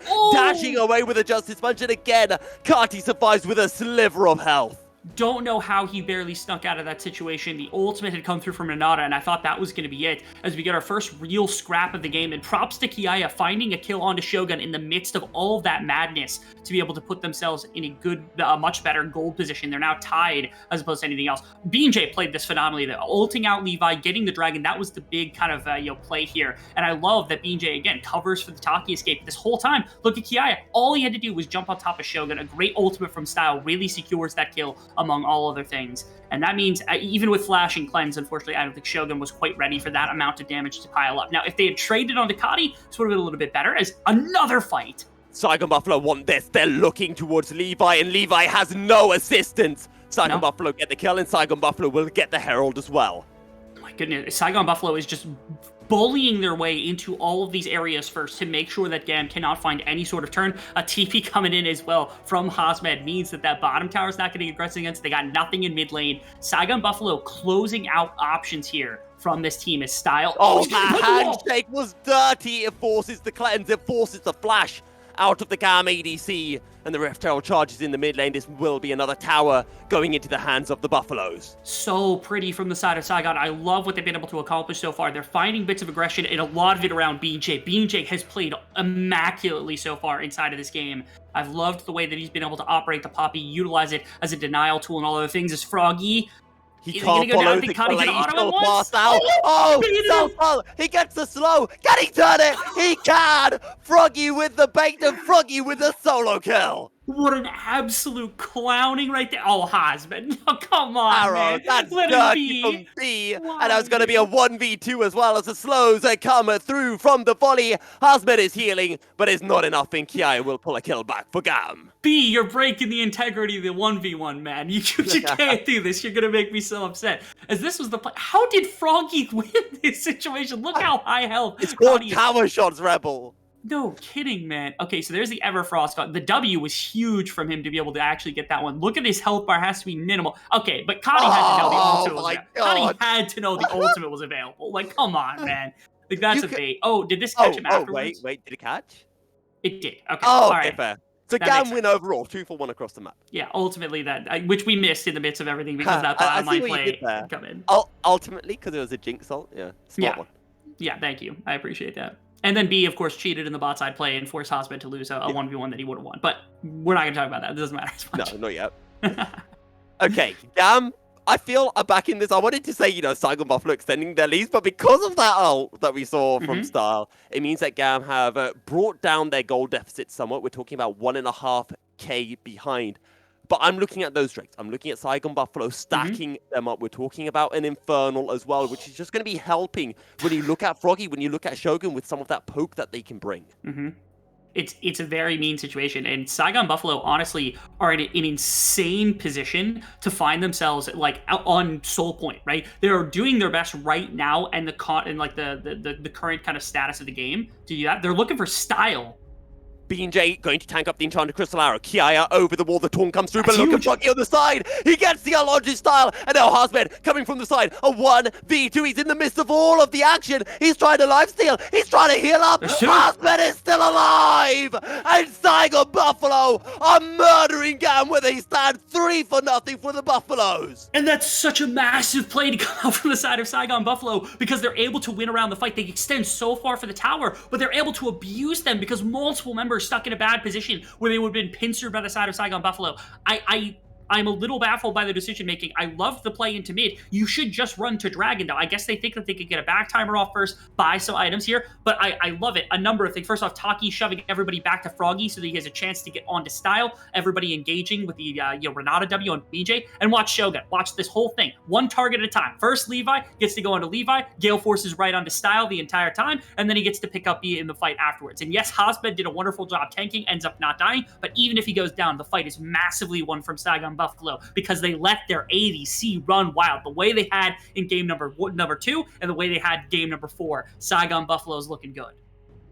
Shogun must have been doing some mega meditating before because that's a lot of chakrams that he had built up, and now Saigon Buffalo are going to be taking themselves to Infernal Soul Point. Rebel, I really don't want to cast the curses, but this is the point where we have to start talking about how Saigon Buffalo, they've gone from being the underdogs. They've always been beaten by GAM, and now they can start to taste the victory. A series win over GAM, taking themselves to an international stage, and this time out of merit, not out of luck of GAM having to go to the SEA games. This would be Saigon Buffalo beating GAM fair and square to lock in that international spot. And it's precisely the kind of statement that you want to make walking into playoffs, precisely the statement you want to make walking into grand finals, and exactly the type of thing you want to have when you walk into the tournament at Worlds. You don't have to go through play-ins if you get in the right circumstance, and this gives you better posturing. You take the number 1 seed walking into the finals, where you get side selection. You have to run back another series against GAM or Team Secret,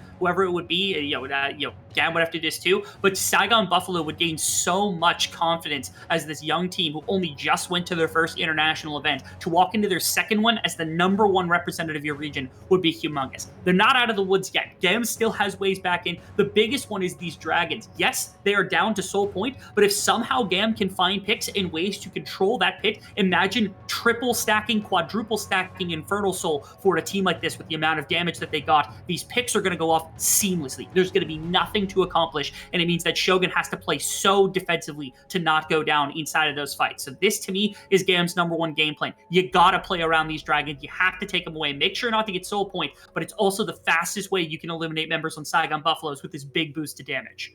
It feels like it was only a couple of weeks ago, Rebel, that I was arguing with Yulway about who was the second best team, and he was saying Saigon Buffalo, and I was saying, no, it's not.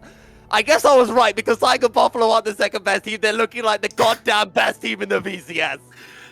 Again, it's such a stressful thing because so few teams have been able to, put themselves in a position to be better than GAM. Flash did it back in 2019 when they had Kadi on the roster. That was the reason that Kadi got added into GAM, being the #1 mid laner inside of the VCS. And then you had that winter split in 2021, which was way off the record. Nobody really knew about it. That is when Cerberus won the split off the back of that. And in Game 5s, this has always been a struggle for GAM. They have to find a way to beat Saigon Buffalo here. Because again, if you give this much momentum walking into a finals where they get a chance to be like the #1 in the region, they get a chance to beat you, and they have side selection walking all the way through, I have faith that Saigon can do it a second time. This is their proof of concept. GAM needs to snuff this out now, needs to eliminate that kind of stigma of not being able to win out in Game 5s against teams that push them there, because they haven't done it in a very, very long time. I would like to direct your attention towards Style. He's almost at 3 items. In terms of gold, he's relatively even to Shogun. So what I want you to do, Rebel, right now is to our nearly 3K viewers in Twitch chat watching, tell us why GAM can win. How can they get back into this game? What do they need to do in an upcoming team fight? This is actually a really amazing clash of styles where you do have a catch of a lot of the engagement that comes through from GAM, but the important part is this counter dive. Whether it's BJ or Froggy or even Hosmet that have been able to get onto Style and force them further back in the fight has really been the problem. Style needs to have the same room that Shogun has had for the entirety of the series to free fire into multiple members of this team. Whether it's, compounding multiple ultimates here so that Style can walk forward and throw rockets into this team, that would be massive. But the important bit is you can't let him get pushed off. Froggy getting into backline, anybody else getting into backline, forcing him away, that is a fight loss waiting to happen for the side of GAM. Can't let it happen. As B, again, fishing with that arrow. But that's the important thing of watching. Can Style put out damage? Because so far in the fights, he hasn't really been able to stand resolute and auto-attack against anybody, whereas Shogun has been able to do that for the most of the series. Froggy flashing forward, and he will find the engage. In goes BJ trying to follow up on Levi. Hero's entrance comes through. Hosman has been engaged on, and thus a Hexagon debatable to Shogun, but there is no follow-up from GAM. Style going to be able to find 1 kill onto Hosman, and Style is free firing. Shogun is forced to go golden. Froggy now goes in. Oh my God! Forward, and Style has been taken down. Is 2 for 1 Winds of War. But Shogun, how much can he do? Kati goes golden. Shogun will surely die, and indeed he will. Kati will die as well, but BJ comes in from the side, knocks Levi into the wall. Look how low everyone is. Can BJ get on top of Levi? Can Levi maybe find another pick? And the answer is no. It's 3 for 2. Saigon Buffalo coming out on top there. I'm going to be honest with you, Rebel. I don't think either team won that fight. This is an absurdly stressful situation, but the big thing, more members on the side of Saigon live for longer, and that means they get to, or they don't live for longer. They live the fight, or they died quickly. Hosmed was down. They've got 4 on the map ready for Infernal Dragon, #4 coming through from his team. As this was the pick, they attempted to get onto Levi, attempted to get on multiple members, and this is where I thought Style could pop off. You can see him. He gets to hit Hosmed. He gets to hit Froggy. He gets to hit Shogun, all for free, but they absolutely bait him here. Milky, watch this. How confident do you be? Double stopwatch, rooted up in place, not ready to throw out damage any more than he absolutely did right here. And that means that the fight is basically done. Shogun does get chased down, but at the ramification of Taki, Froggy, and BJ being able to make a response play against Kadi and nearly against Levi as well. That was insanely close. The auto attack coming through from the Lysandra passive would have made the difference. I'm gonna have to cut you off there, Rebel, because we've got a fight for the Infernal Drake, Infernal Soul for Saigon Buffalo. Levi, the most experienced experienced player on this damn game. He has to step up. It's an He amazing has flank. to find a steal. What can he do? Oh, The Shogun. king of the VCS. There's one. And Johnny Crystal comes in. And Cardi gets knocked away, but Froggy is already dead. Hextech ultimatum. And Gamma following up. Shogun kept alive by the bailout, but can't get the kill onto B. And he will surely fall, but the Guardian Angel will get popped. And it is going to be the Infernal Soul goal going over to Saigon Buffalo. GAM will have a few members surviving, but it is still 2 for 1 for Saigon. And that Infernal Soul is going to be so darn clutch for them.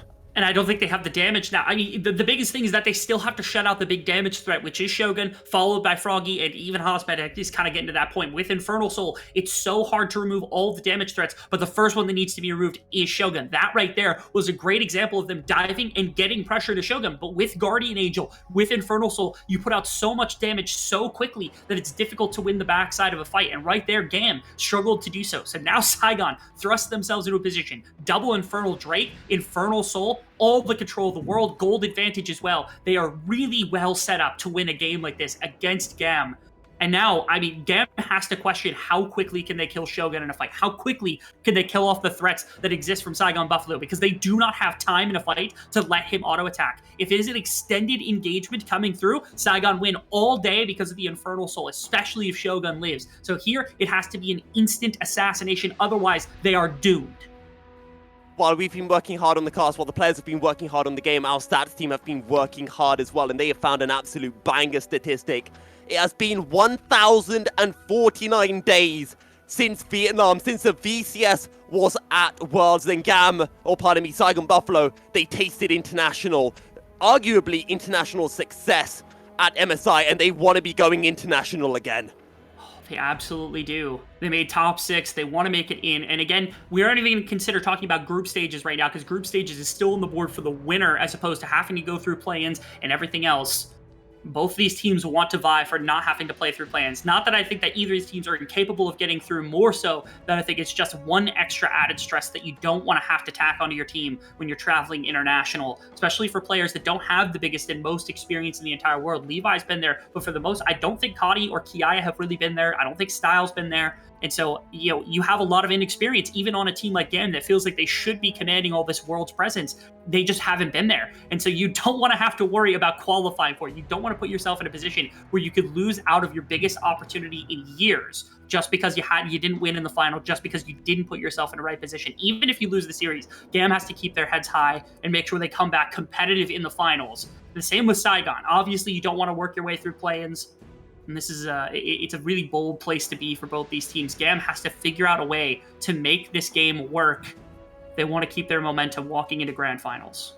We're nearly 30 minutes into this game, Rebel, and this is a game. This is now a series that can be decided with one more fight. On the flip side, maybe we'll get 4 or 5 fights that are so even with only one member left standing that neither team can make any real advancements on the other's base. But right now, Saigon Buffalo are trying to get some pressure on the top side of the map. They're trying to get some pressure around the Baron Nashor. They need to note really quickly that Style has stopwatch. No Guardian Angel available for Shogun. I think they want to farm him till he's on his Infinity Edge, and he's got to be close to it at some point, because you're going to be close there any minute now. It looks like he's backing. But the big thing is, again, that defensive tool, that Guardian Angel, not available for this fight, and the stopwatch is available for Style. They cannot get baited into diving for Style specifically, because it will be the death of whoever goes diving. They will just press that stopwatch. Everybody else around them will be able to kind of surround. It means the rest of the fight goes not great, or at least it's a lot harder to manage the fight if that stopwatch gets popped perfectly by Style. So that's one thing I think that Saigon Buffalo also wants to slow play. They don't want to take it super fast for Baron. They don't really want to have to wait for Elder Dragon, but of course, if Shogun's got the Guardian Angel, it's going to be near impossible to win this fight as GAM into Saigon, because you can't erase the #1 damage dealer, especially with this Infernal Soul up. They're going to push their way into River. Again, they've got control of it. They can put out quite a bit here. Shogun can do some damage to this Baron buff, but they know it's starting. They're baiting out a fight, I think, a little bit from the side of Saigon Buffalo, as GAM has to be there. Kiaya's on the split map. He's got TP readily available for a fight like this if Saigon Buffalo were able to start up this Baron. and Froggy's looking for the engage. He's going to find the ultimate onto Carti, but this time Shogun is in the fight. Moonlight Vigil doesn't land onto anyone, but the hook shot from over the wall into a hero's entrance. Shogun is solo, but Shogun is still alive, kiting back, dishing out the damage, and Saigon Buffalo are winning the fight. Ki on the run, Harsman steps forward and picks up the kill. 2-0 for the Buffaloes. In a miraculous turn of events right here, Saigon Buffalo somehow slipped Shogun from the Surly Bonds that looked like absolute death, from Kiaya being able to come in and Styles' ultimate nearly tagging him. The Gale Force at the last second buys him the space necessary to get away. And that is what wins this situation for the side of Saigon. They're able to keep their ADC up. They kill people as they're clustering into one area. They grab the Baron buff. Now they push out bot. Now they push out mid, and they go for the Elder Soul. And you can't ask for a more powerful composition at that point. You've got a near full build Aphelios with Infernal Soul, with what could be Elder Dragon, and a Baron buff adorned on them. That's gotta be the end of the game if they're able to snag it up. GAM, I don't think there's a better opportunity for you to fight than around this, because if you have to play around Elder Dragon, they're going to kill you. You are going to die way too quickly for them to be able to do anything against. And so for Saigon, their job is to just take this cleanly or to force an engagement. They use their Baron buff to set up these waves a little bit more effectively, but ultimately you are never getting a better fight than having all three buffs at once for Saigon Buffalo. And so I think they can go to GAM into a team fight right here, because they don't want to give up that massive objective to the side of Saigon. This could be the close of the entire game right here and right now if GAM loses the fight. Take a breath. Breathe in, breathe out. Saigon Buffalo with a potential Elder. GAM stuck between a rock and a hard place. They need to steal this. They need to win the fight. And their hopes are dire. Look at Levi. He needs to find a way to get into that Drake pit. He needs to steal this away from BJ. He needs to show his class. Diamonds are built under pressure. And Levi, you need to show up right now for your team. Enchanted Crystal Arrow doesn't miss. And Saigon Buffalo take that as an opportunity to engage your forces, B and Carti away. But GAM Froggy's got him kicked out. away. And Froggy has found Levi. He's stopping him from getting into the biz. But Levi goes in. BJ secures the Elder. And Kiaya is left on his own. Saigon Buffalo get 2 kills. They get the Elder. And maybe that could even be the game, Rebel. That's the game. Almost certainly they're going to be able to push down mid lane. We were hoping Levi was going to be able to get in and contest and try to smite that away. But Froggy, combined with the rest of the team, putting in the right focus. Shogun nailing a massive, Infernum Moonlight Vigil. Just knocked 2 people out of a fight. And this is it. They've got Baron, they've got Infernal, they've got Elder. You don't fight this team. They have to hope and pray that Style somehow can put out the damage. But I don't think they can. Shogun wants it! Shogun's got Elder, and Shogun is feeling himself. Saigon Buffalo have never beaten GAM in a playoff series, but for the first time ever, they will taste victory. Saigon Buffalo advance to the grand finals, but more importantly, Saigon Buffalo are going to Worlds. God, that's such an exciting statement to say. To think that they were able to qualify through this. None of us thought that GAM was going to fall like this. The first half of their split was rough, but they picked it up so well. They were on this massive win streak coming into today. And only Saigon Buffalo, who has been on an absolute rampage as of late, has been able to defeat them in very convincing fashion, especially in that last game, to be able to hold onto grips like that. It's an insane series, an insane statement from Saigon that maybe they can be competitors for the #1 spot here in summer and maybe for the rest of existence. This team has been together for 2 years and they are ready to start displaying the fact that they could be the #1 team in Vietnam.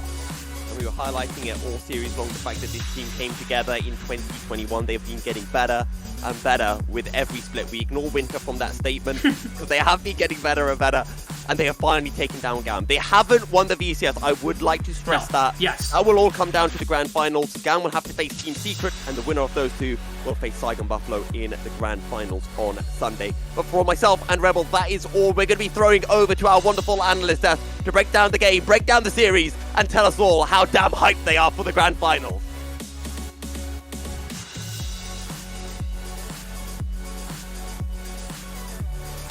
God. Guys, I'm the host now. How is everyone doing this evening? As Carrick gets himself unmuted and then... One crash because I'm just too hyped. The Emperor is dead and Shogun takes the throne. SGB are going to Worlds. So, I mean, yes, they're going to Worlds. Let's not... The death of the Emperor may be overstated just yet. They still have lower bracket. took a But game 5 this off Gum. is. They took a BO5 off them. But yes, that's what I'm going to say. Was going to get to. They've never won a best of 5. They were 30-10 in game score in the head-to-head matchup since Bean J and Taki joined, and the roster we know now as Saigon Buffalo came into fruition. And they've done it. They've broken that block. They have beaten GAM. And we're going to have, and with that hurdle taken down, that's what SGB needs to do it again. The first kill is always the hardest. But once you've done it once, you can do it again. And this is so hyped for such a young team. The era of Levi is kind of coming to an end, perhaps. He looked really rough this game, to split the series, but this is the young blood of the VCS. These young bulls, they are here to stick around and kick some ass. And recollect, you were on the SGB hype train with me. It didn't go quite as smoothly as you predicted, but regardless, over the line they get. How do we feel? What do you think of SGB here today? Definitely look strong. They looked a lot better in the last 2 games, right? Very excited to have them finally secure their spot over at Worlds, but there are still cause for concern, right? We can't write off some of the games that did happen, but that doesn't necessarily mean that it was all bad. There was definitely a lot of positives to look forward to.